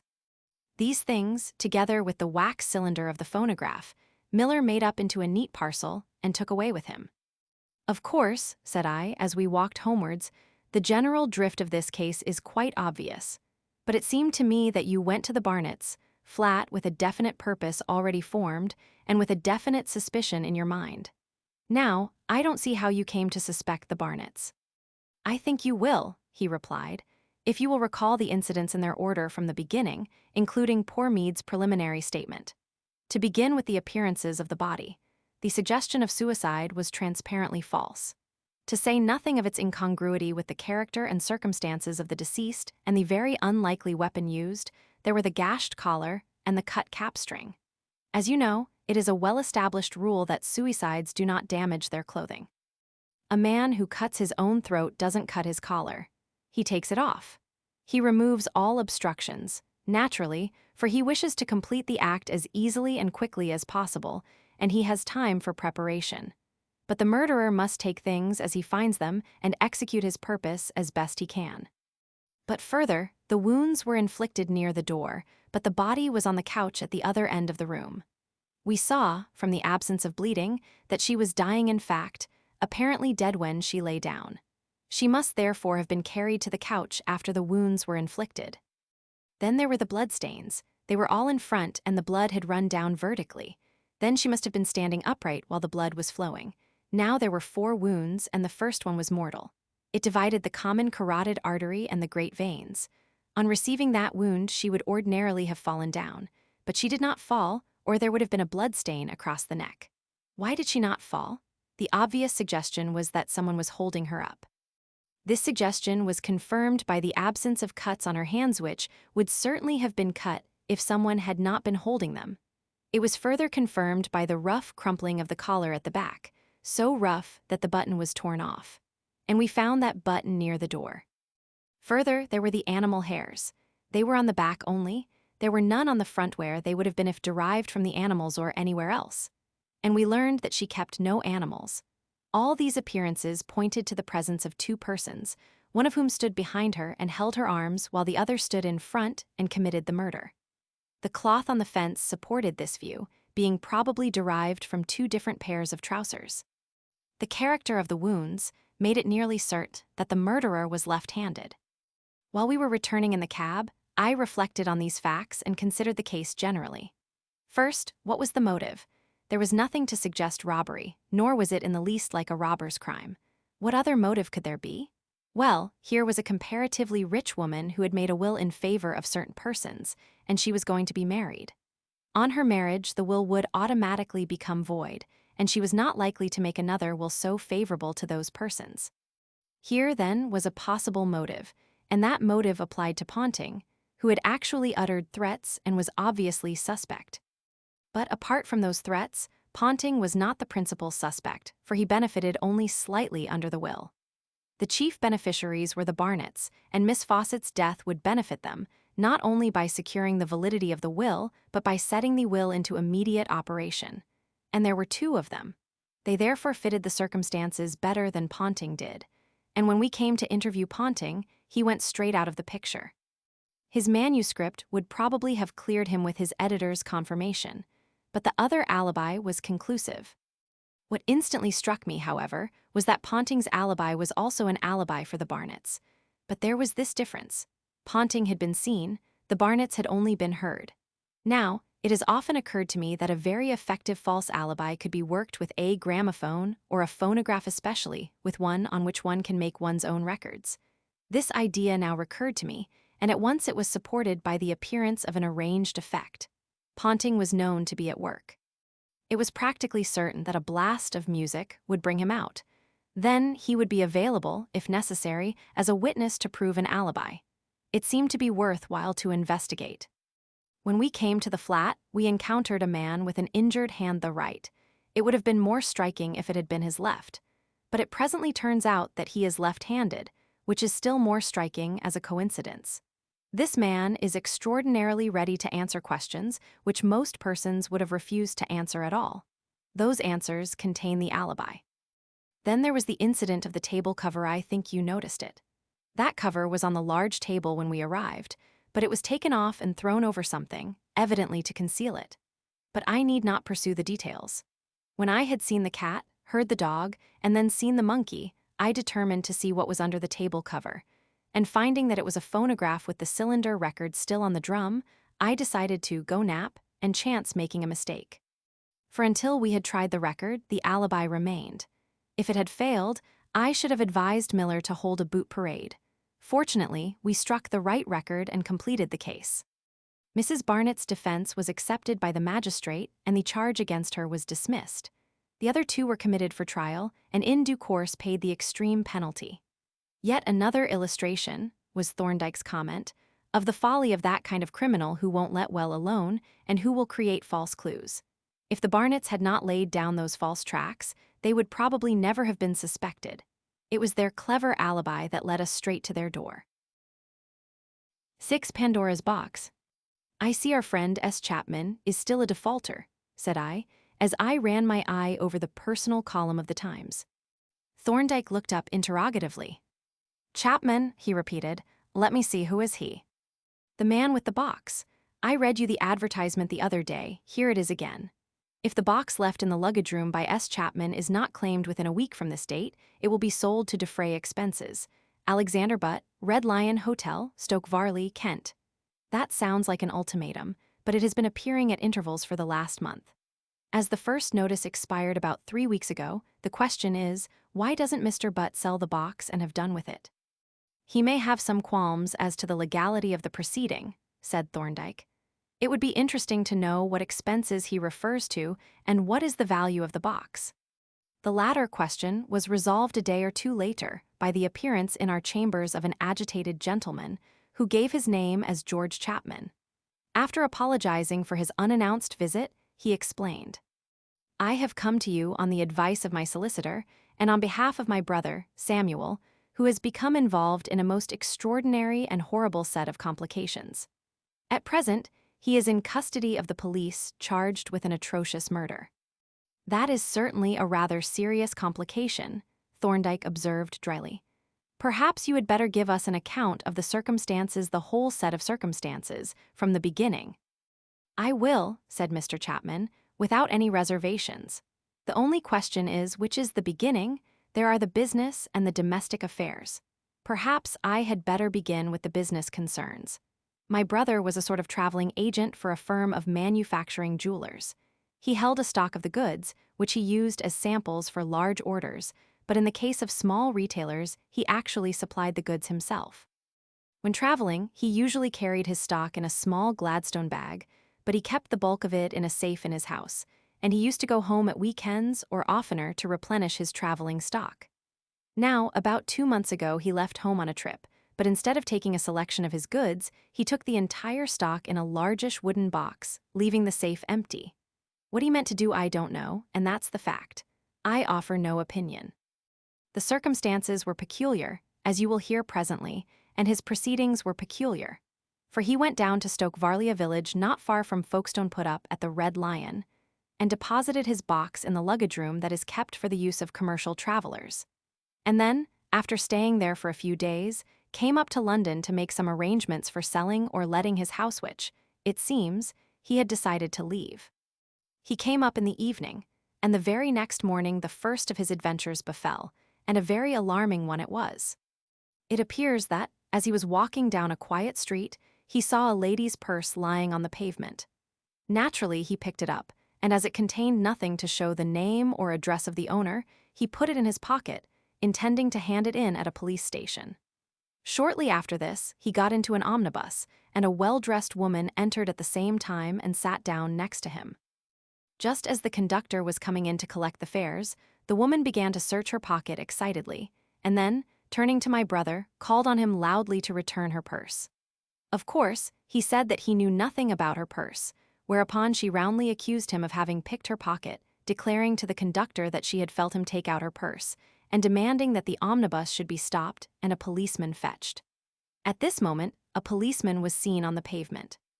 The conductor stopped the omnibus and hailed the constable, who came, and having examined the floor of the vehicle without finding the missing purse, and taken the conductor's name and number, took my brother into custody and conducted him and the woman to the police station. Here the inspector took down from the woman a description of the stolen purse and its contents, which my brother, to his utter dismay, recognized as that of the purse which he had picked up and which was still in his pocket. Immediately, he gave the inspector an account of the incident and produced the purse. But it is hardly necessary to say that the inspector refused to take his explanations seriously.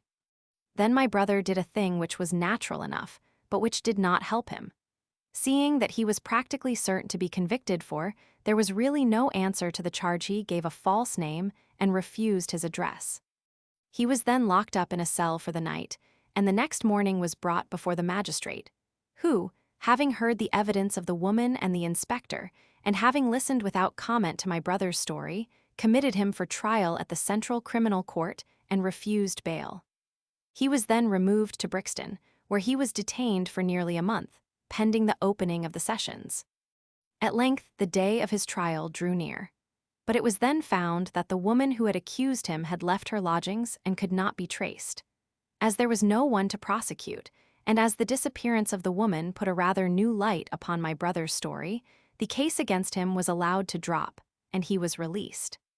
He went home by train, and at the station he bought a copy of the Times to read on the way. Before opening it, he chanced to run his eye over the personal column, and there his attention was arrested by his own name in an advertisement. "Relating to a box," said I. "Precisely, then you have seen it. Well, considering the value of the contents of that box, he was naturally rather anxious. At once he sent off a telegram saying that he would call on the following day before noon to claim the box and pay what was owing, and he did so. Yesterday morning, he took an early train down to Stoke Varley and went straight to the Red Lion. On his arrival, he was asked to step into the coffee room, which he did, and there he found 3 police officers, who forthwith arrested him on a charge of murder. But before going into the particulars of that charge, I had better give you an account of his domestic affairs, on which this incredible and horrible accusation turns. My brother, I am sorry to say, was living with a woman who was not his wife. He had originally intended to marry her, but his association with her, which lasted over several years, did not encourage that intention. She was a terrible woman, and she led him a terrible life. Her temper was ungovernable, and when she had taken too much to drink, which was a pretty frequent occurrence, she was not only noisy and quarrelsome, but physically violent as well. Her antecedents were disreputable. She had been connected with the seamy side of the music hall stage. Her associations were disreputable. She brought questionable women to my brother's house. She consorted with men of doubtful character, and her relations with them were equally doubtful. Indeed, with one of them, a man named Gamble, I should say that her relations were not doubtful at all, though I understand he was a married man. Well, my brother put up with her for years, living a life that cut him off from all decent society. But at last, his patience gave way, and I may add that he made the acquaintance of a very desirable lady, who was willing to condone his past and marry him if he could secure a possible future. After a particularly outrageous scene, he ordered the woman Rebecca Mings was her name out of the house and declared their relationship at an end. But she refused to be shaken off. She kept possession of the street door key, and she returned again and again and made a public scandal. The last time she created such an uproar when the door was bolted against her that a crowd collected in the street, and my brother was forced to let her in. She stayed with him some hours, alone in the house, for the only servant he had was a daily girl, who left at 3 o'clock and went away quite quietly about 10 at night. But although a good many people saw her go into the house, no one but my brother seems to have seen her leave it, a most disastrous circumstance, for, from the moment when she left the house, no one ever saw her again. She did not go to her lodgings that night. She disappeared utterly until, but I must go back now to the Red Lion at Stoke Varley.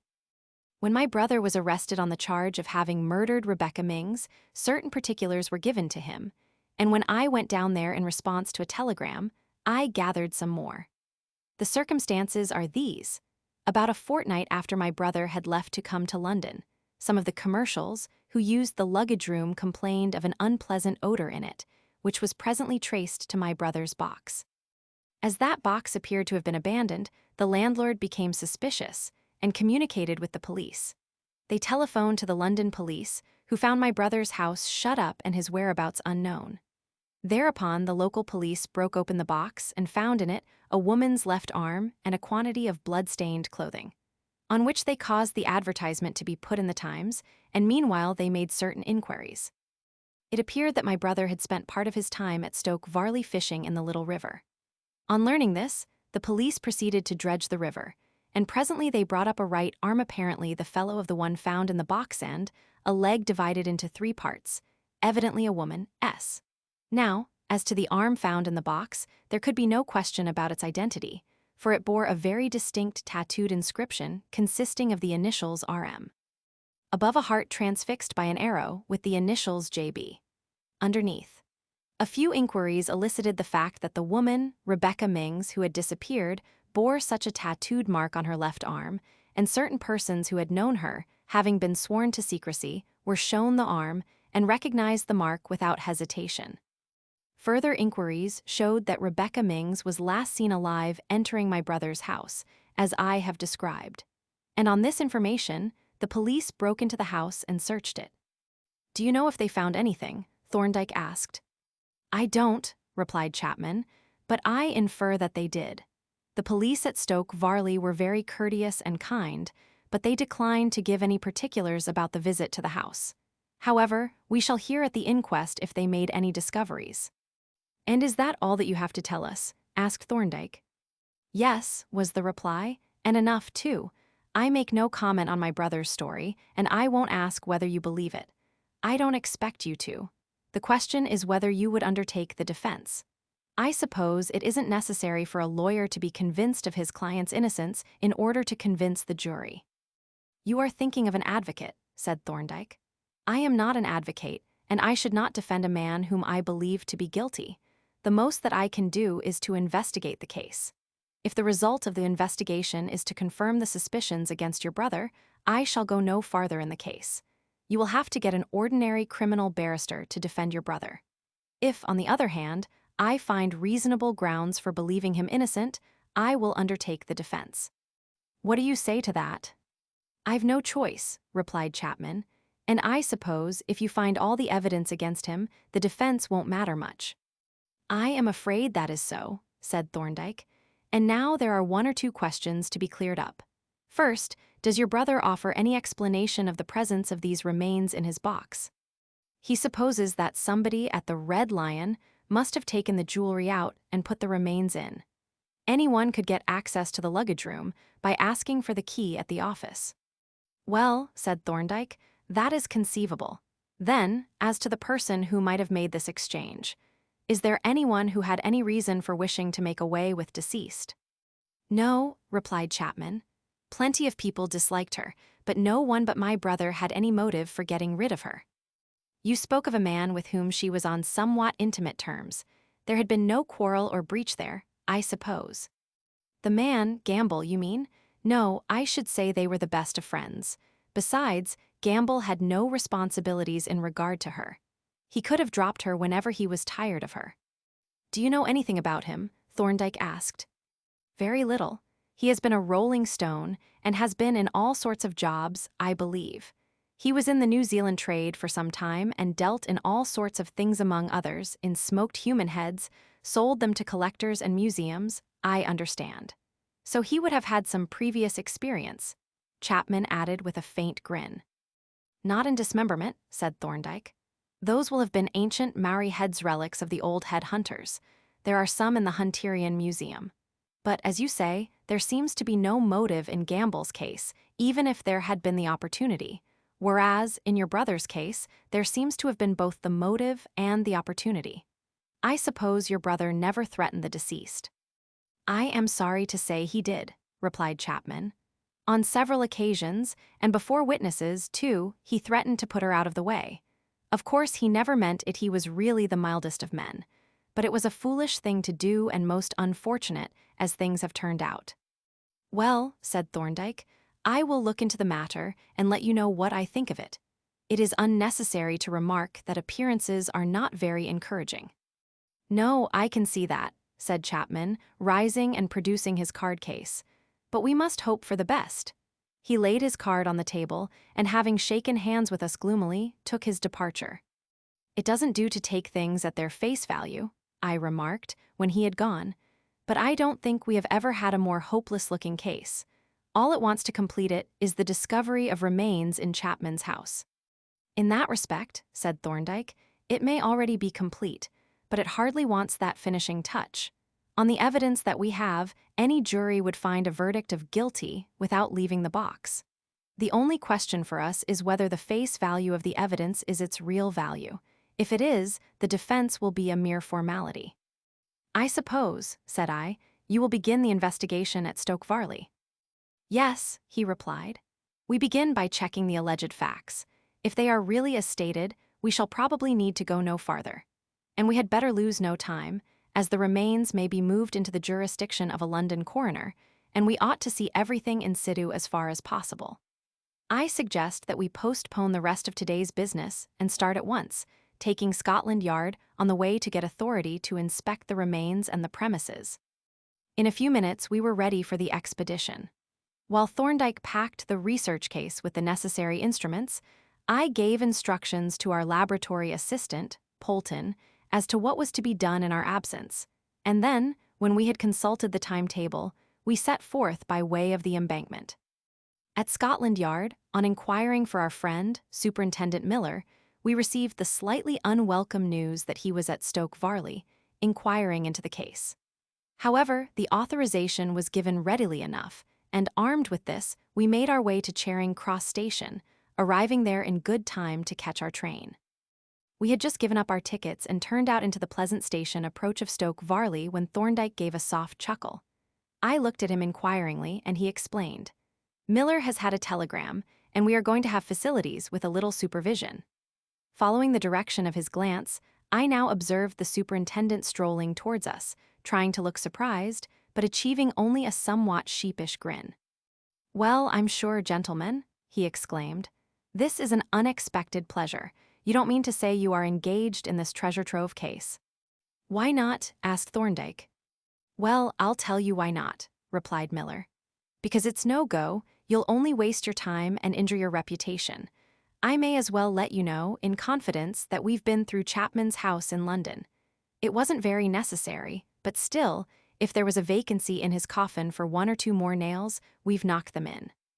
"What did you find in his house?" Thorndyke asked. "We found," replied Miller, "in a cupboard in his bedroom, a good-sized bottle of hyoscine tablets about 2/3 full 1/3 missing. No great harm in that, he might have taken 'em himself. But when we went down into the cellar, we noticed that the place smelt well, a bit graveyardy, so to speak. So we had a look round.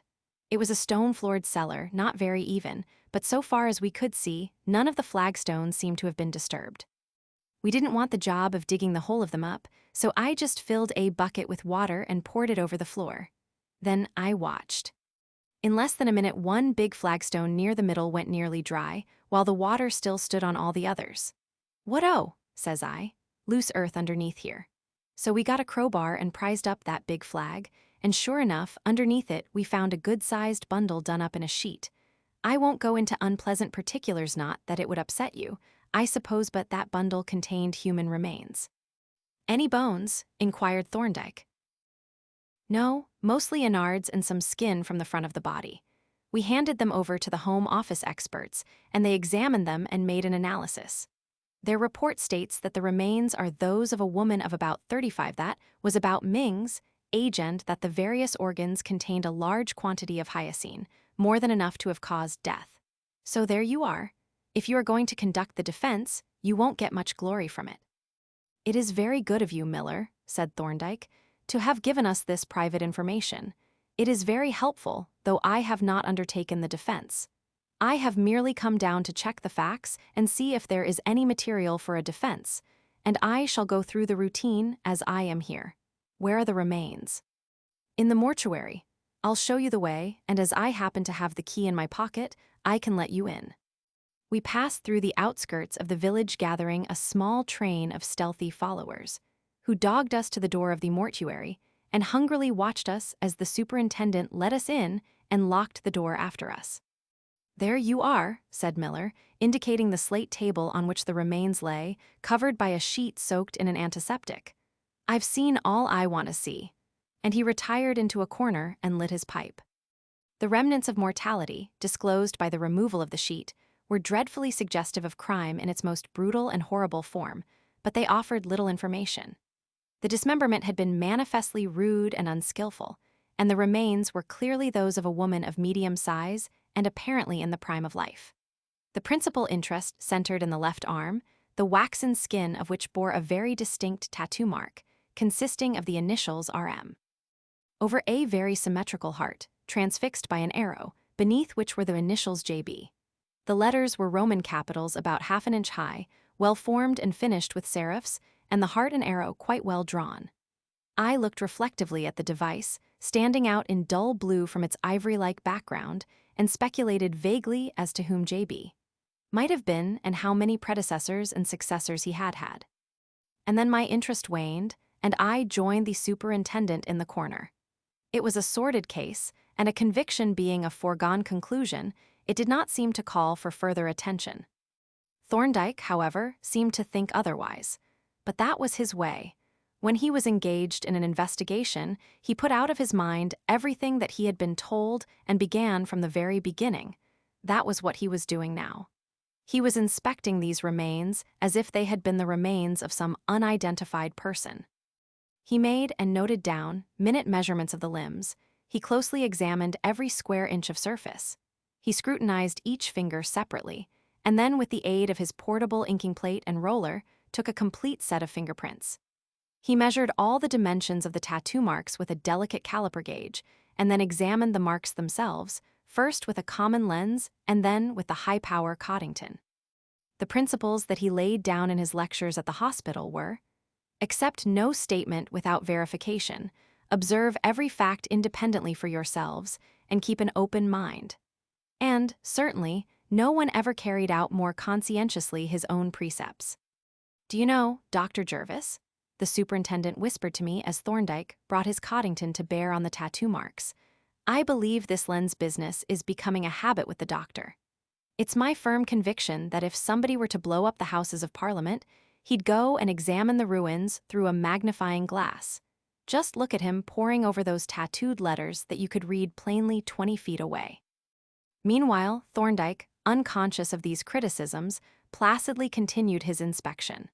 From the table, with its gruesome burden, he transferred his attention to the box, which had been placed on a bench by the window, examining it minutely inside and out, feeling with his fingers the dark gray paint with which it was coated and the white painted initials, SC, on the lid, which he also measured carefully. He even copied into his notebook the maker's name, which was stamped on a small brass label affixed to the inside of the lid, and the name of the lockmaker, and inspected the screws which had drawn from the wood when it was forced open. At length, he put away his notebook, closed the research case, and announced that he had finished, adding the inquiry: "How do you get to the Red Lion from here?" "It's only a few minutes' walk," said Miller. "I'll show you the way, but you're wasting your time, Doctor. You are indeed. You see," he continued, when he had locked up the mortuary and pocketed the key, "that suggestion of Chapman's is ridiculous on the face of it. Just imagine a man bringing a portmanteau full of human remains into the luggage room of a commercial hotel, opening it and opening another man's box, and swapping the contents of the one for the other with the chance of one of the commercials coming in at any moment.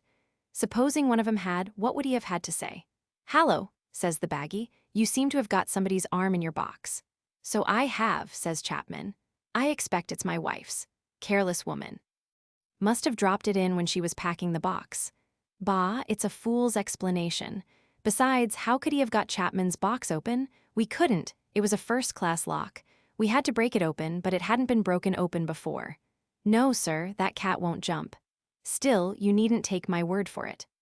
Here is the place, and here is Mr. Butt, himself, standing at his own front door looking as pleasant as the flowers in May, like the lump of sugar that you put in a flytrap to induce 'em to walk in."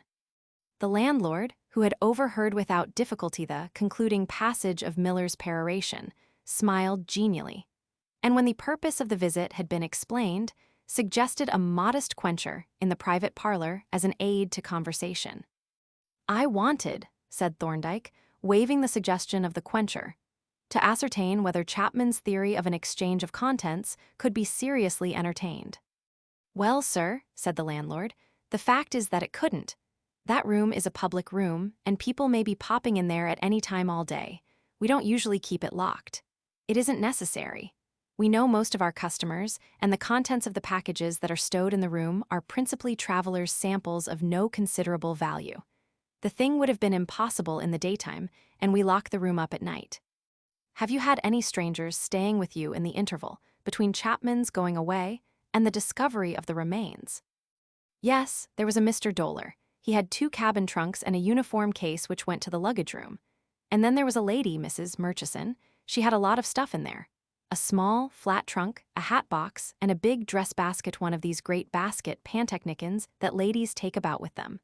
And there was another gentleman, I forget his name, but you will see it in the visitor's book. He had a couple of largish portmanteaus in there. Perhaps you would like to see the book." "I should," said Thorndyke. And when the book was produced and the names of the guests pointed out, he copied the entries into his notebook, adding the particulars of their luggage. "And now, sir," said Miller, "I suppose you won't be happy until you've seen the room itself." "Your insight is really remarkable, Superintendent," my colleague replied. "Yes, I should like to see the room." There was little enough to see, however, when we arrived there. The key was in the door, and the latter was not only unlocked but stood ajar. And when we pushed it open and entered, we saw a small room, empty save for a collection of portmanteaus, trunks, and Gladstone bags. The only noteworthy fact was that it was at the end of a corridor, covered with linoleum, so that anyone inside would have a few seconds' notice of another person's approach. But evidently, that would have been of little use in the alleged circumstances.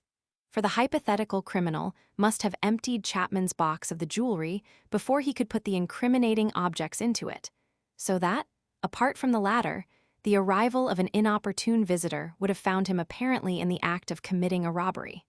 The suggestion was obviously absurd. "By the way," said Thorndyke, as we descended the stairs, "where is the central character of this drama, Chapman? He is not here, I suppose." "Yes, he is," replied Miller. "He is committed for trial, but we are keeping him here until we know where the inquest is to be held. You would probably like to have a few words with him. Well, I'll take you along to the police station and tell them who you are, and then perhaps you would like to come back here and have some lunch or dinner before you return to town." I warmly seconded the latter proposal, and the arrangement having been made, we set forth for the police station, which we gathered from Miller was incorporated with a small local prison. Here we were shown into what appeared to be a private office, and presently a sergeant entered, ushering in a man whom we at once recognized from his resemblance to our client, Mr. George Chapman, disguised though it was by his pallor, his unshaven face, and his air of abject misery. The sergeant, having announced him by name, withdrew with the superintendent and locked the door on the outside.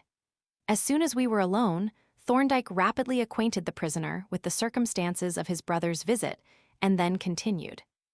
"Now, Mr. Chapman, you want me to undertake your defense. If I do so, I must have all the facts. If there is anything known to you that your brother has not told me, I ask you to tell it to me without reservation." Chapman shook his head wearily. "I know nothing more than you know," said he. "The whole affair is a mystery that I can make nothing of. I don't expect you to believe me. Who would, with all this evidence against me? But I swear to God that I know nothing of this abominable crime. When I brought that box down here, it contained my stock of jewelry and nothing else. And after I put it in the luggage room, I never opened it. Do you know of anybody who might have had a motive for getting rid of Rebecca Mings?" "Not a soul," replied Chapman. "She led me the devil's own life, but she was popular enough with her own friends. And she was an attractive woman in her way. A fine, well-built woman, rather big. She stood 5'7" with a good complexion and very handsome golden hair, such as her friends were. They were a shady lot. I think they were fond of her, and I don't believe she had any enemies." "Some hyoscine was found in your house," said Thorndyke. "Do you know anything about it?" "Yes, I got it when I suffered from neuralgia, but I never took any. My doctor heard about it and sent me to the dentist. The bottle was never opened. It contained 100 tablets." "And with regard to the box," said Thorndyke, "had you had it long?" "Not very long. I bought it at Fletcher's in Holborn about 6 months ago." "And you have nothing more to tell us?" "No," he replied. "I wish I had." And then, after a pause, he asked with a wistful look at Thorndyke, "Are you going to undertake my defense, sir? I can see that there is very little hope, but I should like to be given just a chance." I glanced at Thorndyke, expecting at the most a cautious and conditional reply. To my astonishment, he answered, "There is no need to take such a gloomy view of the case, Mr. Chapman. I shall undertake the defense, and I think you have quite a fair chance of an acquittal."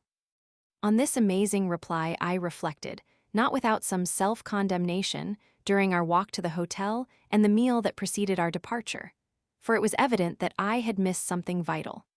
Thorndyke was a cautious man and little given to making promises or forecasts of results. He must have picked up some evidence of a very conclusive kind, but what that evidence could be, I found it impossible to imagine. The superintendent, too, was puzzled, I could see, for Thorndyke made no secret of his intention to go on with the case. But Miller's delicate attempts to pump him came to nothing, and when he had escorted us to the station and our train moved off, I could see him standing on the platform, gently scratching the back of his head and gazing speculatively at our retreating carriage. As soon as we were clear of the station, I opened my attack. "What on earth," I demanded, Did you mean by giving that poor devil, Chapman, hopes of acquittal? I can't see that he has a dog's chance. Thorndyke looked at me gravely. My impression is, Jervis, he said, that you have not kept an open mind in this case. You have allowed yourself to fall under the suggestive influence of the obvious, whereas the function of the investigator is to consider the possible alternatives of the obvious inference, and you have not brought your usual keen attention to bear on the facts. If you had considered George Chapman's statement attentively, you would have noticed that it contained some very curious and significant suggestions. And if you had examined those dismembered remains critically, you would have seen that they confirmed those suggestions in a very remarkable manner. As to George Chapman's statement, said I, the only suggestive point that I recall is the reference to those Mare heads. But, as you yourself pointed out, the dealers in those heads don't do the dismemberment. Thorndyke shook his head a little impatiently. Tut, tut, Jervis, said he, that isn't the point at all. Any fool can cut up a dead body as this one has been cut up. The point is that that statement, carefully considered, yields a definite and consistent alternative to the theory that Samuel Chapman killed this woman and dismembered her body, and that alternative theory is supported by the appearance of these remains. I think you will see the point if you recall Chapman's statement and reflect on the possible bearing of the various incidents that he described. In this, however, Thorndyke was unduly optimistic. I recalled the statement completely enough and reflected on it frequently and profoundly during the next few days, but the more I thought of it, the more conclusive did the case against the accused appear. Meanwhile, my colleague appeared to be taking no steps in the matter, and I assumed that he was waiting for the inquest. It is true that, when on one occasion he had accompanied me towards the city, and leaving me in Queen Victoria Street, disappeared into the premises of Messrs. Burden Brothers, lock manufacturers, I was inclined to associate his proceedings with his minute examination of the lock at Stoke Varley. And again, when our laboratory assistant, Polton, was seen to issue forth, top-hatted and armed with an umbrella and an attaché case, I suspected some sort of private inquiries, possibly connected with the case. But from Thorndyke I could get no information at all. My tentative pumpings elicited one unvarying reply. You have the facts, Jervis, you heard George Chapman's statement, and you have seen the remains. Give me a reasonable theory, and I will discuss it with pleasure. And that was how the matter remained. I had no reasonable theory other than that of the police, and there was accordingly no discussion. On a certain evening, a couple of days before the inquest which had been postponed in the hope that some further remains might be discovered, I observed signs of an expected visitor. A small table placed by the supernumerary armchair and furnished with a tray bearing a siphon, a whiskey decanter, and a box of cigars. Thorndyke caught my inquiring glance at these luxuries, for which neither of us had any use, and proceeded to explain. I have asked Miller to look in this evening. He is due now. I have been working at this Chapman case, and as it is now complete, I propose to lay my cards on the table. Is that safe? Said I, supposing the police still go for a conviction and try to forestall your evidence. They won't, he replied. They couldn't, and it would be most improper to let the case go for trial on a false theory. But here is Miller, and a mighty twitter he is in, I have no doubt. He was. Without even waiting for the customary cigar, he plumped down into the chair, and dragging a letter from his pocket, fixed a glare of astonishment on my placid colleague. This letter of yours, sir, said he, is perfectly incomprehensible to me. You say that you are prepared to put us in possession of the facts of this Chapman case, but we are in possession of the facts already. We are absolutely certain of a conviction. Let me remind you, sir, of what those facts are. We have got a dead body which has been identified beyond all doubt. Part of that body was found in a box which is the property of Samuel Chapman, which was brought by him and deposited by him at the Red Lion Hotel. Another part of that body was found in his dwelling house. A supply of poison and uncommon poison, too similar to that which killed the dead person, has also been found in his house, and the dead body is that of a woman with whom Chapman was known to be on terms of enmity, and whom he has threatened, in the presence of witnesses, to kill. Now, sir, what have you got to say to those facts? Thorndyke regarded the agitated detective with a quiet smile. My comments, Miller, said he, can be put in a nutshell. You have got the wrong man, you have got the wrong box, and you have got the wrong body. The superintendent was thunderstruck, and no wonder. So was I as to Miller. He drew himself forward until he was sitting on the extreme edge of the chair, and for some moments stared at my impassive colleague in speechless amazement. At length he burst out. "But my dear sir, this is sheer nonsense at least, that's what it sounds like, though I know it can't be. Let's begin with the body. You say it's the wrong one." Yes, Rebecca Mings was a biggish woman. Her height was 5'7". This woman was not more than 5'4". "Bah," exclaimed Miller. "You can't judge to an inch or two from parts of a dismembered body. You are forgetting the tattoo mark. That clenches the identity beyond any possible doubt." "It does indeed," said Thorndyke. "That is the crucial evidence. Rebecca Mings had a certain tattoo mark on her left forearm. This woman had not." "Had not," shrieked Miller, coming yet farther forward on his chair. "I expected every moment to see him sitting on the floor. Why, I saw it, and so did you." "I am speaking of the woman, not of the body," said Thorndyke. "The mark that you saw was a post-mortem tattoo mark. It was made after death. But the fact that it was made after death is good evidence that it was not there during life." "Moses," exclaimed the superintendent, "this is a facer. Are you perfectly sure it was done after death?" "Quite sure. The appearance, through a powerful lens, is unmistakable. Tattoo marks are made, as you know of course, by painting Indian ink on the skin and pricking it in with fine needles. In the living skin, the needle wounds heal up at once and disappear. But in the dead skin, the needle holes remain unclosed and can be easily seen with a lens. In this case, the skin had been well washed and the surface pressed with some smooth object, but the holes were plainly visible and the ink was still in them." "Well, I'm sure," said Miller. "I never heard of tattooing a dead body before." "Very few people have, I expect," said Thorndyke. "But there is one class of persons who know all about it, the persons who deal in Mare heads." "Indeed," queried Miller, "how does it concern them?" "Those heads are usually elaborately tattooed, and the value of a head depends on the quality of the tattooing. Now, when those heads became objects of trade, the dealers conceived the idea of touching up defective specimens by additional tattooing on the dead head. And from this, they proceeded to obtain heads which had no tattoo marks and turn them into tattooed heads." "Well, to be sure," said the superintendent with a grin. "What wicked men there are in the world, aren't there, Dr. Jervis?" I murmured a vague assent, but I was principally conscious of a desire to kick myself for having failed to pick this invaluable clue out of George Chapman's statement. "And now," said Miller, "we come to the box. How do you know it is the wrong one?" "That," replied Thorndyke, "is proved even more conclusively. The original box was made by Fletcher's in Holborn. It was sold to Chapman, and his initials painted on it, on the 9th of last April. I have seen the entry in the daybook. The locks of these boxes are made by Burden Brothers of Queen Victoria Street, and as they are quite high-class locks, each is given a registered number, which is stamped on the lock. The number on the lock of the box that you have is 5007, and Burden's books show that it was made and sold to Fletcher's about the middle of July. The sale was dated the 13th. Therefore, this cannot be Chapman's box." "Apparently not," Miller agreed. "But whose box is it, and what has become of Chapman's box?" "That," replied Thorndyke, "was presumably taken away in Mrs. Murchison's dress basket."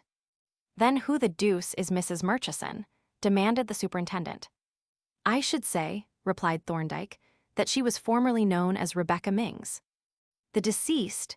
exclaimed Miller, falling back in his chair with a guffaw. "My eye, what a lark it is! But she must have some sauce to walk off with the jewelry and leave her own dismembered remains in exchange. By the way, whose remains are they?" "We shall come to that presently," Thorndyke answered. "Now we have to consider the man you have in custody." "Yes," agreed Miller, "we must settle about him. Of course, if it is his box and the body isn't Ming's body, that puts him out of it so far. But there are those remains that we dug up in his cellar. What about them?" "That question," replied Thorndyke, "will, I think, be answered by a general review of the case. But I must remind you that if the box is not Chapman, it is some other person, That is to say that if Chapman goes out of the case as to the Stoke-Varley incidents, someone else comes in. So if the body is not Ming's body, it is some other woman, and that other woman must have disappeared. And now let us review the case as a whole. You know about the pocket-picking charge. It was obviously a false charge, deliberately prepared by planting the purse. That is, it was a conspiracy. Now what was the object of this conspiracy? Clearly it was to get Chapman out of the way while the boxes were exchanged at Stoke Varley and the remains deposited in the river and elsewhere.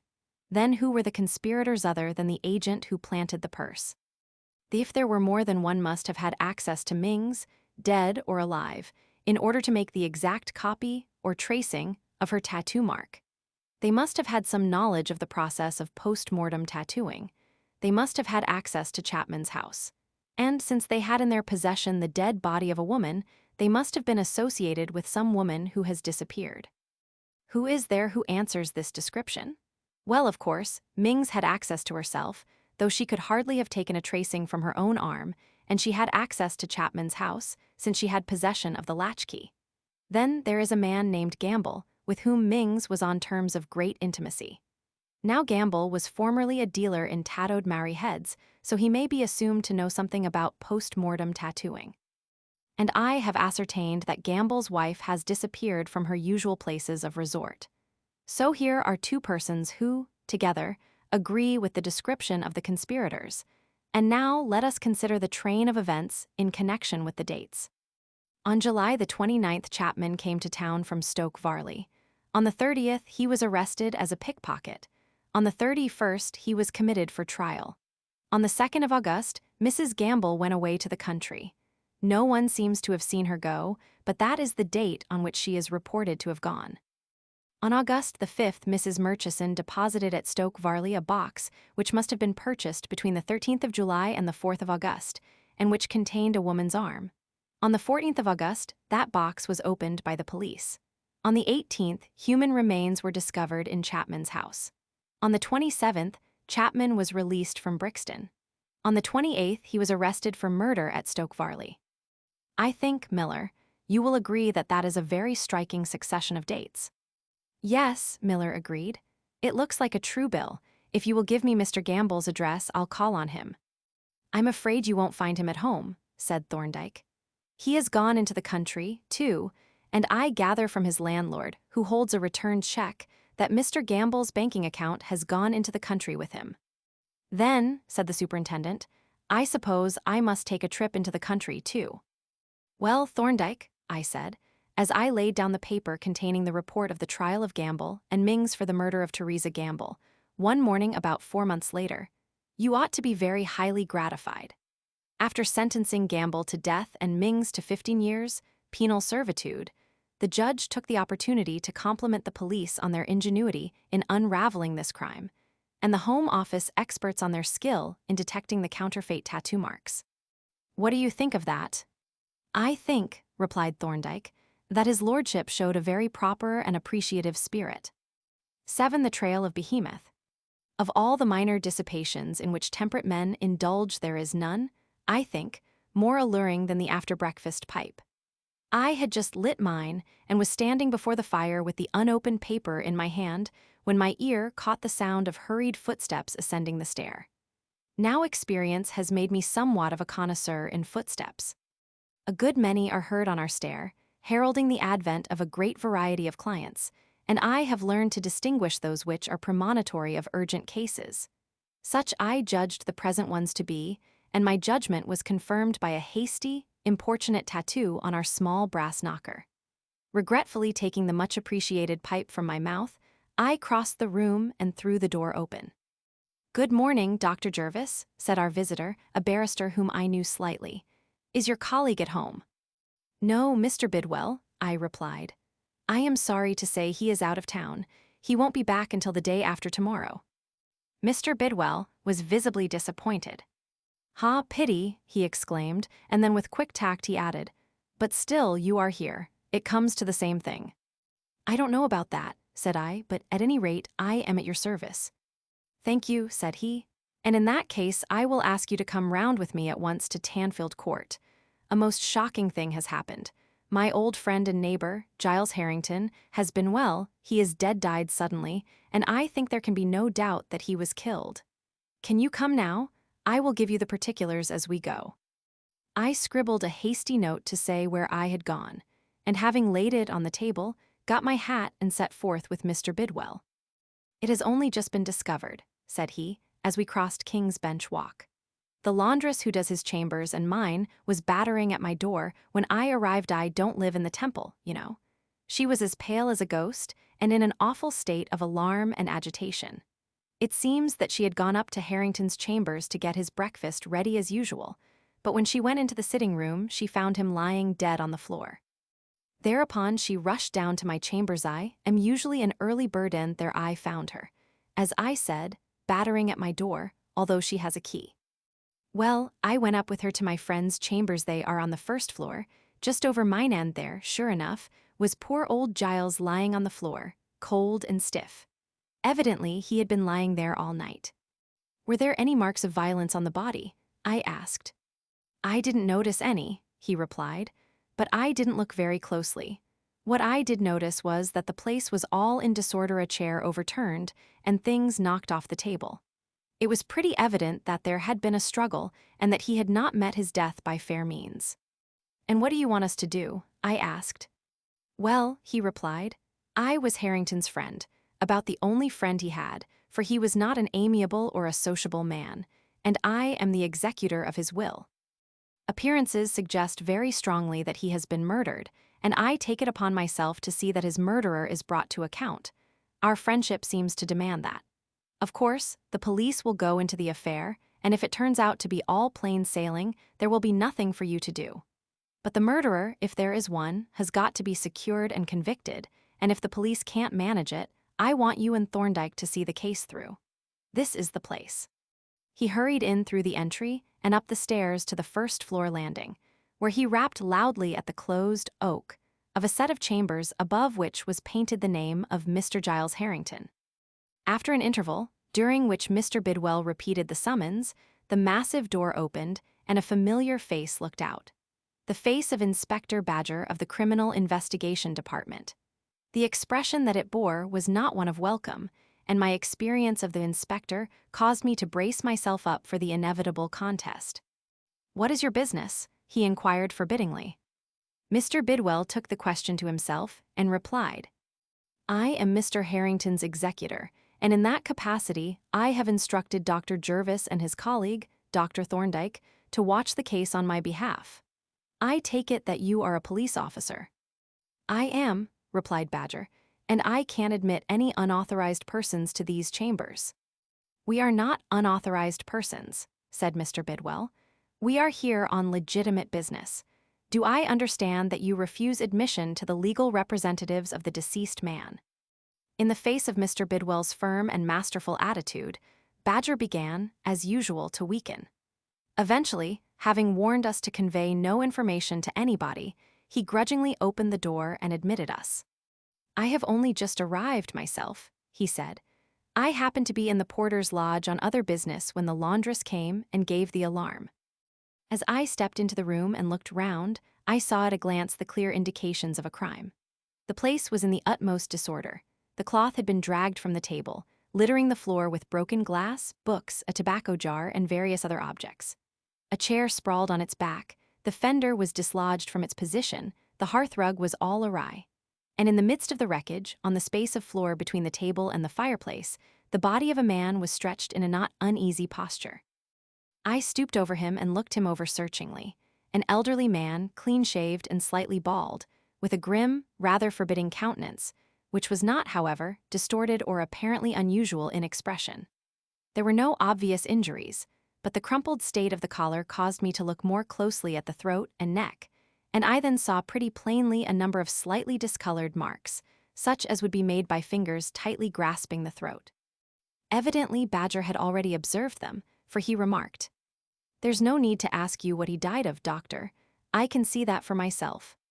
"The actual cause of death," said I, "is not quite evident. He doesn't appear to have died from suffocation, but those are very unmistakable marks on the throat." "Uncommonly," agreed Badger, "and they are enough for my purpose without any medical hair-splittings. How long do you think he has been dead?"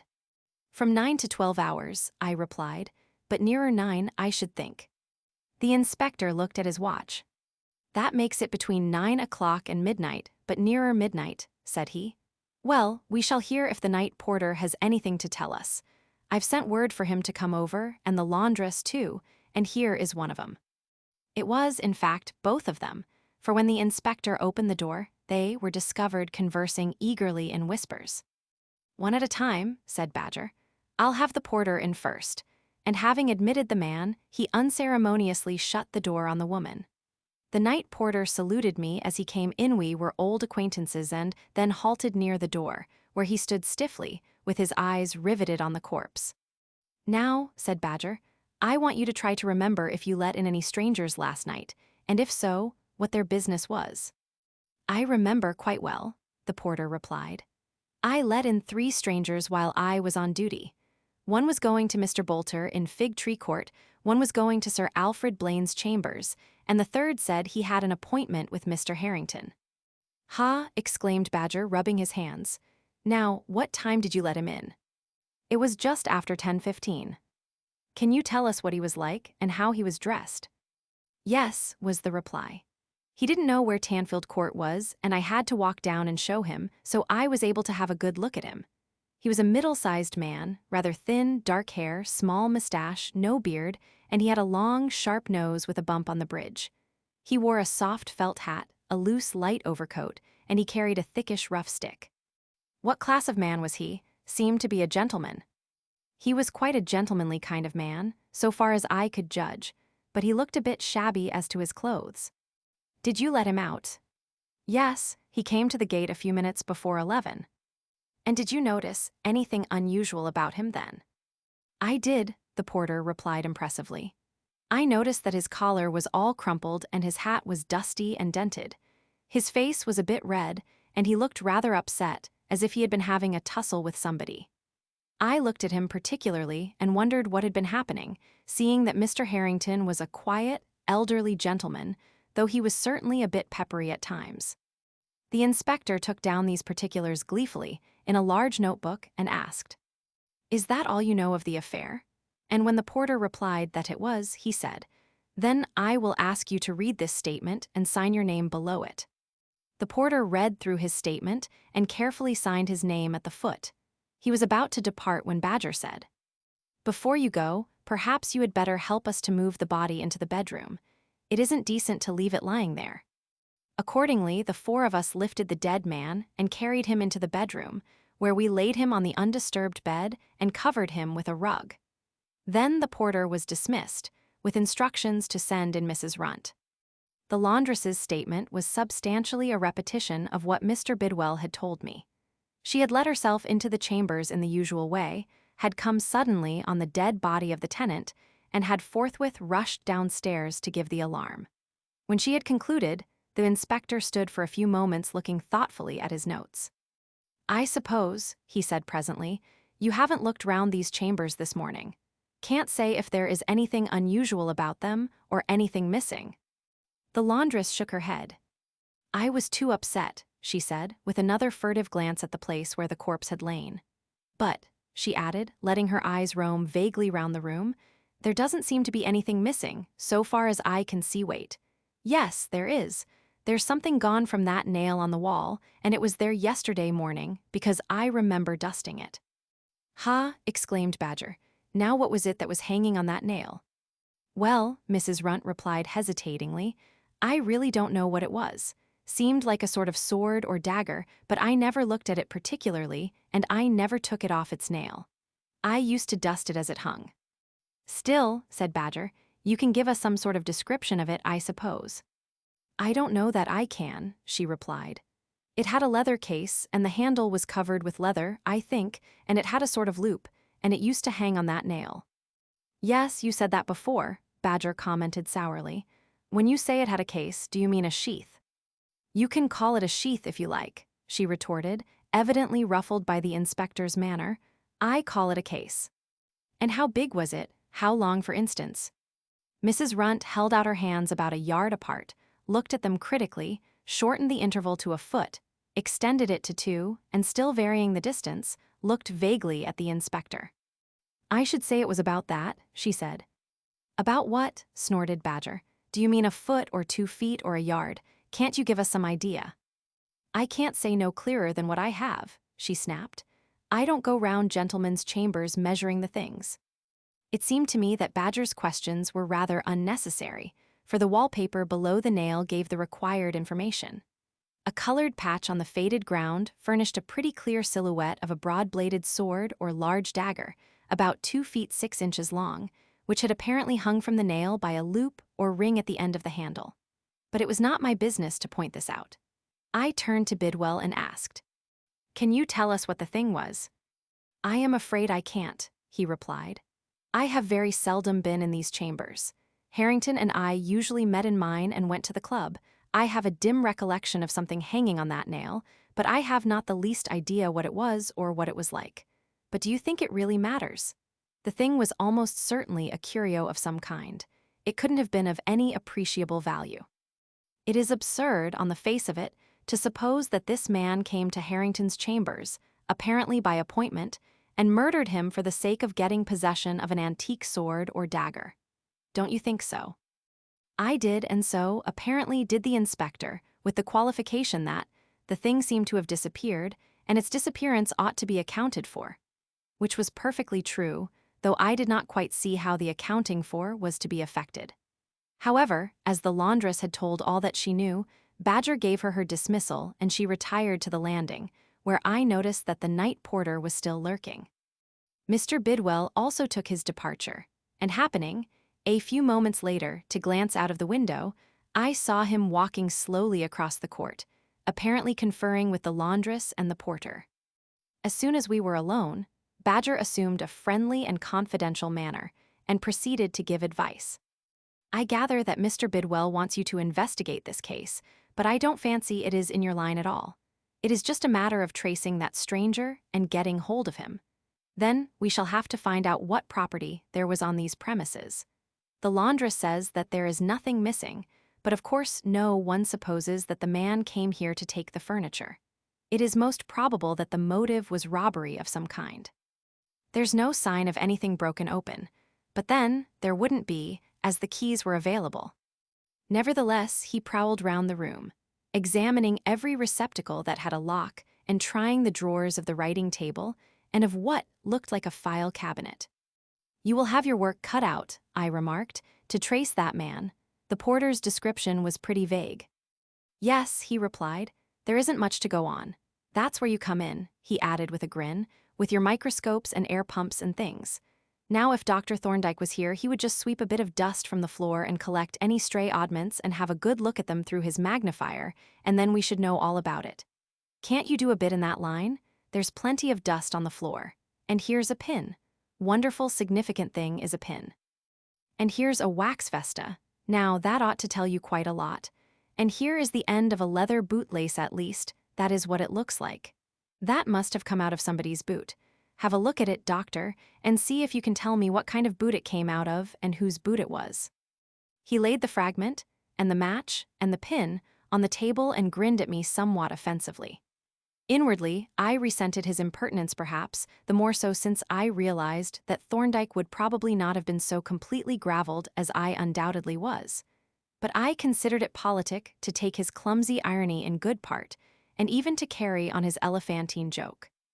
Accordingly, I picked up the 3 clues, one after the other, and examined them gravely, noting that the supposed bootlace appeared to be composed of whalebone or vulcanite. "Well, Inspector," I said, "I can't give you the answer offhand. There's no microscope here. But I will examine these objects at my leisure and let you have the information in due course." With that, I wrapped them with ostentatious care in a piece of notepaper and bestowed them in my pocket, a proceeding which the inspector watched with a sour smile. "I'm afraid you'll be too late," said he. "Our men will probably pick up the tracks while you are doing the microscope stunt. However, I mustn't stay here any longer. We can't do anything until we know what valuables there were on the premises, and I must have the body removed and examined by the police surgeon." He moved towards the door, and as I had no further business in the rooms, I followed, and leaving him to lock up, I took my way back to our chambers. When Thorndyke returned to town a couple of days later, I mentioned the case to him. but what Badger had said appeared to be true. It was a case of ascertaining the identity of the stranger who had visited the dead man on that fatal night, and this seemed to be a matter for the police rather than for us.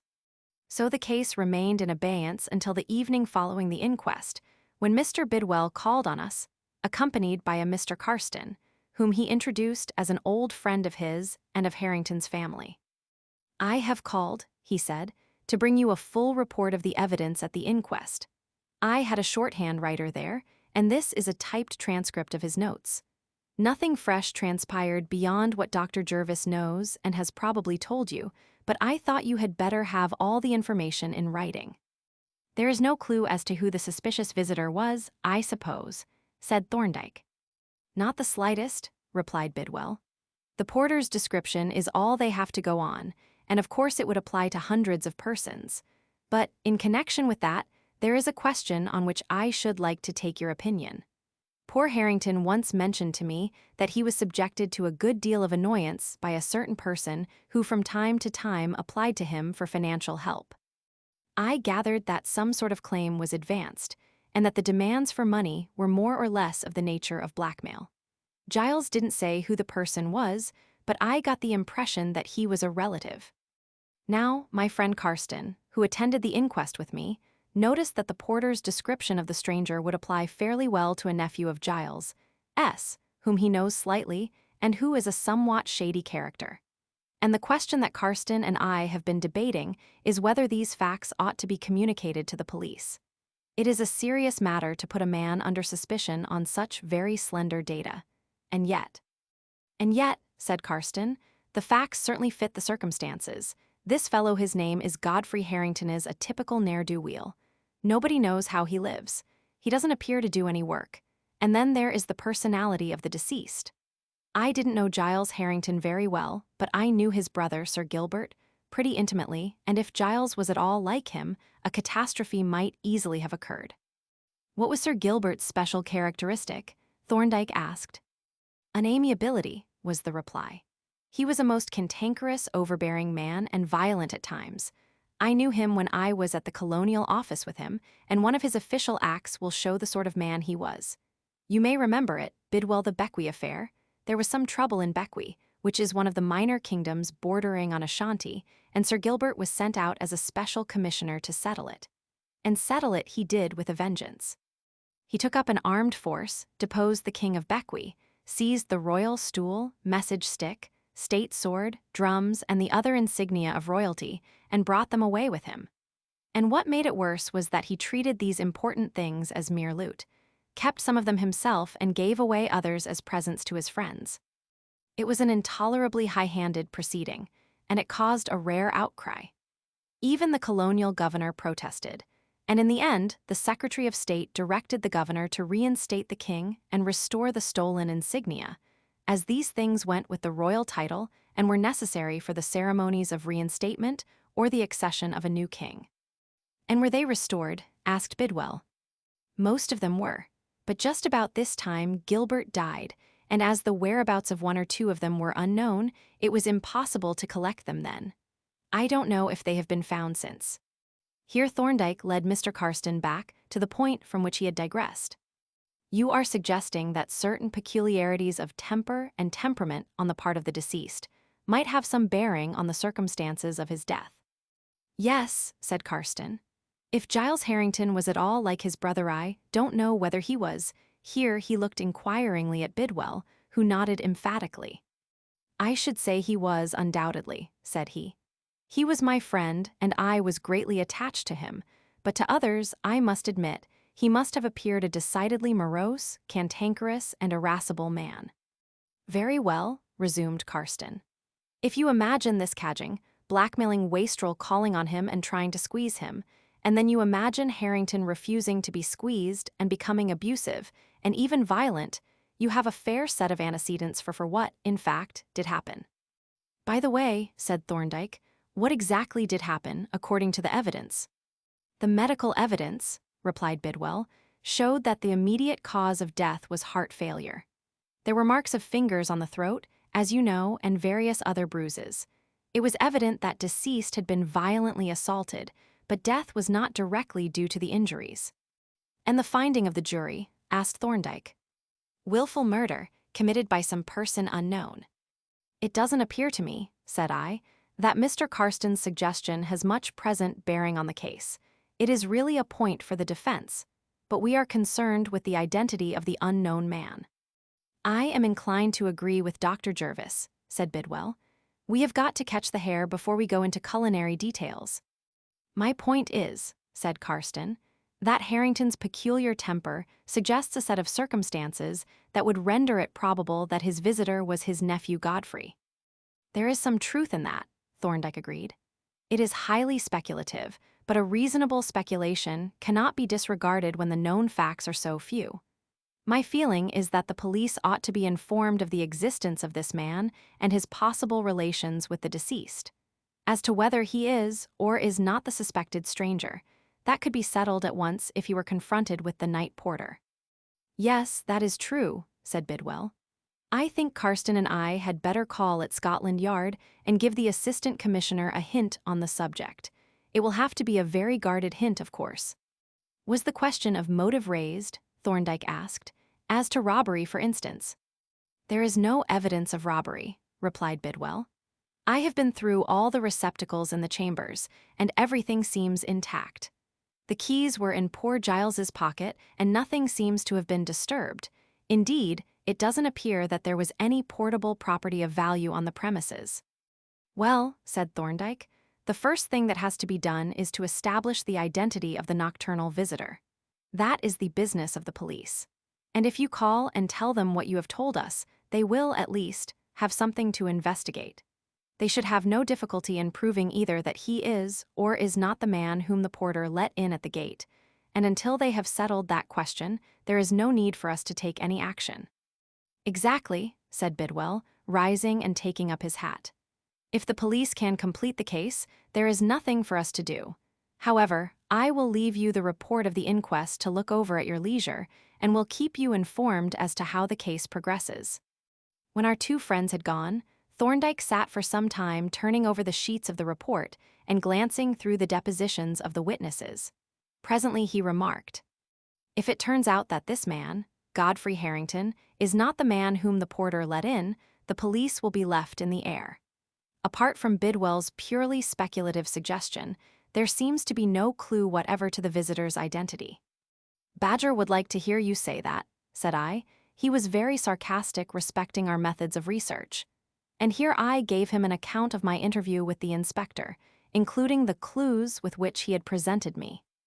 It was like his impudence, Thorndyke commented smilingly, to pull the leg of my learned junior. Still, there was a germ of sense in what he said.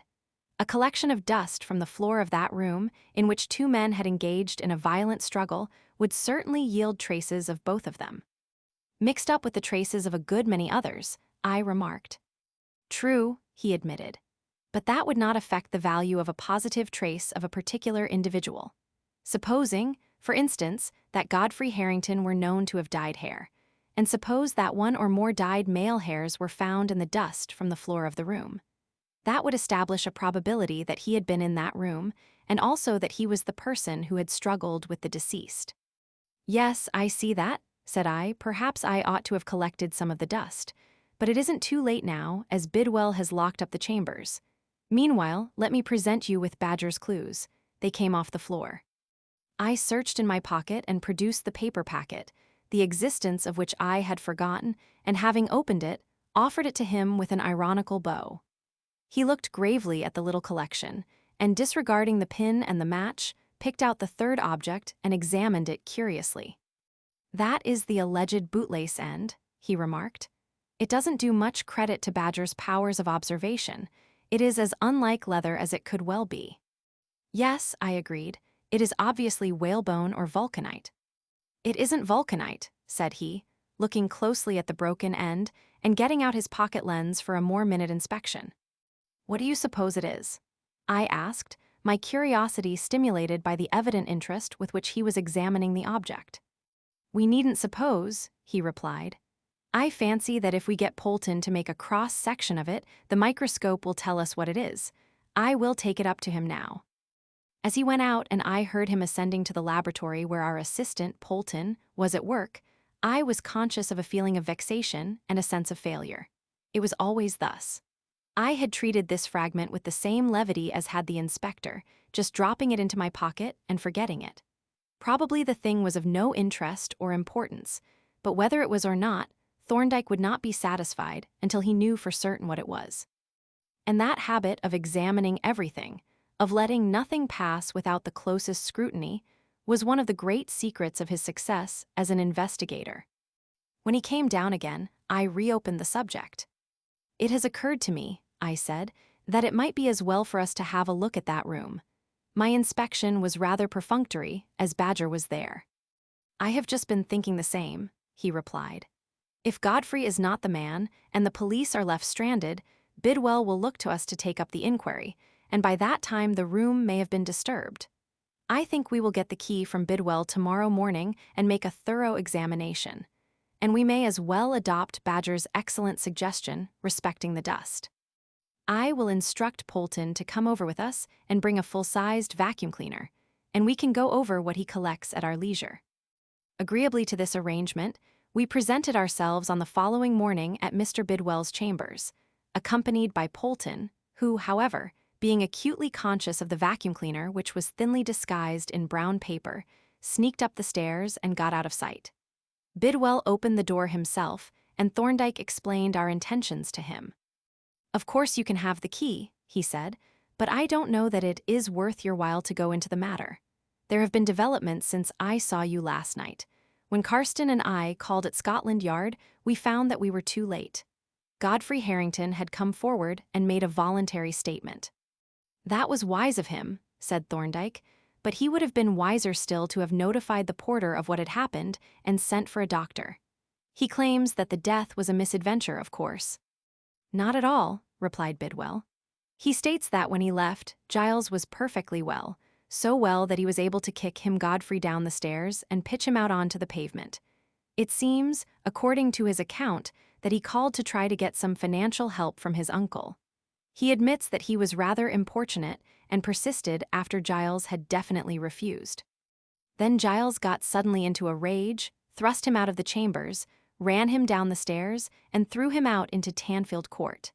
It is a perfectly coherent story, and quite probable up to a certain point, but it doesn't account for the bruises on Giles's body or the finger marks on his throat." "No," agreed Thorndyke. "Either he is lying, or he is the victim of some very inexplicable circumstances. But I gather that you have no further interest in the case." Bidwell reflected. "Well," he said, "I don't know about that. Of course, I don't believe him, but it is just possible that he is telling the truth. My feeling is that if he is guilty, I want him convicted. But if by any chance he is innocent, well, he is Giles's nephew, and I suppose it is my duty to see that he has a fair chance. Yes, I think I would like you to watch the case independently with a perfectly open mind, neither for nor against. But I don't see that there is much that you can do." "Neither do I," said Thorndyke. "But one can observe and note the visible facts if there are any. Has anything been done to the rooms?" "Nothing whatever," was the reply. "They are just as Dr. Jervis and I found them the morning after the catastrophe." With this he handed Thorndyke the key, and we ascended to the landing, where we found Polton on guard with the vacuum cleaner, like a sentry armed with some new and unorthodox weapon. The appearance of the room was unchanged. The half-dislodged tablecloth, the litter of broken glass on the floor, even the displaced fender and hearthrug, were just as I had last seen them. Thorndyke looked about him critically and remarked, "The appearances hardly support Godfrey's statement. There was clearly a prolonged and violent struggle, not a mere ejectment, and look at the tablecloth. The uncovered part of the table is that nearest the door, and most of the things have fallen off at the end nearest the fireplace. Obviously, the body that dislodged the cloth was moving away from the door, not towards it, which again suggests something more than an unresisted ejectment." He again looked round, and his glance fell on the nail and the colored silhouette on the wallpaper. "That, I presume," said he, "is where the mysterious sword or dagger hung. It is rather large for a dagger and somewhat wide for a sword, though barbaric swords are of all shapes and sizes." He produced his spring tape and carefully measured the phantom shape on the wall. "31 inches long," he reported, including the loop at the end of the handle, by which it hung, 7.5 inches at the top of the scabbard, tapering rather irregularly to 3 inches at the tip. A curious shape. I don't remember ever having seen a sword quite like it. Meanwhile, Polton, having picked up the broken glass and other objects, had uncovered the vacuum cleaner and now started the motor, which was driven by an attached dry battery, and proceeded very systematically to trundle the machine along the floor. At every 2 or 3 sweeps, he paused to empty the receiver, placing the gray, felt-like mass on a sheet of paper, with a penciled note of the part of the room from whence it came. The size of these masses of felted dust and the astonishing change in the color of the carpet that marked the trail of the cleaner suggested that Mrs. Runt's activities had been of a somewhat perfunctory character. Polton's dredgings apparently represented the accumulations of years. "Wonderful lot of hairs in this old dust," Polton remarked as he deposited a fresh consignment on the paper. "Especially in this lot, it came from under that looking-glass on the wall. Perhaps that clothes brush that hangs under the glass accounts for it." "Yes," I agreed, "they will be hairs brushed off Mr. Harrington's collar and shoulders. But," I added, taking the brush from its nail and examining it, "Mrs. Runt seems to have used the glass, too. There are 3 long hairs still sticking to the brush." As Thorndyke was still occupied in browsing inquisitively round the room, I proceeded to make a preliminary inspection of the heaps of dust, picking out the hairs and other recognizable objects with my pocket forceps, and putting them on a separate sheet of paper. Of the former, the bulk were pretty obviously those of the late Tenant White or dull black male hairs, but Mrs. Runt had contributed quite liberally, for I picked out of the various heaps over a dozen long hairs, the mousy brown color of which seemed to identify them as hers. The remainder were mostly ordinary male hairs of various colors, eyebrow hairs and eyelashes, of no special interest, with one exception. This was a black hair which lay flat on the paper in a close coil, like a tiny watch spring. "I wonder who this Negro was," said I, inspecting it through my lens. "Probably some African or West Indian law student," Thorndyke suggested. "There are always a good many about the Inns of Court." He came round to examine my collection, and while he was viewing the Negro hair with the aid of my lens, I renewed my investigations of the little dust heaps. Presently, I made a new discovery. "Why," I exclaimed, "here is another of Badger's bootlaces, another piece of the same one, I think. By the way, did you ascertain what that bootlace really was?" "Yes," he replied. "Polton made a section of it and mounted it, and furthermore, he made a magnified photograph of it. I have the photograph in my pocket, so you can answer your own question." He produced from his letter case a half-plate print which he handed to me, and which I examined curiously. "It is a singular object," said I, "but I don't quite make it out. It looks rather like a bundle of hairs embedded in some transparent substance." "That, in effect," he replied, "is what it is. It is an elephant's hair, probably from the tail. But as you see, it is a compound hair, virtually a group of hairs agglutinated into a single stem. Most very large hairs are compound. A tiger's whiskers, for instance, are large, stiff hairs which, if cut across, are seen to be formed of several largish hairs fused together, and the colossal hair which grows on the nose of the rhinoceros, the so-called nasal horn, is made up of thousands of subordinate hairs." "It is a remarkable-looking thing," I said, handing back the photograph. "Very distinctive if you happen to know what it is. But the mystery is how on earth it came here. There are no elephants in the temple." "I certainly haven't noticed any," he replied. "And, as you say, the presence of an elephant's hair in a room in the middle of London is a rather remarkable circumstance. And yet, perhaps, if we consider all the other circumstances, it may not be impossible to form a conjecture as to how it came here. I recommend the problem to my learned friend for consideration at his leisure. And now, as we have seen all that there is to see, which is mighty little, we may as well leave Polton to finish the collection of data from the floor. We can take your little selection with us." He folded the paper containing the hairs that I had picked out into a neat packet, which he slipped into his pocket. Then, having handed the key of the outer door to Polton, for return to Mr. Bidwell, he went out and I followed. We descended the stairs slowly, both of us deeply reflective. As to the subject of his meditations, I could form no opinion, but my own were occupied by the problem which he had suggested, and the more I reflected on it, the less capable of solution did it appear. We had nearly reached the ground floor when I became aware of quick footsteps descending the stairs behind us. Near the entry, our follower overtook us, and as we stood aside to let him pass, I had a brief vision of a shortish, dapper, smartly dressed, colored man, apparently an African or West Indian, who carried a small suitcase and a set of golf clubs. "Now," said I in a low tone, "I wonder if that gentleman is the late owner of that Negro hair that I picked up. It seems intrinsically probable, as he appears to live in this building, and would be a near neighbor of Harrington S." I halted at the entry and read out the only name painted on the doorpost as pertaining to the second floor, Mr. Kwaku Essien, which, I decided, seemed to fit a gentleman of color. But Thorndyke was not listening. His long legs were already carrying him, with a deceptively leisurely air, across Tanfield Court in the wake of Mr. Essien, and at about the same pace.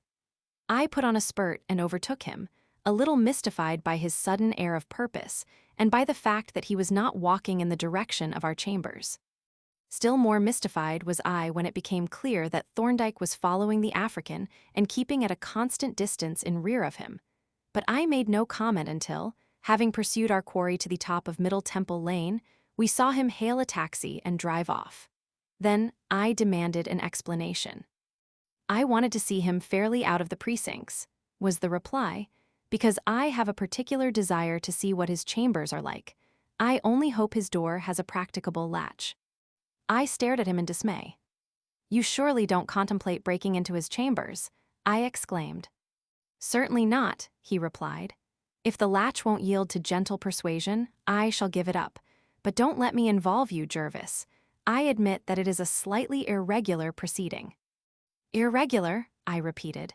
"It is housebreaking, pure and simple. I can only hope that you won't be able to get in." The hope turned out to be a vain one, as I had secretly feared. When we had reconnoitered the stairs and established the encouraging fact that the third floor was untenanted, we inspected the door above which our victim's name was painted. And a glance at the yawning keyhole diagnostic of an old-fashioned draw-latch told me that the deed was as good as done. "Now, Jervis," said Thorndyke, producing from his pocket the curious instrument that he described as a smoker's companion. It was an undeniable picklock, made by Polton under his direction. "You had better clear out and wait for me at our chambers." "I shall do nothing of the kind," I replied. "I am an accessory before the fact already, so I may as well stay and see the crime committed." "Then in that case," said he, "you had better keep a lookout from the landing window and call me if anyone comes to the house. That will make us perfectly safe." I accordingly took my station at the window, and Thorndyke, having knocked several times at the oak without eliciting any response, set to work with the smoker's companion. In less than a minute the latch clicked, the outer door opened, and Thorndyke, pushing the inner door open, entered, leaving both doors ajar. I was devoured by curiosity as to what his purpose was.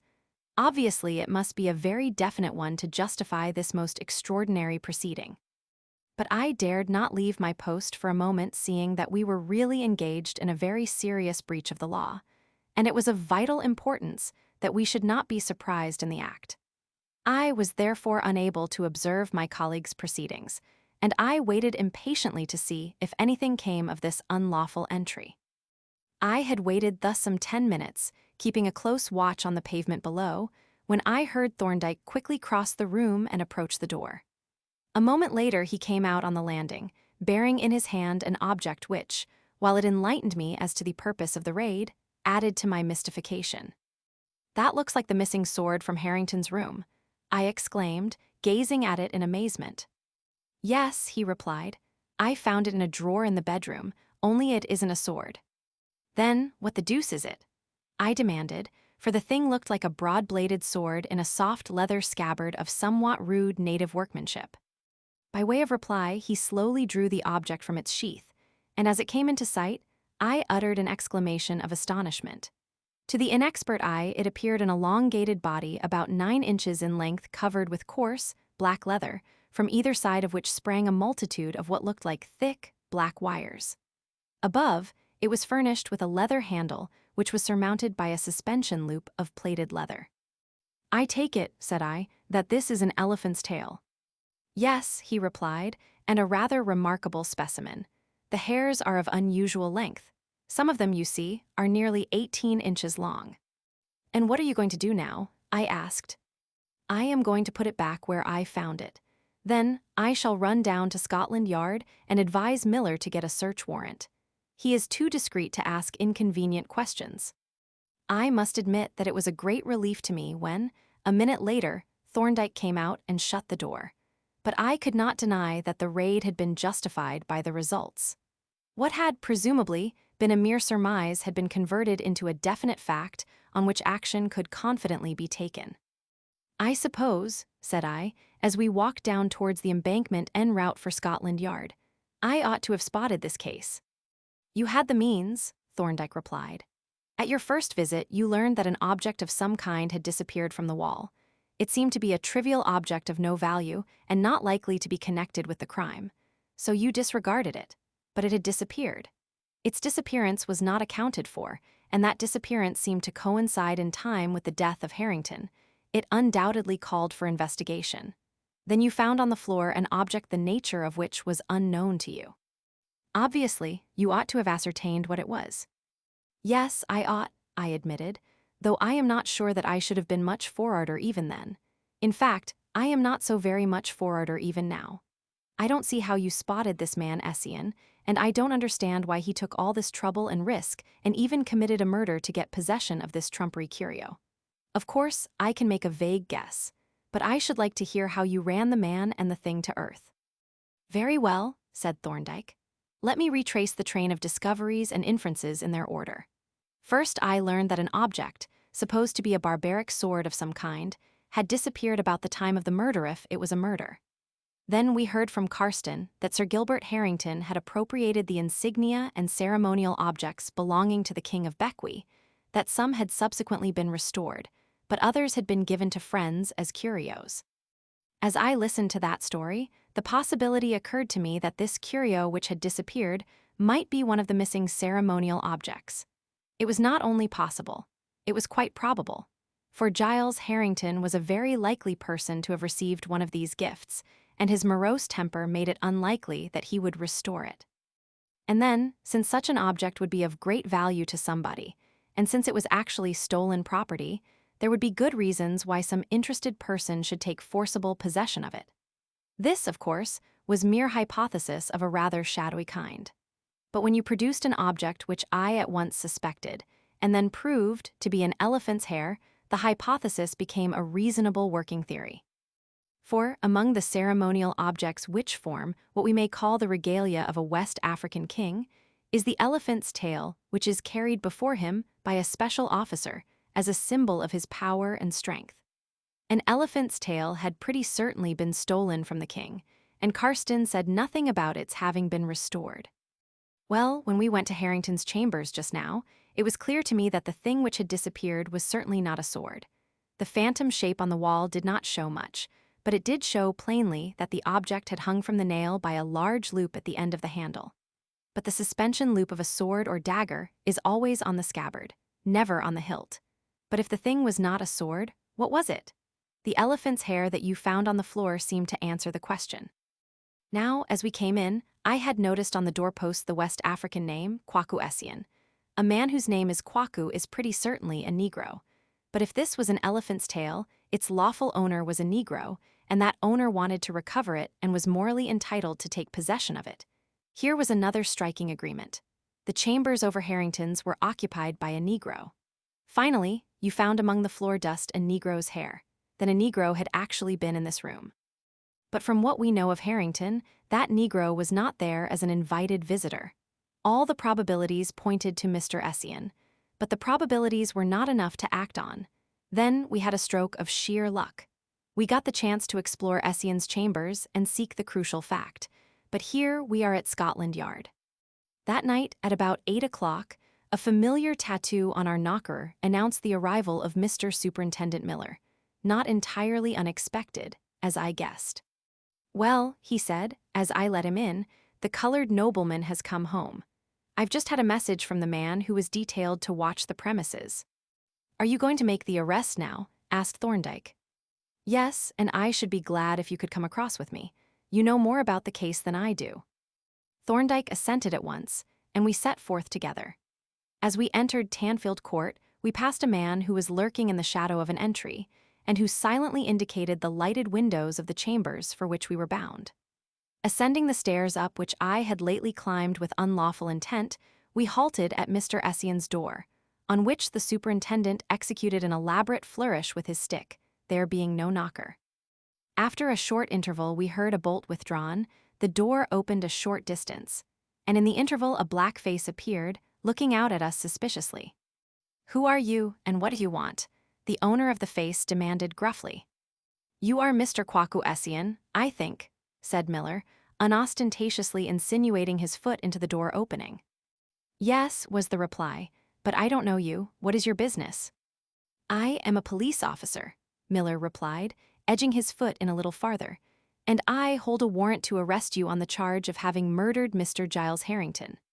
Before the superintendent had fairly finished his sentence, the dusky face vanished and the door slammed violently on to the superintendent's massive foot. That foot was instantly reinforced by a shoulder, and for a few moments there was a contest of forces, opposite but not equal. Suddenly, the door flew open and the superintendent charged into the room. I had a momentary vision of a flying figure, closely pursued, darting through into an inner room, of the slamming of a second door once more on an intercepting foot. And then it all seemed to have happened in a few seconds. A dejected figure, sitting on the edge of a bed, clasping a pair of manacled hands and watching Miller as he drew the elephant's tail out of a drawer in the dressing chest. "This article," said Miller, "belonged to Mr. Harrington and was stolen from his premises on the night of the murder." Essien shook his head emphatically. "No," he replied, "you are wrong. I stole nothing, and I did not murder Mr. Harrington. Listen to me and I will tell you all about it." Miller administered the usual caution, and the prisoner continued. "This elephant brush is one of many things stolen, years ago, from the King of Bequi. Some of those things, most of them have been restored, but this could not be traced for a long time. At last it became known to me that Mr. Harrington had it, and I wrote to him asking him to give it up and telling him who I was. I am the eldest living son of the king's sister, and therefore, according to our law, the heir to the kingdom. But he would not give it up or even sell it. Then, as I am a student of the inn, I took these chambers above his, intending, when I had an opportunity, to go in and take possession of my uncle's property. The opportunity came that night that you have spoken of. I was coming up the stairs to my chambers when, as I passed his door, I heard loud voices inside as of people quarreling. I had just reached my own door and opened it when I heard his door open, and then a great uproar and the sound of a struggle. I ran down a little way and looked over the banisters, and then I saw him thrusting a man across the landing and down the lower stairs. As they disappeared, I ran down, and finding his door ajar, I went in to recover my property. It took me a little time to find it, and I had just taken it from the nail and was going out with it when, at the door, I met Mr. Harrington coming in. He was very excited already, and when he saw me, he seemed to go mad. I tried to get past him, but he seized me and dragged me back into the room, wrenching the thing out of my hand. He was very violent. I thought he wanted to kill me, and I had to struggle for my life. Suddenly he let go his hold of me, staggered back a few paces, and then fell on the floor. I stooped over him, thinking that he was taken ill and wondering what I had better do. But soon I saw that he was not ill, he was dead. Then I was very frightened. I picked up the elephant brush and put it back into its case, and I went out very quietly, shut the door, and ran up to my rooms. That is what happened. There was no robbery and murder. "Well," said Miller, as the prisoner and his escort disappeared towards the gate, "I suppose, in a technical sense, it is murder, but they are hardly likely to press the charge." "I don't think it is even technically," said Thorndyke. "My feeling is that he will be acquitted if he is sent for trial. Meanwhile, I take it that my client, Godfrey Harrington, will be released from custody at once." "Yes, doctor," replied Miller. "I will see to that now. He has had better luck than he deserved, I suspect, in having his case looked after by you. I don't fancy he would have got an acquittal if he had gone for trial." Thorndyke's forecast was nearly correct, but there was no acquittal since there was no trial. The case against Kwaku Essien never got farther than the grand jury. 8. The pathologist to the rescue. I hope, said I, as I looked anxiously out of our window up King's Bench Walk, that our friend, Foxley, will turn up to time, or I shall lose the chance of hearing his story. I must be in court by 11:30. The telegram said that he was a parson, didn't it? Yes, replied Thorndyke, the Reverend Arthur Foxley. Then perhaps this may be he. There is a parson crossing from the Row in this direction, only he has a girl with him. He didn't say anything about a girl, did he? No, he merely asked for the appointment. However, he added, as he joined me at the window and watched the couple approaching with their eyes apparently fixed on the number above our portico, this is evidently our client and punctual to the minute. In response to the old-fashioned flourish on our little knocker, he opened the inner door and invited the clergyman and his companion to enter. And while the mutual introductions were in progress, I looked critically at our new clients. Mr. Foxley was a typical and favorable specimen of his class. A handsome, refined, elderly gentleman, prim as to his speech, suave and courteous in bearing, with a certain engaging simplicity of manner which impressed me very favorably. His companion I judged to be a parishioner, for she was what ladies are apt to describe as not quite. That is to say, her social level appeared to appertain to the lower strata of the middle class. But she was a fine, strapping girl, very sweet-faced and winsome, quiet and gentle in manner, and obviously in deep trouble, for her clear gray eyes fixed earnestly, almost devouringly, on Thorndyke were reddened and swimming with unshed tears. "We have sought your aid, Dr. Thorndyke," the clergyman began, "on the advice of my friend, Mr. Brodribb, who happened to call on me on some legal business. He assured me that you would be able to solve our difficulties if it were humanly possible, so I have come to lay those difficulties before you. I pray to God that you may be able to help us, for my poor young friend here, Miss Markham, is in a most terrible position, as you will understand when I tell you that her future husband, a most admirable young man named Robert Fletcher, is in the custody of the police, charged with robbery and murder." Thorndyke nodded gravely, and the clergyman continued, "I had better tell you exactly what has happened. The dead man is one Joseph Riggs, a maternal uncle of Fletcher's, a strange, eccentric man, solitary, miserly, and of a violent, implacable temper. He was quite well-to-do, though penurious and haunted constantly by an absurd fear of poverty. His nephew, Robert, was apparently his only known relative, and under his will was his sole heir. Recently, however, Robert has become engaged to my friend, Miss Lillian, and this engagement was violently opposed by his uncle, who had repeatedly urged him to make what he called a profitable marriage. For Miss Lillian is a dowerless, maiden-dowerless save for those endowments with which God has been pleased to enrich her, and which her future husband has properly prized above mere material wealth. However, Riggs declared, in his brutal way, that he was not going to leave his property to the husband of a shopwoman, and that Robert might look out for a wife with money or be struck out of his will. The climax was reached yesterday when Robert, in response to a peremptory summons, went to see his uncle. Mr. Riggs was in a very intractable mood. He demanded that Robert should break off his engagement unconditionally and at once, and when Robert bluntly insisted on his right to choose his own wife, the old man worked himself up into a furious rage, shouting, cursing, using the most offensive language, and even uttering threats of personal violence. Finally, he drew his gold watch from his pocket and laid it with its chain on the table. Then, opening a drawer, he took out a bundle of bearer bonds and threw them down by the watch. "There, my friend," said he, "that is your inheritance. That is all you will get from me, living or dead. Take it and go, and don't let me ever set eyes on you again." At first Robert refused to accept the gift, but his uncle became so violent that eventually, for peace' sake, he took the watch and the bonds, intending to return them later, and went away. He left at 5:30, leaving his uncle alone in the house. "How was that?" Thorndyke asked. "Was there no servant?" Mr. Riggs kept no resident servant. The young woman who did his housework came at 8:30 in the morning and left at 4:30. Yesterday she waited until 5 to get tea ready, but then, as the uproar in the sitting room was still unabated, she thought it best to go. She was afraid to go in to lay the tea things. This morning, when she arrived at the house, she found the front door unlocked, as it always was during the day. On entering, her attention was at once attracted by 2 or 3 little pools of blood on the floor of the hall, or passage. Somewhat alarmed by this, she looked into the sitting room, and finding no one there, and being impressed by the silence in the house, she went along the passage to a back room, a sort of study or office, which was usually kept locked when Mr. Riggs was not in it. Now, however, it was unlocked and the door was ajar. So having first knocked and receiving no answer, she pushed open the door and looked in. And there, to her horror, she saw her employer lying on the floor, apparently dead, with a wound on the side of his head and a pistol on the floor by his side.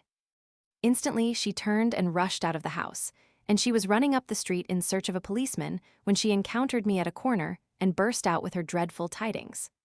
I walked with her to the police station, and as we went she told me what had happened on the previous afternoon. Naturally, I was profoundly shocked and also alarmed, for I saw that rightly or wrongly suspicion must immediately fall on Robert Fletcher.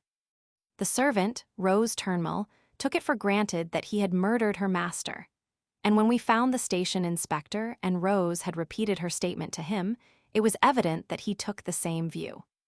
With him and a sergeant, we went back to the house, but on the way we met Mr. Brodribb, who was staying at the White Lion and had just come out for a walk. I told him, rapidly, what had occurred and begged him to come with us, which, with the inspector's consent, he did. And as we walked I explained to him the awful position that Robert Fletcher might be placed in and asked him to advise me what to do. But of course, there was nothing to be said or done until we had seen the body and knew whether any suspicion rested on Robert.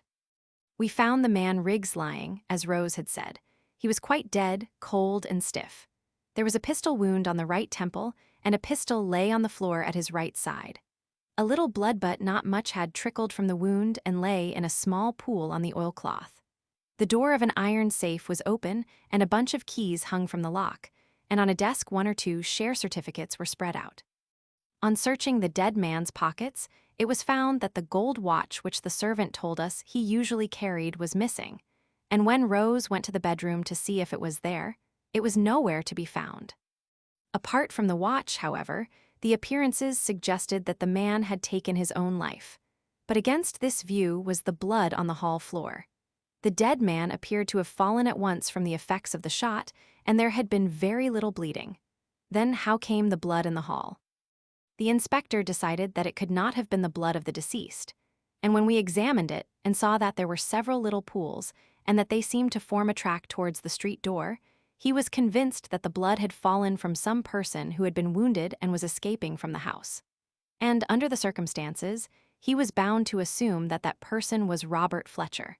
And on that assumption, he dispatched the sergeant forthwith to arrest Robert. On this I held a consultation with Mr. Brodribb, who pointed out that the case turned principally on the blood in the hall. If it was the blood of deceased, and the absence of the watch could be explained, a verdict of suicide could be accepted. But if it was the blood of some other person, that fact would point to murder. The question, he said, would have to be settled if possible, and his advice to me, if I believed Robert to be innocent, which, from my knowledge of him, I certainly did, was this: get a couple of small, clean, labeled bottles from a chemist, and with the inspector's consent put in one a little of the blood from the hall, and in the other some of the blood of the deceased. Seal them both in the inspector's presence and mine, and take them up to Dr. Thorndyke. If it is possible to answer the question, are they or are they not from the same person, he will answer it. Well, the inspector made no objection, so I did what he advised, and here are the specimens. I trust they may tell us what we want to know. Here Mr. Foxley took from his attaché case a small cardboard box, and opening it, displayed 2 little wide-mouthed bottles carefully packed in cotton wool. Lifting them out tenderly, he placed them on the table before Thorndyke. They were both neatly corked, sealed with Brodribb's seal, as I noticed, and labeled, the one inscribed Blood of Joseph Riggs, and the other Blood of Unknown Origin, and both signed Arthur Foxley and dated. At the bottom of each was a small mass of gelatinous blood clot. Thorndyke looked a little dubiously at the 2 bottles, and addressing the clergyman, said, "I am afraid Mr. Brodribb has rather overestimated our resources. There is no known method by which the blood of one person can be distinguished with certainty from that of another." "Dear, dear," exclaimed Mr. Foxley, "how disappointing! Then these specimens are useless after all." I won't say that, but it is in the highest degree improbable that they will yield any information. You must build no expectations on them. But you will examine them and see if anything is to be gleaned, the parson urged persuasively. Yes, I will examine them. But you realize that if they should yield any evidence, that evidence might be unfavorable. Yes, Mr. Brodribb pointed that out, but we are willing to take the risk, and so, I may say, is Robert Fletcher, to whom I put the question. Then you have seen Mr. Fletcher since the discovery. Yes, I saw him at the police station after his arrest. It was then that he gave me and also the police the particulars that I have repeated to you. He had to make a statement, as the dead man's watch and the bonds were found in his possession. With regard to the pistol, has it been identified? No, it is an old-fashioned derringer which no one has ever seen before, so there is no evidence as to whose property it was. And as to those share certificates which you spoke of as lying on the desk, do you happen to remember what they were? Yes, they were West African mining shares. Abusum Papa was the name, I think. Then, said Thorndyke, Mr. Riggs had been losing money. The Abusum Papa Company has just gone into liquidation. Do you know if anything had been taken from the safe? It is impossible to say, but apparently not, as there was a good deal of money in the cash box, which we unlocked and inspected. But we shall hear more tomorrow at the inquest, and I trust we shall hear something there from you. But in any case, I hope you will attend to watch the proceedings on behalf of poor Fletcher, and if possible, to be present at the autopsy at 11 o'clock. Can you manage that? Yes, and I shall come down early enough to make an inspection of the premises, if the police will give the necessary facilities. Mr. Foxley thanked him effusively, and when the details as to the trains had been arranged, our clients rose to depart. Thorndyke shook their hands cordially, and as he bade farewell to Miss Markham, he murmured a few words of encouragement. She looked up at him gratefully and appealingly as she naively held his hand. You will try to help us, Dr. Thorndyke, won't you? She urged. And you will examine that blood very, very carefully. Promise that you will. Remember that poor Robert's life may hang upon what you can tell about it. I realize that, Miss Markham, he replied gently, and I promise you that the specimens shall be most thoroughly examined, and further, that no stone shall be left unturned in my endeavors to bring the truth to light. At his answer, spoken with infinite kindliness and sympathy, her eyes filled, and she turned away with a few broken words of thanks. And the good clergyman himself, not unmoved by the little episode, took her arm and led her to the door. Well, I remarked as their retreating footsteps died away, old Brodribb's enthusiasm seems to have let you in for a queer sort of task. And I notice that you appear to have accepted Fletcher's statement. Without prejudice, he replied. I don't know Fletcher, but the balance of probabilities is in his favor. Still, that blood track in the hall is a curious feature. It certainly requires explanation. It does indeed, I exclaimed, and you have got to find the explanation. Well, I wish you joy of the job. I suppose you will carry out the farce to the bitter end as you have promised. Certainly, he replied. But it is hardly a farce. I should have looked the specimens over in any case. One never knows what illuminating fact a chance observation may bring into view. I smiled skeptically. The fact that you are asked to ascertain is that these two samples of blood came from the same person. If there are any means of proving that, they are unknown to me. I should have said it was an impossibility. Of course, he rejoined, you are quite right, speaking academically and in general terms. No method of identifying the blood of individual persons has hitherto been discovered, but yet I can imagine the possibility, in particular and exceptional cases, of an actual personal identification by means of blood. What does my learned friend think? He thinks that his imagination is not equal to the required effort, I answered. And with that, I picked up my brief bag and went forth to my duties at the courts. That Thorndyke would keep his promise to poor Lillian Markham was a foregone conclusion, preposterous as the examination seemed. But even my long experience of my colleague's scrupulous conscientiousness had not prepared me for the spectacle which met my eyes when I returned to our chambers. On the table stood the microscope, flanked by 3 slide boxes. Each box held 6 trays, and each tray held 6 slides, 108 slides in all. But why 3 boxes? I opened one. The slides carefully mounted blood films were labeled Joseph Riggs. Those in the second box were labeled blood from hall floor. But when I opened the third box, I beheld a collection of empty slides labeled Robert Fletcher. I chuckled aloud. Prodigious. Thorndyke was going even one better than his promise. He was not only going to had examined the 2 samples produced, he was actually going to collect a third sample for himself. I picked out one of Mr. Riggs's slides and laid it on the stage of the microscope. Thorndyke seemed to have been using a low-power objective the 1.5 inch. After a glance through this, I swung round the nosepiece to the high power, and then I got a further surprise. The brightly colored, white corpuscles showed that Thorndyke had actually been to the trouble of staining the films with eosin. Again, I murmured, "Prodigious," and put the slide back in its box. For of course, it showed just what one expected, blood, or rather, broken up blood clot. From its appearance, I could not even have sworn that it was human blood. I had just closed the box when Thorndyke entered the room. His quick eye at once noted the changed objective, and he remarked, "I see you have been having a look at the specimens." "A specimen," I corrected. "Enough is as good as a feast." "Blessed are they who are easily satisfied," he retorted, and then he added, "I have altered my arrangements, though I needn't interfere with yours. I shall go down to Southaven tonight. In fact, I am starting in a few minutes." "Why?" I asked. "For several reasons. I want to make sure of the post-mortem tomorrow morning, I want to pick up any further facts that are available, and finally, I want to prepare a set of blood films from Robert Fletcher. We may as well make the series complete," he added with a smile, to which I replied by a broad grin. "Really, Thorndyke?" I protested. "I'm surprised at you, at your age too. She is a nice girl, but she isn't so beautiful as to justify 108 blood films." I accompanied him to the taxi, followed by Polton, who carried his modest luggage, and then returned to speculate on his probable plan of campaign. For of course, he had one. His purposive, resolute manner told me that he had seen farther into this case than I had.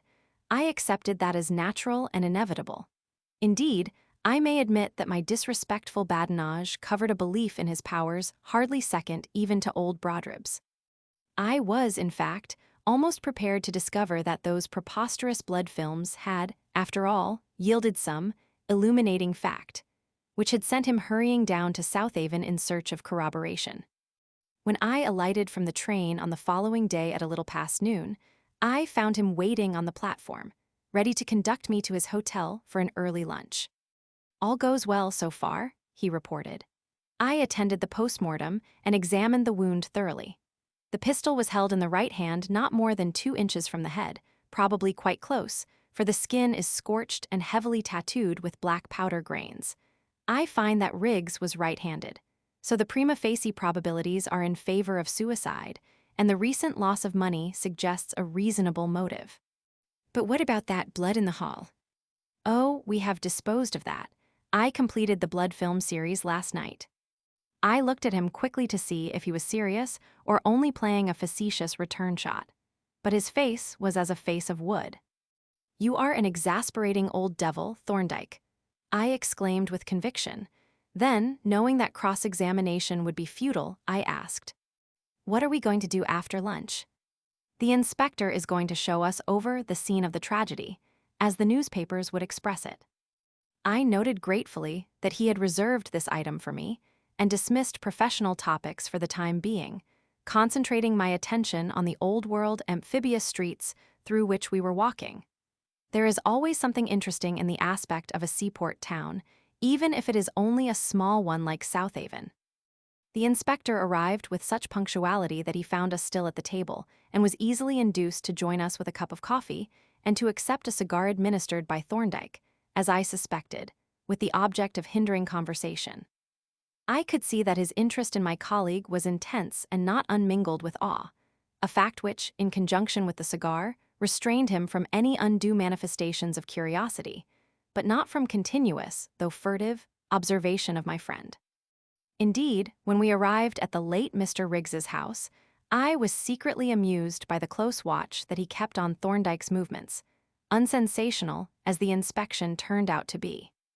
The house itself, presented very little of interest excepting its picturesque, old-world exterior, which fronted on a quiet by-street and was furnished with a deep bay window, which as Thorndyke ascertained commanded a clear view of the street from end to end. It was a rather shabby, neglected little house, as might have been expected, and our examination of it yielded, so far as I could see, only a single fact of any significance, which was that there appeared to be no connection whatever between the bloodstain on the study floor and the train of large spots from the middle of the hall to the street door. And on this piece of evidence definitely unfavorable from our point of view, Thorndyke concentrated his attention when he had made a preliminary survey. Closely followed by the watchful inspector, he browsed round the little room, studying every inch of the floor between the bloodstain and the door. The latter he examined minutely from top to bottom, especially as to the handle, the jambs, and the lintel. Then he went out into the hall, scrutinizing the floor inch by inch, poring over the walls, and even looking behind the framed prints that hung on them. A reflector lamp suspended by a nail on the wall received minute and prolonged attention, as did also a massive lamp hook screwed into one of the beams of the low ceiling, of which Thorndyke remarked as he stooped to pass under it, that it must have been fixed there by a dwarf. Yes, the inspector agreed, and a fool. A swinging lamp hung on that hook would have blocked the whole fairway. There isn't too much room as it is. What a pity we weren't a bit more careful about footprints in this place. There are plenty of tracks of wet feet here on this old cloth. Faint, but you could have made them out all right if they hadn't been all on top of one another. There's Mr. Foxley's, the girl's, mine, and the men who carried out the body, but I'm hanged if I can tell which is which. It's a regular mix-up. Yes, I agreed, it is all very confused, but I notice one rather odd thing. There are several faint traces of a large right foot, but I can't see any sign of the corresponding left foot. Can you? Perhaps this is it, said Thorndyke, pointing to a large, vague oval mark. I have noticed that it seems to occur in some sort of connection with the big right foot, but I must admit that it is not a very obvious footprint. I shouldn't have taken it for a footprint at all, or at any rate, not a human footprint. It is more like the spoor of some big animal. It is, Thorndyke agreed, but whatever it is, it seems to have been here before any of the others arrived. You notice that wherever it occurs, it seems to have been trodden on by some of the others. Yes, I had noticed that, and the same is true of the big right foot, so it seems probable that they are connected, as you say, but I am hanged if I can make anything of it. Can you, Inspector? The inspector shook his head. He could not recognize the mark as a footprint, but he could see very plainly that he had been a fool not to have taken more care to protect the floor. When the examination of the hall was finished, Thorndyke opened the door and looked at the big, flat doorstep. What was the weather like here on Wednesday evening? He asked. Showery, the inspector replied, and there were 1 or 2 heavy showers during the night. You were noticing that there are no blood tracks on the doorstep, but there wouldn't be in any case, for if a man had come out of this door dropping blood, the blood would have dropped on wet stone and got washed away at once. Thorndyke admitted the truth of this, and so another item of favorable evidence was extinguished. The overwhelming probability that the blood in the hall was that of some person other than the deceased remained undisturbed, and I could not see that a single fact had been elicited by our inspection of the house that was in any way helpful to our client. Indeed, it appeared to me that there was absolutely no case for the defense, and I even asked myself whether we were not, in fact, merely trying to fudge up a defense for an obviously guilty man. It was not like Thorndyke to do that. But how did the case stand? There was a suggestion of suicide, but a clear possibility of homicide. There was strong evidence that a second person had been in the house, and that person appeared to have received a wound. But a wound suggested a struggle, and the servant's evidence was to the effect that when she left the house a violent altercation was in progress. The deceased was never again seen alive, and the other party to the quarrel had been found with property of the dead man in his possession. Moreover, there was a clear motive for the crime, stupid as that crime was. For the dead man had threatened to revoke his will, but as he had presumably not done so, his death left the will still operative. In short, everything pointed to the guilt of our client, Robert Fletcher. I had just reached this not very gratifying conclusion when a statement of Thorndyke's shattered my elaborate summing up into impalpable fragments.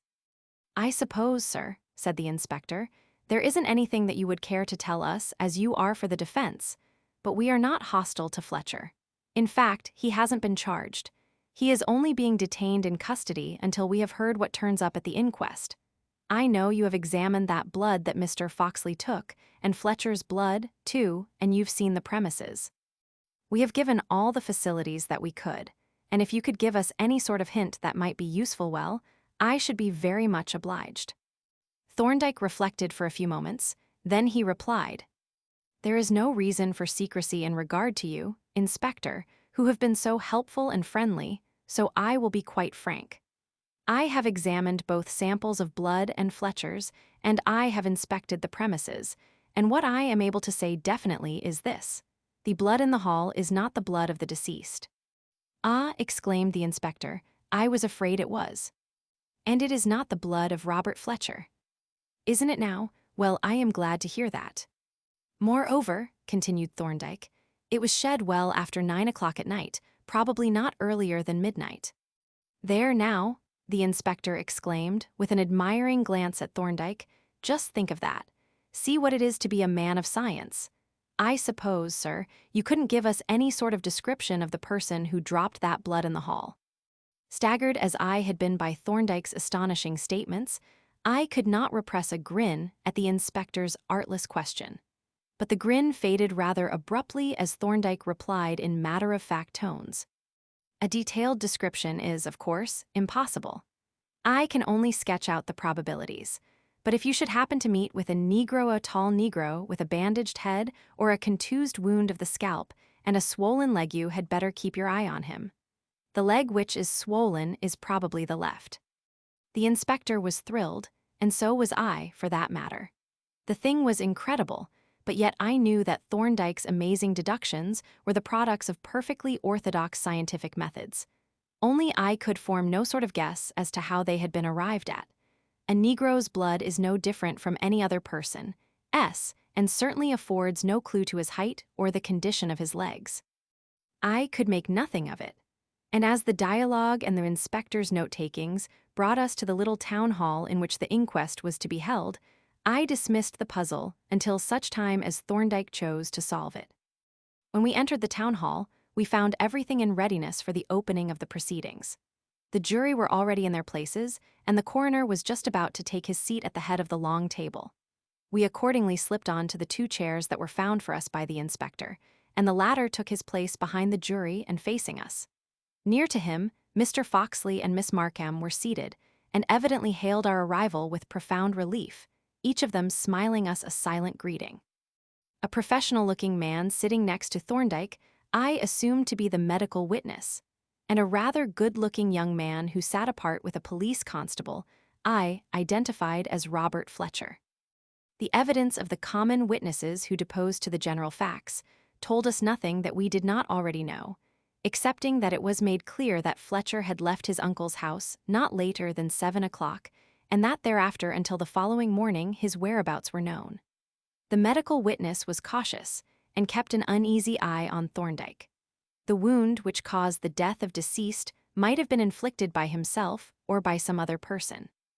He had originally given the probable time of death as 6 or 7 o'clock on Wednesday evening. He now admitted in reply to a question from Thorndyke that he had not taken the temperature of the body, and that the rigidity and other conditions were not absolutely inconsistent with a considerably later time of death. Death might even have occurred after midnight. In spite of this admission, however, the sum of the evidence tended strongly to implicate Fletcher, and 1 or 2 questions from jurymen suggested a growing belief in his guilt. I had no doubt whatever that if the case had been put to the jury at this stage, a unanimous verdict of willful murder would have been the result. But, as the medical witness returned to his seat, the coroner fixed an inquisitive eye on Thorndyke. "You have not been summoned as a witness, Dr. Thorndyke," said he, "but I understand that you have made certain investigations in this case. Are you able to throw any fresh light on the circumstances of the death of the deceased, Joseph Riggs?" "Yes," Thorndyke replied. "I am in a position to give important and material evidence." Thereupon he was sworn, and the coroner, still watching him curiously, said, I am informed that you have examined samples of the blood of deceased and the blood which was found in the hall of deceased's house. Did you examine them, and if so, what was the object of the examination? I examined both samples and also samples of the blood of Robert Fletcher. The object was to ascertain whether the blood on the hall floor was the blood of the deceased or of Robert Fletcher. The coroner glanced at the medical witness, and a faint smile appeared on the face of each. And did you, the former asked in a slightly ironical tone, form any opinion on the subject? I ascertained definitely that the blood in the hall was neither that of the deceased nor that of Robert Fletcher. The coroner's eyebrows went up, and once more he glanced significantly at the doctor. But, he demanded incredulously, is it possible to distinguish the blood of one person from that of another? Usually it is not, but in certain exceptional cases it is. This happened to be an exceptional case. In what respect? It happened, Thorndyke replied, that the person whose blood was found in the hall suffered from the parasitic disease known as filariasis. His blood was infested with swarms of a minute worm named Filaria nocturna. I have here, he continued, taking out of his research case the 2 bottles and the 3 boxes, 36 mounted specimens of this blood, and in every one of them one or more of the parasites is to be seen. I have also 36 mounted specimens, each of the blood of the deceased and the blood of Robert Fletcher. In not one of these specimens is a single parasite to be found. Moreover, I have examined Robert Fletcher and the body of the deceased, and can testify that no sign of filarial disease was to be discovered in either. Hence it is certain that the blood found in the hall was not the blood of either of these 2 persons. The ironic smile had faded from the coroner's face. He was evidently deeply impressed, and his manner was quite deferential as he asked, "Do these very remarkable observations of yours lead to any further inferences?" "Yes," replied Thorndyke. "They render it certain that this blood was shed not earlier than 9 o'clock and probably nearer midnight." "Really?" the astonished coroner exclaimed. "Now, how is it possible to fix the time in that exact manner?"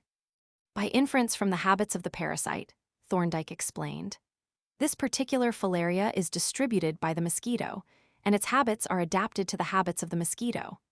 During the day, the worms are not found in the blood. They remain hidden in the tissues of the body. But about 9 o'clock at night, they begin to migrate from the tissues into the blood and remain in the blood during the hours when the mosquitoes are active. Then, about 6 o'clock in the morning, they leave the blood and migrate back into the tissues. There is another very similar species Filaria diurna, which has exactly opposite habits, adapted to day-flying sectorial insects. It appears in the blood about 11 in the forenoon and goes back into the tissues about 6 o'clock in the evening." "Astonishing," exclaimed the coroner. "Wonderful. By the way, the parasites that you found could not, I suppose, have been Filaria diurna." "No," Thorndyke replied. "The time excludes that possibility. The blood was certainly shed after 6.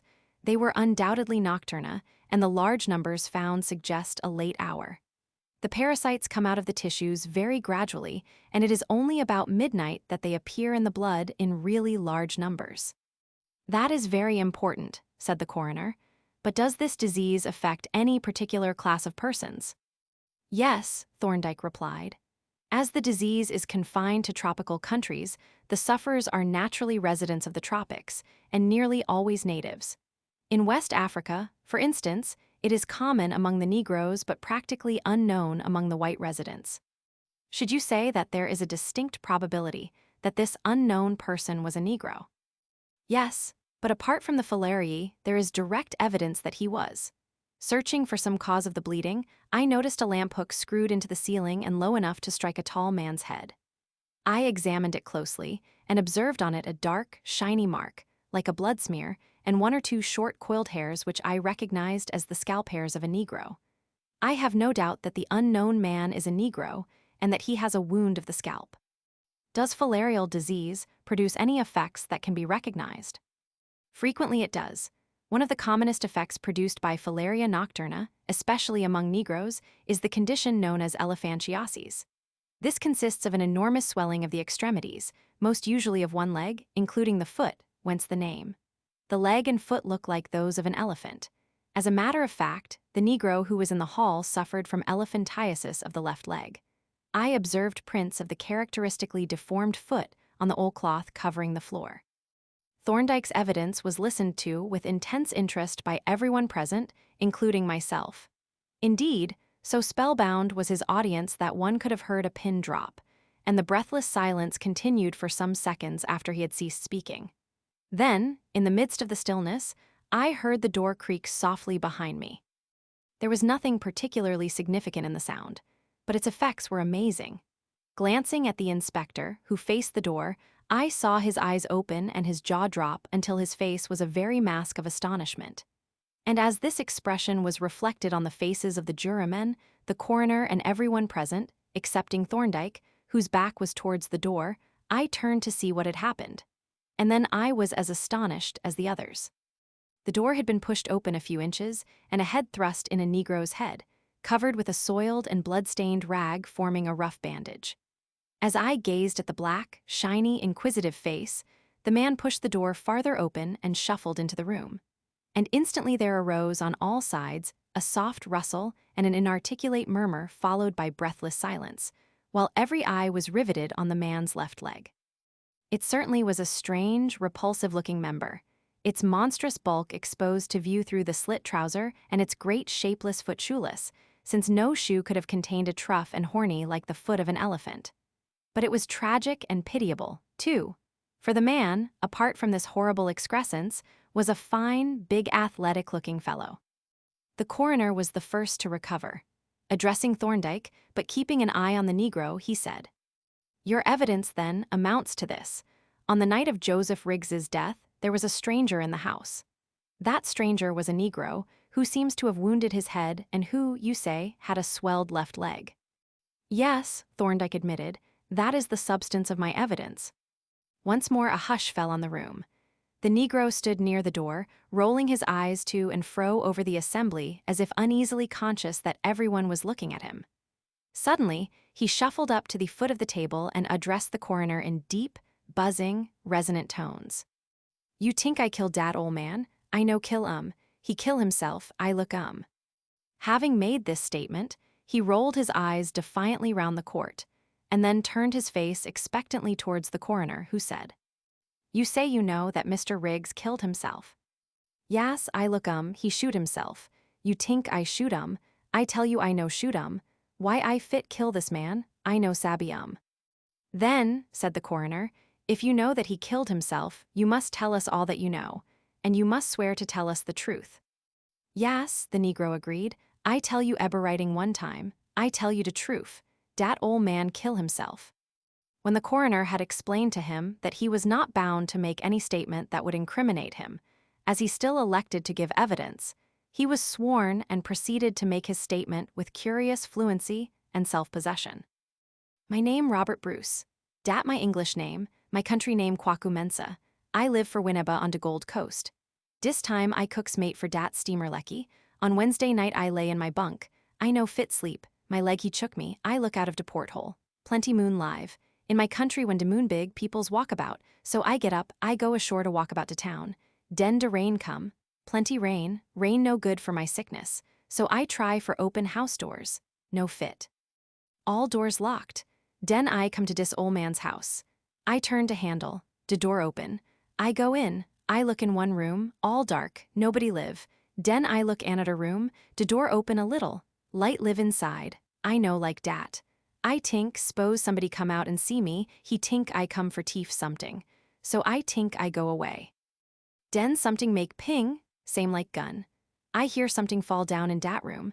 I go to de door and I sing out, who live in dera? Nobody say nutting. So I open de door and look in, de room full ob smoke. I look dat ol' man on de floor, I look dat pistol. I sabi dat ol' man kill himself. Den I frighten too much. I run out, de place all dark, something knock my head. He make blood come plenty. I go back for ship. I no say nutting to nobody. Dis day I hear peoples talk about dis inquest to find out who killed dat ol' man, so I come to hear what people say.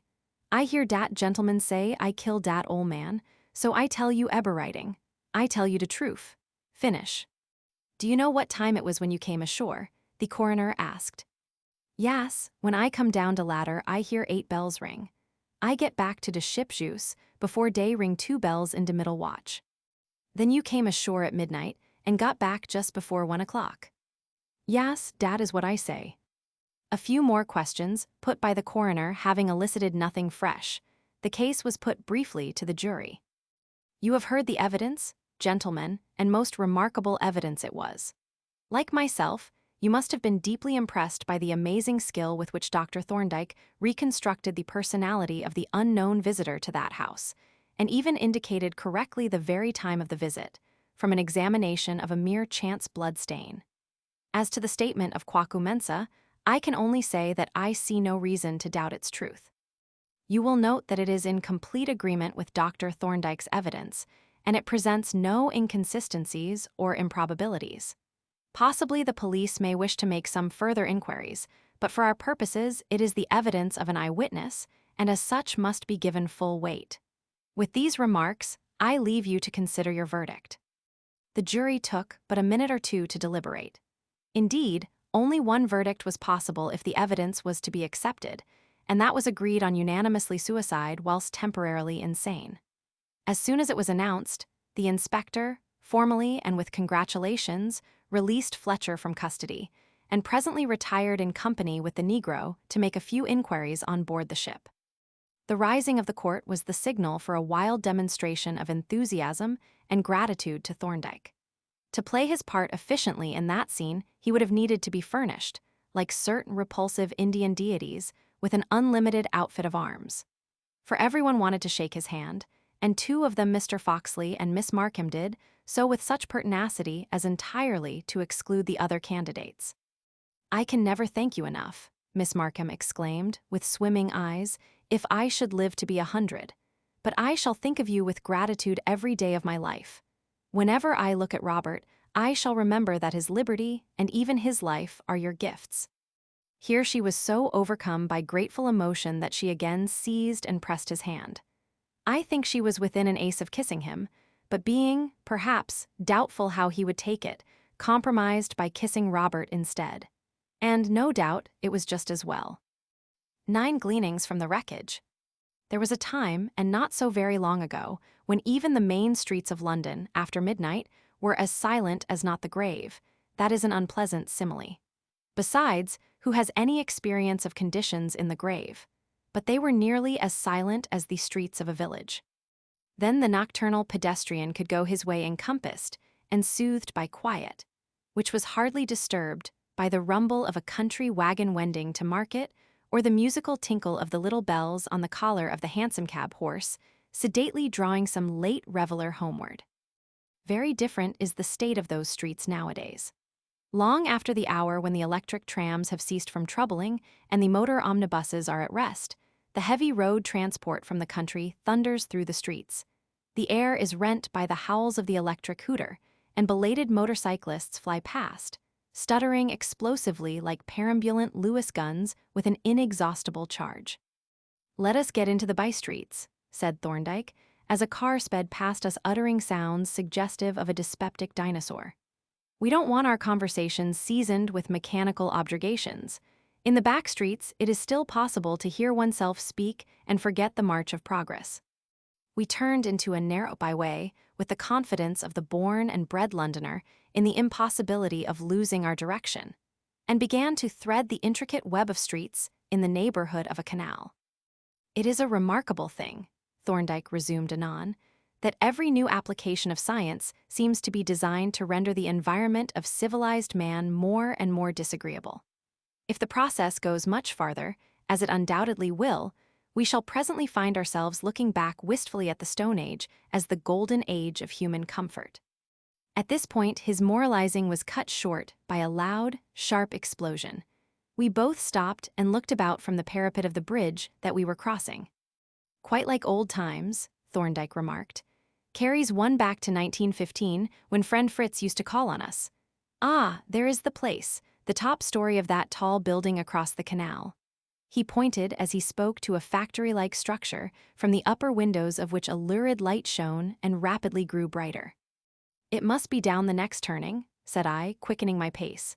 But he restrained me, remarking, There is no hurry. That was the sound of high explosive, and those flames suggest nitro compounds burning, festina lent. There may be some other packets of high explosives. He had hardly finished speaking when a flash of dazzling violet light burst from the burning building. The windows flew out bodily, the roof opened in places, and almost at the same moment, the clang of a violent explosion shook the ground under our feet. A puff of wind stirred our hair, and then came a clatter of falling glass and slates. We made our way at a leisurely pace towards the scene of the explosion, through streets lighted up by the ruddy glare from the burning factory. But others were less cautious. In a few minutes, the street was filled by one of those crowds which, in London, seem mysteriously to spring up in an instant where but a moment before not a person was to be seen.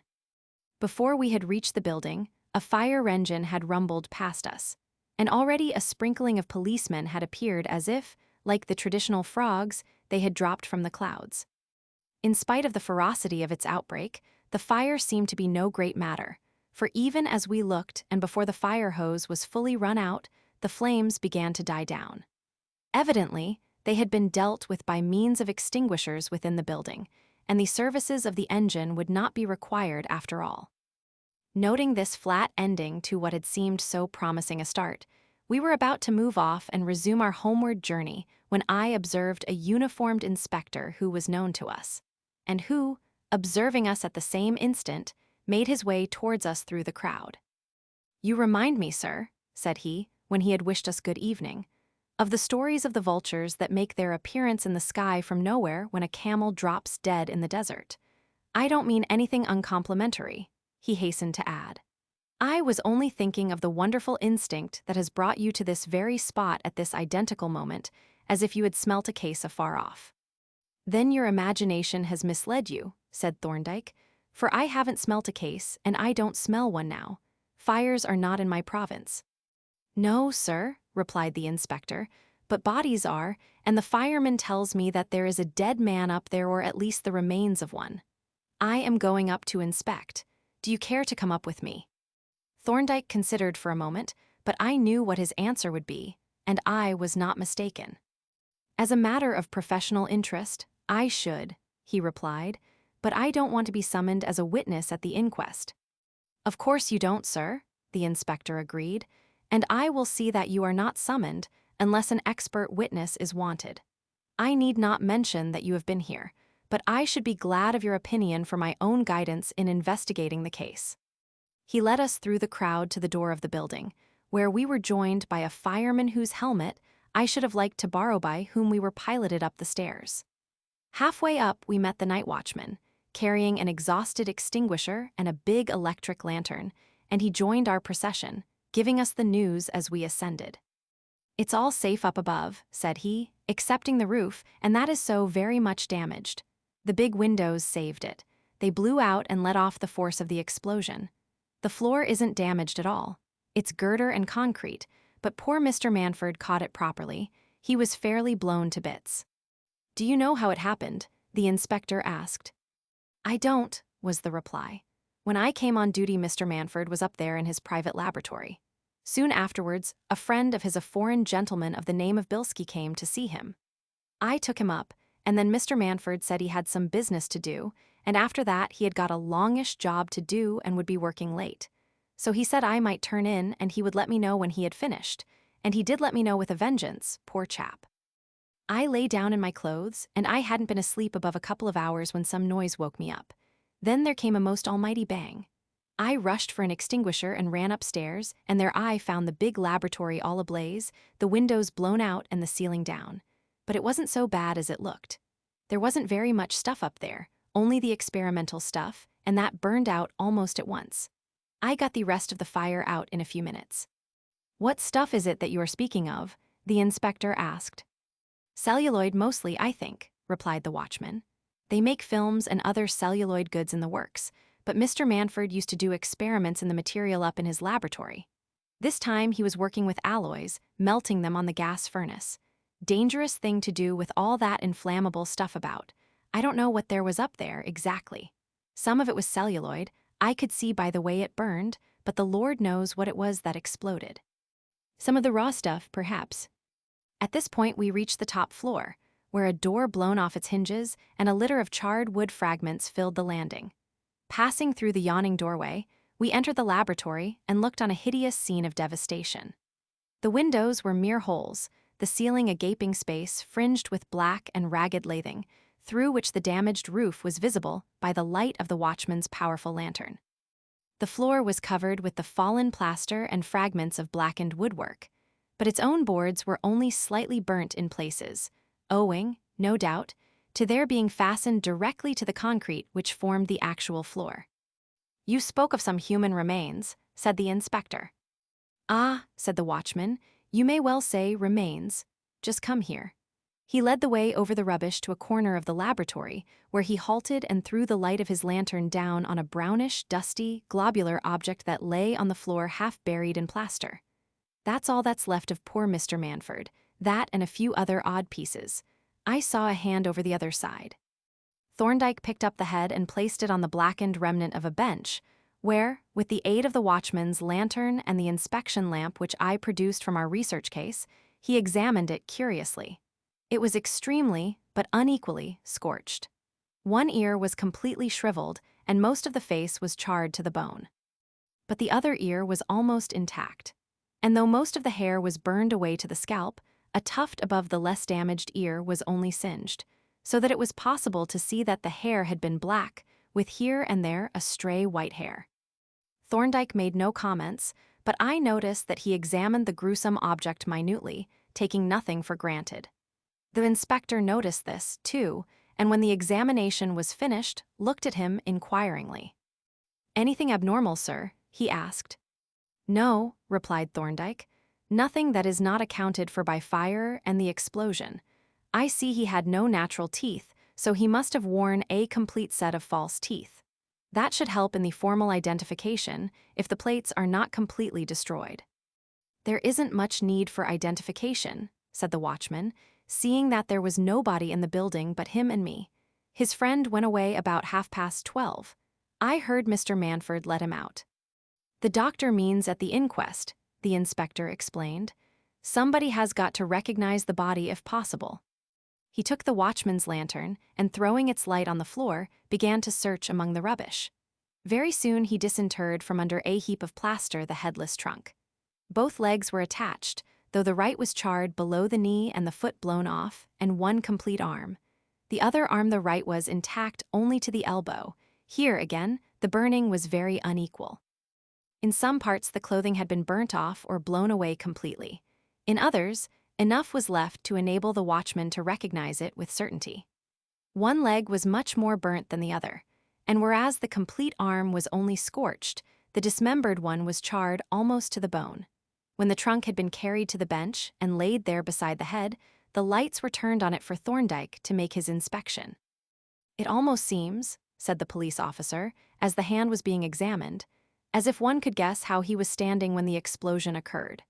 I think I can make out finger marks, pretty dirty ones, 2 on the back of the hand, as if he had been standing with his hands clasped together behind him while he watched something that he was experimenting with." The inspector glanced for confirmation at Thorndyke, who nodded approvingly. "Yes," he said, "I think you are right. They are very indistinct, but the marks are grouped like fingers.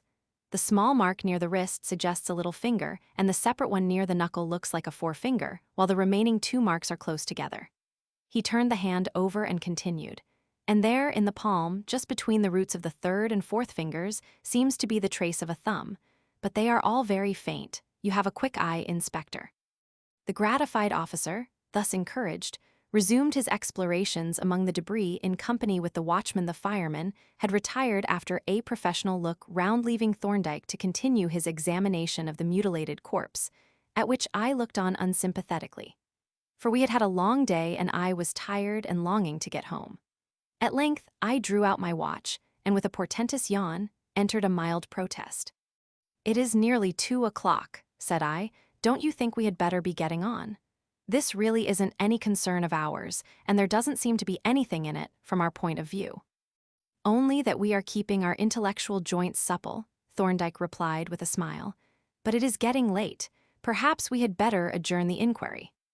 At this moment, however, the inspector discovered the missing forearm completely charred with the fingerless remains of the hand.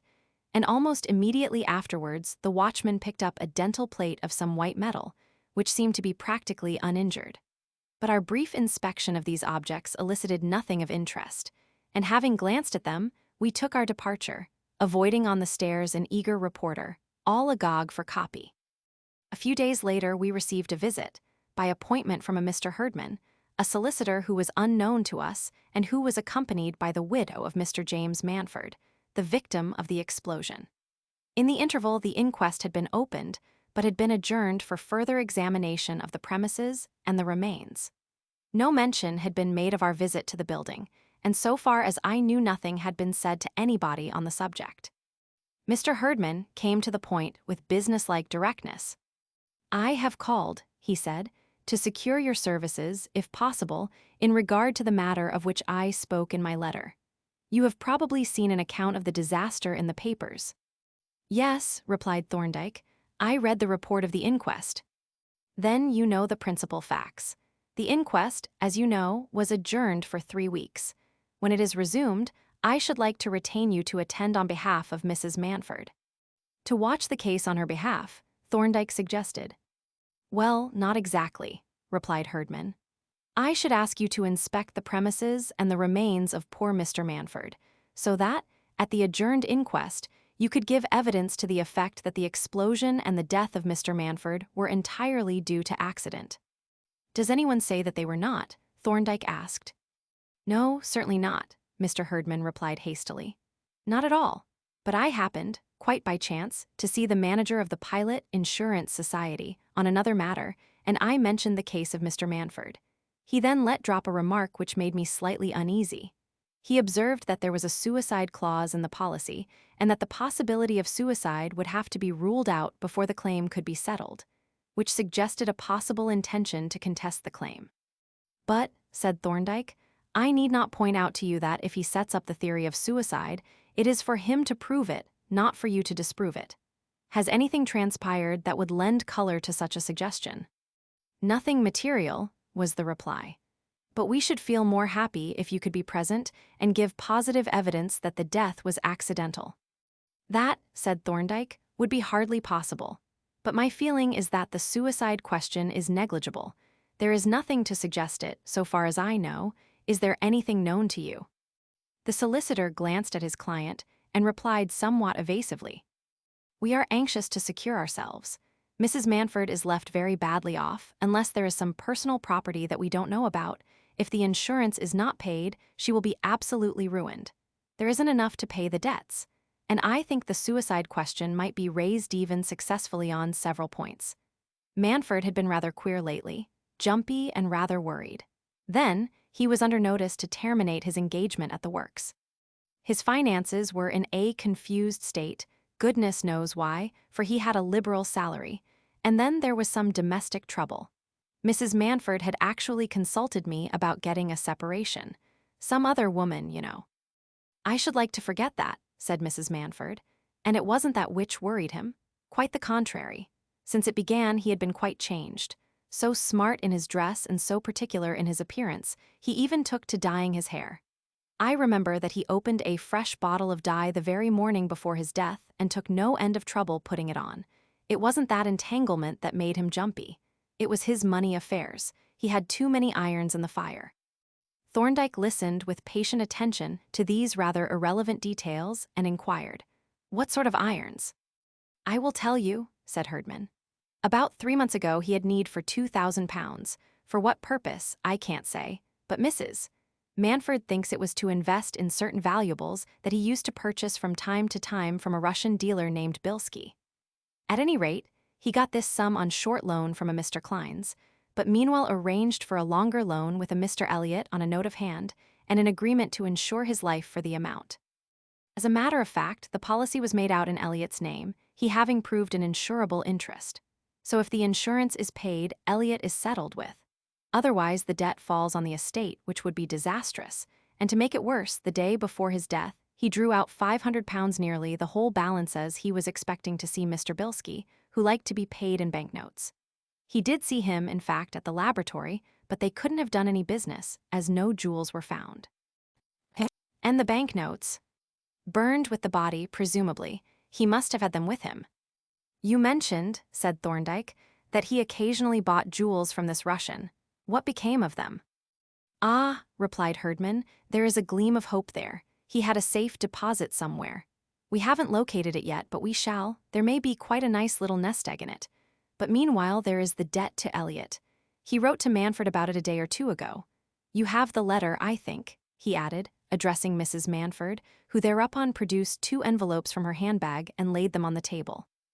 This is Mr. Elliot's letter, she said. Merely a friendly reminder, you see, telling him that he is just off to the continent and that he has given his wife a power of attorney to act in his absence. Thorndyke glanced through the letter and made a few notes of its contents.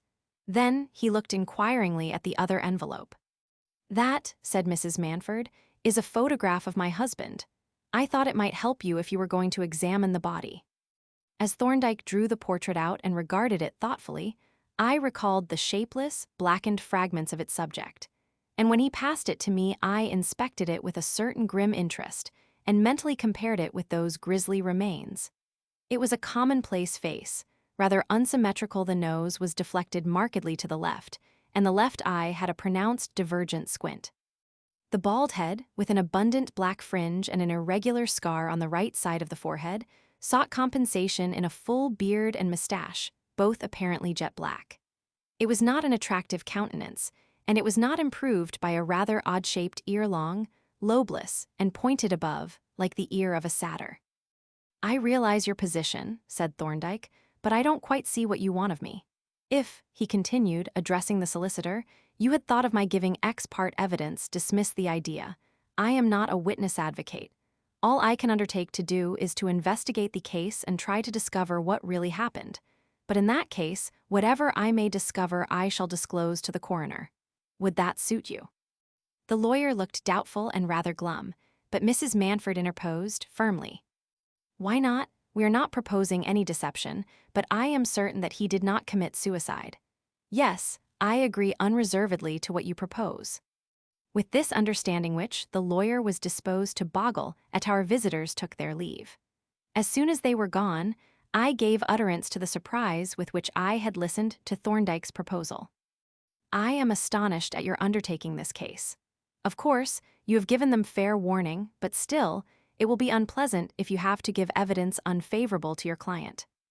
Very, he agreed, but what makes you think I may have to? Well, you seem to reject the probability of suicide, but have you forgotten the evidence at the inquest? Perhaps I have, he replied blandly. Let us go over it again. I fetched the report from the office, and spreading it out on the table began to read it aloud. Passing over the evidence of the inspector and the fireman, I came to that of the night watchman. Shortly after I came on duty at 10 o'clock, a foreign gentleman named Bilski called to see Mr. Manfred. I knew him by sight, because he had called once or twice before at about the same time. I took him up to the laboratory, where Mr. Manfred was doing something with a big crucible on the gas furnace. He told me that he had some business to transact with Mr. Bilski, and when he had finished, he would let him out. Then he was going to do some experiments in making alloys, and as they would probably take up most of the night, he said I might as well turn in. He said he would call me when he was ready to go. So I told him to be careful with the furnace and not set the place on fire and burn me in my bed, and then I went downstairs. I had a look round to see that everything was in order, and then I took off my boots and laid down. About 12:30, I heard Mr. Manfred and Bilski come down. I recognized Mr. Bilski by a peculiar cough that he had and by the sound of his stick, and his limping tread. He had something the matter with his right foot and walked quite lame. You say that the deceased came down with him, said the coroner. Are you quite sure of that? Well, I suppose Mr. Manfred came down with him, but I can't say I actually heard him. You did not hear him go up again? No, I didn't, but I was rather sleepy and I wasn't listening very particular. Well, then I went to sleep and slept till about 1:30 when some noise woke me. I was just getting up to see what it was when I heard a tremendous bang right overhead. I ran down and turned the gas off at the main, and then I got a fire extinguisher and ran up to the laboratory. The place seemed to be all in a blaze, but it wasn't much of a fire after all, for by the time the fire engines arrived, I had got it practically out. The witness then described the state of the laboratory and the finding of the body, but as this was already known to us, I passed on to the evidence of the next witness, the superintendent of the fire brigade, who had made a preliminary inspection of the premises. It was a cautious statement and subject to the results of a further examination, but clearly the officer was not satisfied as to the cause of the outbreak. There seemed to have been two separate explosions, one near a cupboard and another apparently, the second in the cupboard itself, and there seemed to be a burned track connecting the two spots. This might have been accidental, or it might have been arranged. Witness did not think that the explosive was celluloid. It seemed to be a high explosive of some kind, but further investigations were being made. The superintendent was followed by Mrs. Manford, whose evidence was substantially similar to what she and Mr. Herdman had told us, and by the police surgeon, whose description of the remains conveyed nothing new to us. Finally, the inquest was adjourned for 3 weeks to allow of further examination of the premises and the remains. Now, I said, as I folded up the report, I don't see how you are able to exclude suicide. If the explosion was arranged to occur when Manford was in the laboratory, what object, other than suicide, can be imagined? Thorndyke looked at me with an expression that I knew only too well. Is it impossible, he asked, to imagine that the object might have been homicide? But, I objected, there was no one there but Manford after Bilski left. Exactly, he agreed dryly, after Bilski left, but up to that time there were two persons there. I must confess that I was startled, but as I rapidly reviewed the circumstances, I perceived the cogency of Thorndyke's suggestion. Bilski had been present when Manford dismissed the night watchman. He knew that there would be no interruption. The inflammable and explosive materials were there, ready to his hand. Then Bilski had gone down to the door alone instead of being conducted down and let out. A very striking circumstance, this. Again, no jewels had been found, though the meeting had been ostensibly for the purpose of a deal, and the banknotes had vanished utterly. This was very remarkable. In view of the large sum, it was nearly certain that the notes would be in a close bundle, and we all know how difficult it is to burn tightly folded paper. Yet they had vanished without leaving a trace. Finally, there was Bilski himself. Who was he? Apparently a dealer in stolen property, a hawker, of the products of robbery and murder committed during the Revolution. Yes, I admitted, the theory of homicide is certainly tenable, but unless some new facts can be produced, it must remain a matter of speculation. I think, Jervis, he rejoined, you must be overlooking the facts that are known to us. We were there. We saw the place within a few minutes of the explosion, and we examined the body. What we saw established a clear presumption of homicide, and what we have heard this morning confirms it. I may say that I communicated my suspicions the very next day to the coroner and to Superintendent Miller. Then you must have seen more than I did, I began, but he shook his head and cut short my protestations. You saw what I saw, Jervis, but you did not interpret its meaning. However, it is not too late. Try to recall the details of our adventure and what our visitors have told us. I don't think you will then entertain the idea of suicide. I was about to put one or two leading questions, but at this moment, footsteps became audible ascending our stairs. The knock which followed informed me that our visitor was Superintendent Miller, and I rose to admit him. Just looked in to report progress, he announced as he subsided into an armchair. Not much to report, but what there is supports your view of the case. Bilski has made a clean bolt, never went home to his hotel, evidently meant to skedaddle as he has left nothing of any value behind. But it was a stupid move, for it would have raised suspicion in any case. The notes were a consecutive batch. All the numbers are known, but of course, none of them have turned up yet. We have made inquiries about Bilski, and gather that he is a shady character. Practically a fence who deals in the jewelry stolen from those unfortunate Russian aristocrats. But we shall have him all right. His description has been circulated at all the seaports, and he is an easy man to spot with his lame foot and his stick and a finger missing from his right hand. Thorndyke nodded and seemed to reflect for a moment. Then he asked, have you made any other inquiries? No, there is nothing more to find out until we get hold of our man, and when we do, we shall look to you to secure the conviction. I suppose you are quite certain as to your facts." Thorndyke shook his head with a smile. "I am never certain until after the event. We can only act on probabilities." "I understand," said the superintendent, casting a sly look at me, "but your probabilities are good enough for me."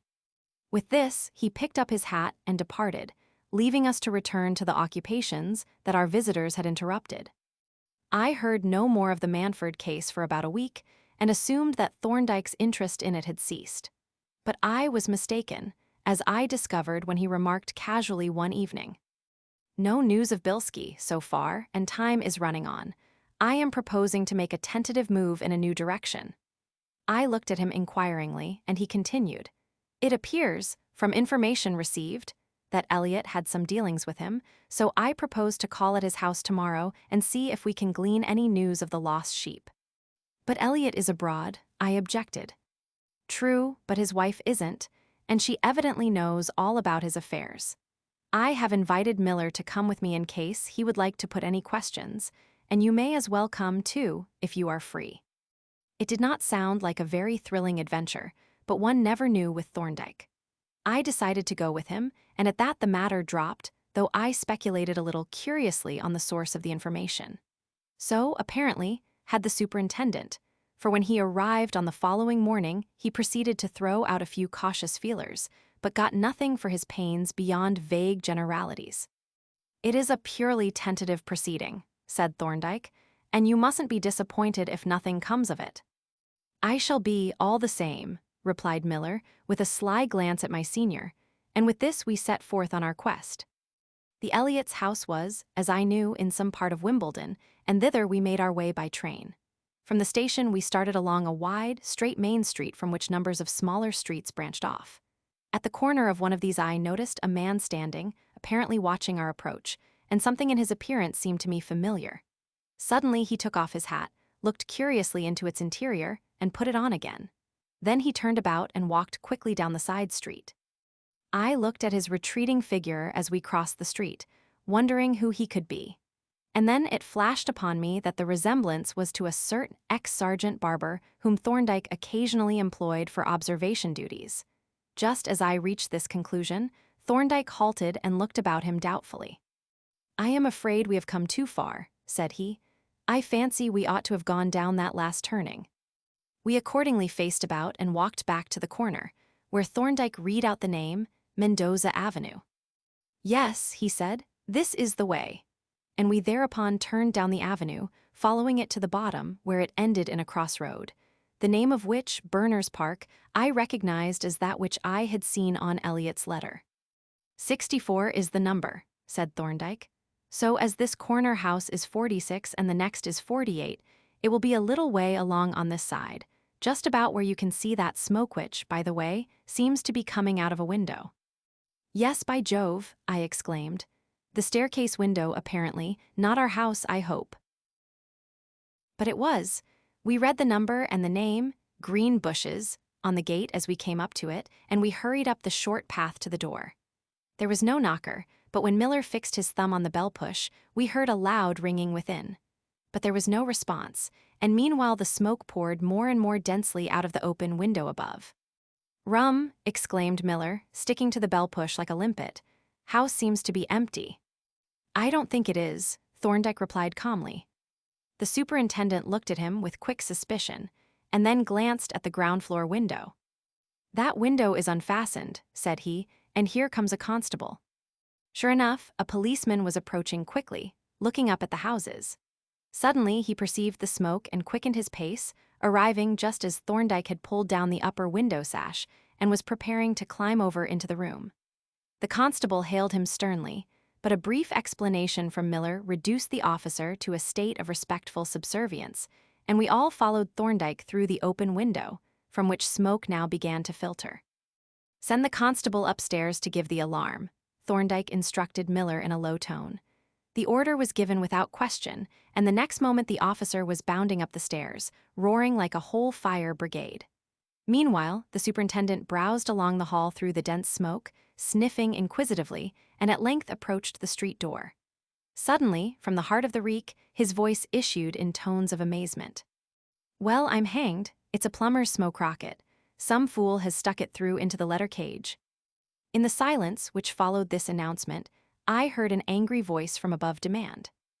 What is all this infernal row about, and what are you doing here? Can't you see that the house is on fire? Was the constable's stern rejoinder. You'd better come down and help to put it out. The command was followed by the sound of descending footsteps, on which Thorndyke ran quickly up the stairs, followed by the superintendent and me. We met the descending party on the landing, opposite a window, and here we all stopped, gazing at one another with mutual curiosity. The man who accompanied the constable looked distinctly alarmed as, well, he might and somewhat hostile. Who put that smoke rocket in the hall? Miller demanded fiercely. And why didn't you come down when you heard us ringing the bell? I don't know what you're talking about, the man replied sulkily, or what business this is of yours. Who are you, and what are you doing in my house? In your house, repeated Thorndyke, then you will be Mr. Elliot. The man turned a startled glance on him and replied angrily. Never you mind who I am, get out of this house. But I do mind who you are, Thorndyke rejoined mildly. I came here to see Mr. Elliot. Are you Mr. Elliot? No, I'm not. Mr. Elliot is abroad. If you like to send a letter here for him, I will forward it when I get his address. While this conversation had been going on, I had been examining the stranger, not without curiosity, for his appearance was somewhat unusual. In the first place, he wore an unmistakable wig, and his shaven face bore an abundance of cuts and scratches, suggesting a recently and unskillfully mown beard. His spectacles did not disguise a pronounced divergent squint of the left eye, but what specially caught my attention was the large ear, lobeless and pointed at the tip like the ear of a satyr. As I looked at this, and at the scraped face, the squint and the wig, a strange suspicion flashed into my mind. And then, as I noted that the nose was markedly deflected to the left, I turned to glance at Thorndyke. Would you mind telling us your name? The latter asked blandly. My name is Johnson, Frederick Johnson. Ah, said Thorndyke. I thought it was Manford James Manford, and I think so still. I suggest that you have a scar on the right side of your forehead, just under the wig. May we see? As Thorndyke spoke the name, the man turned a horrible livid gray and started back as if to retreat up the stairs. But the constable blocked the way, and as the man was struggling to push past, Miller adroitly snatched off the wig, and there, on the forehead, was the telltale scar. For an appreciable time, we all stood stock still like the figures of a tableau. Then Thorndyke turned to the superintendent. I charge this man, James Manford, with the murder of Stephen Bilski. Again there was a brief interval of intolerable silence. In the midst of it, we heard the street door open and shut, and a woman's voice called up the stairs. Whatever is all this smoke? Are you up there, Jim? I pass over the harrowing details of the double arrest. I am not a policeman, and to me such scenes are intensely repugnant. But we must needs stay until 2 taxis and 4 constables had conveyed the prisoners away from the still reeking house to the caravanserai of the law. Then, at last, we went forth with relief into the fresh air and bent our steps towards the station. I take it, Miller said reflectively, that you never suspected Bilski. I did at first, but when Mrs. Manford and the solicitor told their tale, I realized that he was the victim and that Manford must be the murderer. Let us have the argument, said I. It is obvious that I have been a blockhead, but I don't mind our old friend here knowing it. Not a blockhead, Jervis, he corrected. You were half asleep that night and wholly uninterested. If you had been attending to the matter, you would have observed several curious and anomalous appearances. For instance, you would have noticed that the body was, in parts, completely charred and brittle. Now we saw the outbreak of the fire, and we found it extinguished when we reached the building. Its duration was a matter of minutes, quite insufficient to reduce a body to that state. For, as you know, a human body is an extremely incombustible thing. The appearance suggested the destruction of a body which had been already burnt, and this suggestion was emphasized by the curiously unequal distribution of the charring. The right hand was burnt to a cinder and blown to pieces. The left hand was only scorched. The right foot was utterly destroyed, but the left foot was nearly intact. The face was burned away completely, and yet there were parts of the head where the hair was only singed. Naturally, with these facts in mind, I scrutinized those remains narrowly. and presently something much more definite and sinister came to light. On the left hand, there was a faint impression of another hand, very indistinct and blurred, but still unmistakably a hand. "I remember," said I.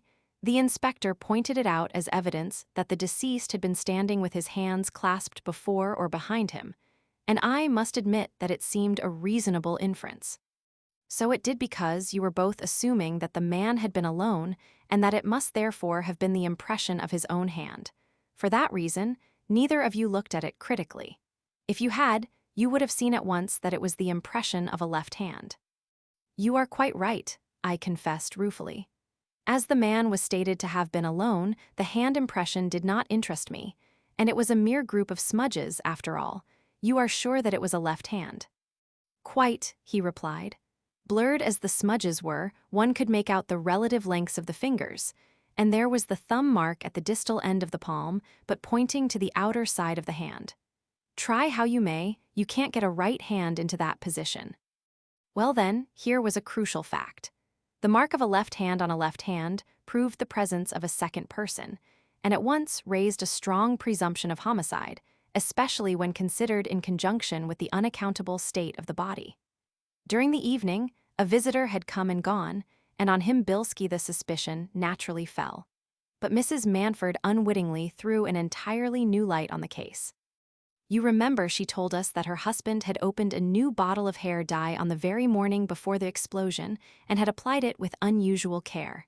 Then his hair was dyed. But the hair of the corpse was not dyed. Therefore the corpse was not the corpse of Manford. Further, the presumption of murder applied now to Manford, and the body almost certainly was that of Bilski. "How did you deduce that the hair of the corpse was not dyed?" I asked. "I didn't deduce it at all. I observed it. You remember a little patch of hair above the right ear, very much singed but still recognizable as hair? Well, in that patch I made out distinctly 2 or 3 white hairs. Naturally, when Mrs. Manford spoke of the dye, I recalled those white hairs, for though you may find silver hairs among the gold, you don't find them among the dyed. So the corpse could not be Manford's and was presumably that of Bilski. But the instant that this presumption was made, a quantity of fresh evidence arose to support it. The destruction of the body was now understandable. Its purpose was to prevent identification. The parts destroyed were the parts that had to be destroyed for that purpose. The face was totally unrecognizable, and the right hand and right foot were burnt and shattered to fragments. But these were Bilski's personal marks. His right hand was mutilated and his right foot deformed. And the fact that the false teeth found were undoubtedly Manford's was conclusive evidence of the intended deception. Then there were those very queer financial transactions, of which my interpretation was this. Manford borrowed £2,000 from Klein's. With this, he opened an account in the name of Elliot. As Elliot, he lent himself £2,000 with which he repaid Klein's subject to an insurance of his life for that amount, taken out in Elliot's name. Then he would have gained nothing, I objected. On the contrary, he would have stood to gain £2,000 on proof of his own death. That, I assumed, was his scheme. To murder Bilski, to arrange for Bilski's corpse to personate his own, and then, when the insurance was paid, to abscond in the company of some woman with this sum, with the valuables that he had taken from Bilski, and the £500 that he had withdrawn from the bank. But this was only theory. It had to be tested, and as we had Elliot's address, I did the only thing that was possible. I employed our friend, ex-Sergeant Barber, to watch the house. He took lodgings in a house nearly opposite and kept up continuous observation, which soon convinced him that there was someone on the premises besides Mrs. Elliot. Then, late one night, he saw a man come out and walk away quickly. He followed the man for some distance, until the stranger turned back and began to retrace his steps. Then Barber accosted him, asking for a direction and carefully inspecting him. The man's appearance tallied exactly with the description that I had given. I had assumed that he would probably shave off his beard end with the photograph. So Barber, having seen him home, reported to me, and that is the whole story. "Not quite the whole," said Miller, with a sly grin. "There is that smoke rocket. If it hadn't been for the practical joker who slipped that through the letter slit, we could never have got into that house. I call it a most remarkable coincidence." "So do I," Thorndyke agreed, without moving a muscle. But there is a special providence that watches over medical jurists. We were silent for a few moments, then I remarked, "This will come as a terrible shock to Mrs. Manford." "I am afraid it will," Thorndyke agreed. "But it will be better for her than if Manford had absconded with this woman, taking practically every penny that he possessed with him. She stood to lose a worthless husband in either event. At least we have saved her from poverty, and knowing the facts, we were morally and legally bound to further the execution of justice." "A very proper sentiment," said the superintendent, "though I am not quite clear as to the legal aspects of that smoke rocket." The end. Transcriber's notes. The edition hosted on Fade page was consulted for most of the changes listed below. Minor spelling inconsistencies, e.g. notepaper, tattooed/tattooed, writing table, etc., have been preserved. Alterations to the text. Punctuation. Fix some quotation mark pairings and a few missing periods and commas. Change, "We heard his brisk step on the stairs," to "steps." And I suppose that to a toxicologist, there is nothing like in delete the comma. Yet teeth are far more resistant to fire than bones, to resistant. I am starting for Folkestone and Rayburnham deceased, italicize in. But do not react in this way on cellulose paper, to react. Who had a motive for killing Cyrus Pedley, and who had the opportunity and the means. Change the period to a question mark. But since the trouble about the will, he is hardly on speaking terms with them. Change the question mark to a period. Opening it and opening another man's box to another. I became aware of quick footsteps descending the stairs behind us, to stairs. Change is in the custody of the robbery and no murder. 2 is in the custody of the police, charged with robbery and murder. "Yes," Thorndyke replied, "I am in a position to give important and material evidence." Change the question mark to a period. I get back to the ship juice before day ring 2 bells in the middle watch. 2 da. In the palm, just between the roots of the 3rd and 4th finger, 2 fingers. In a full beard and mustache, both apparently jet back to black.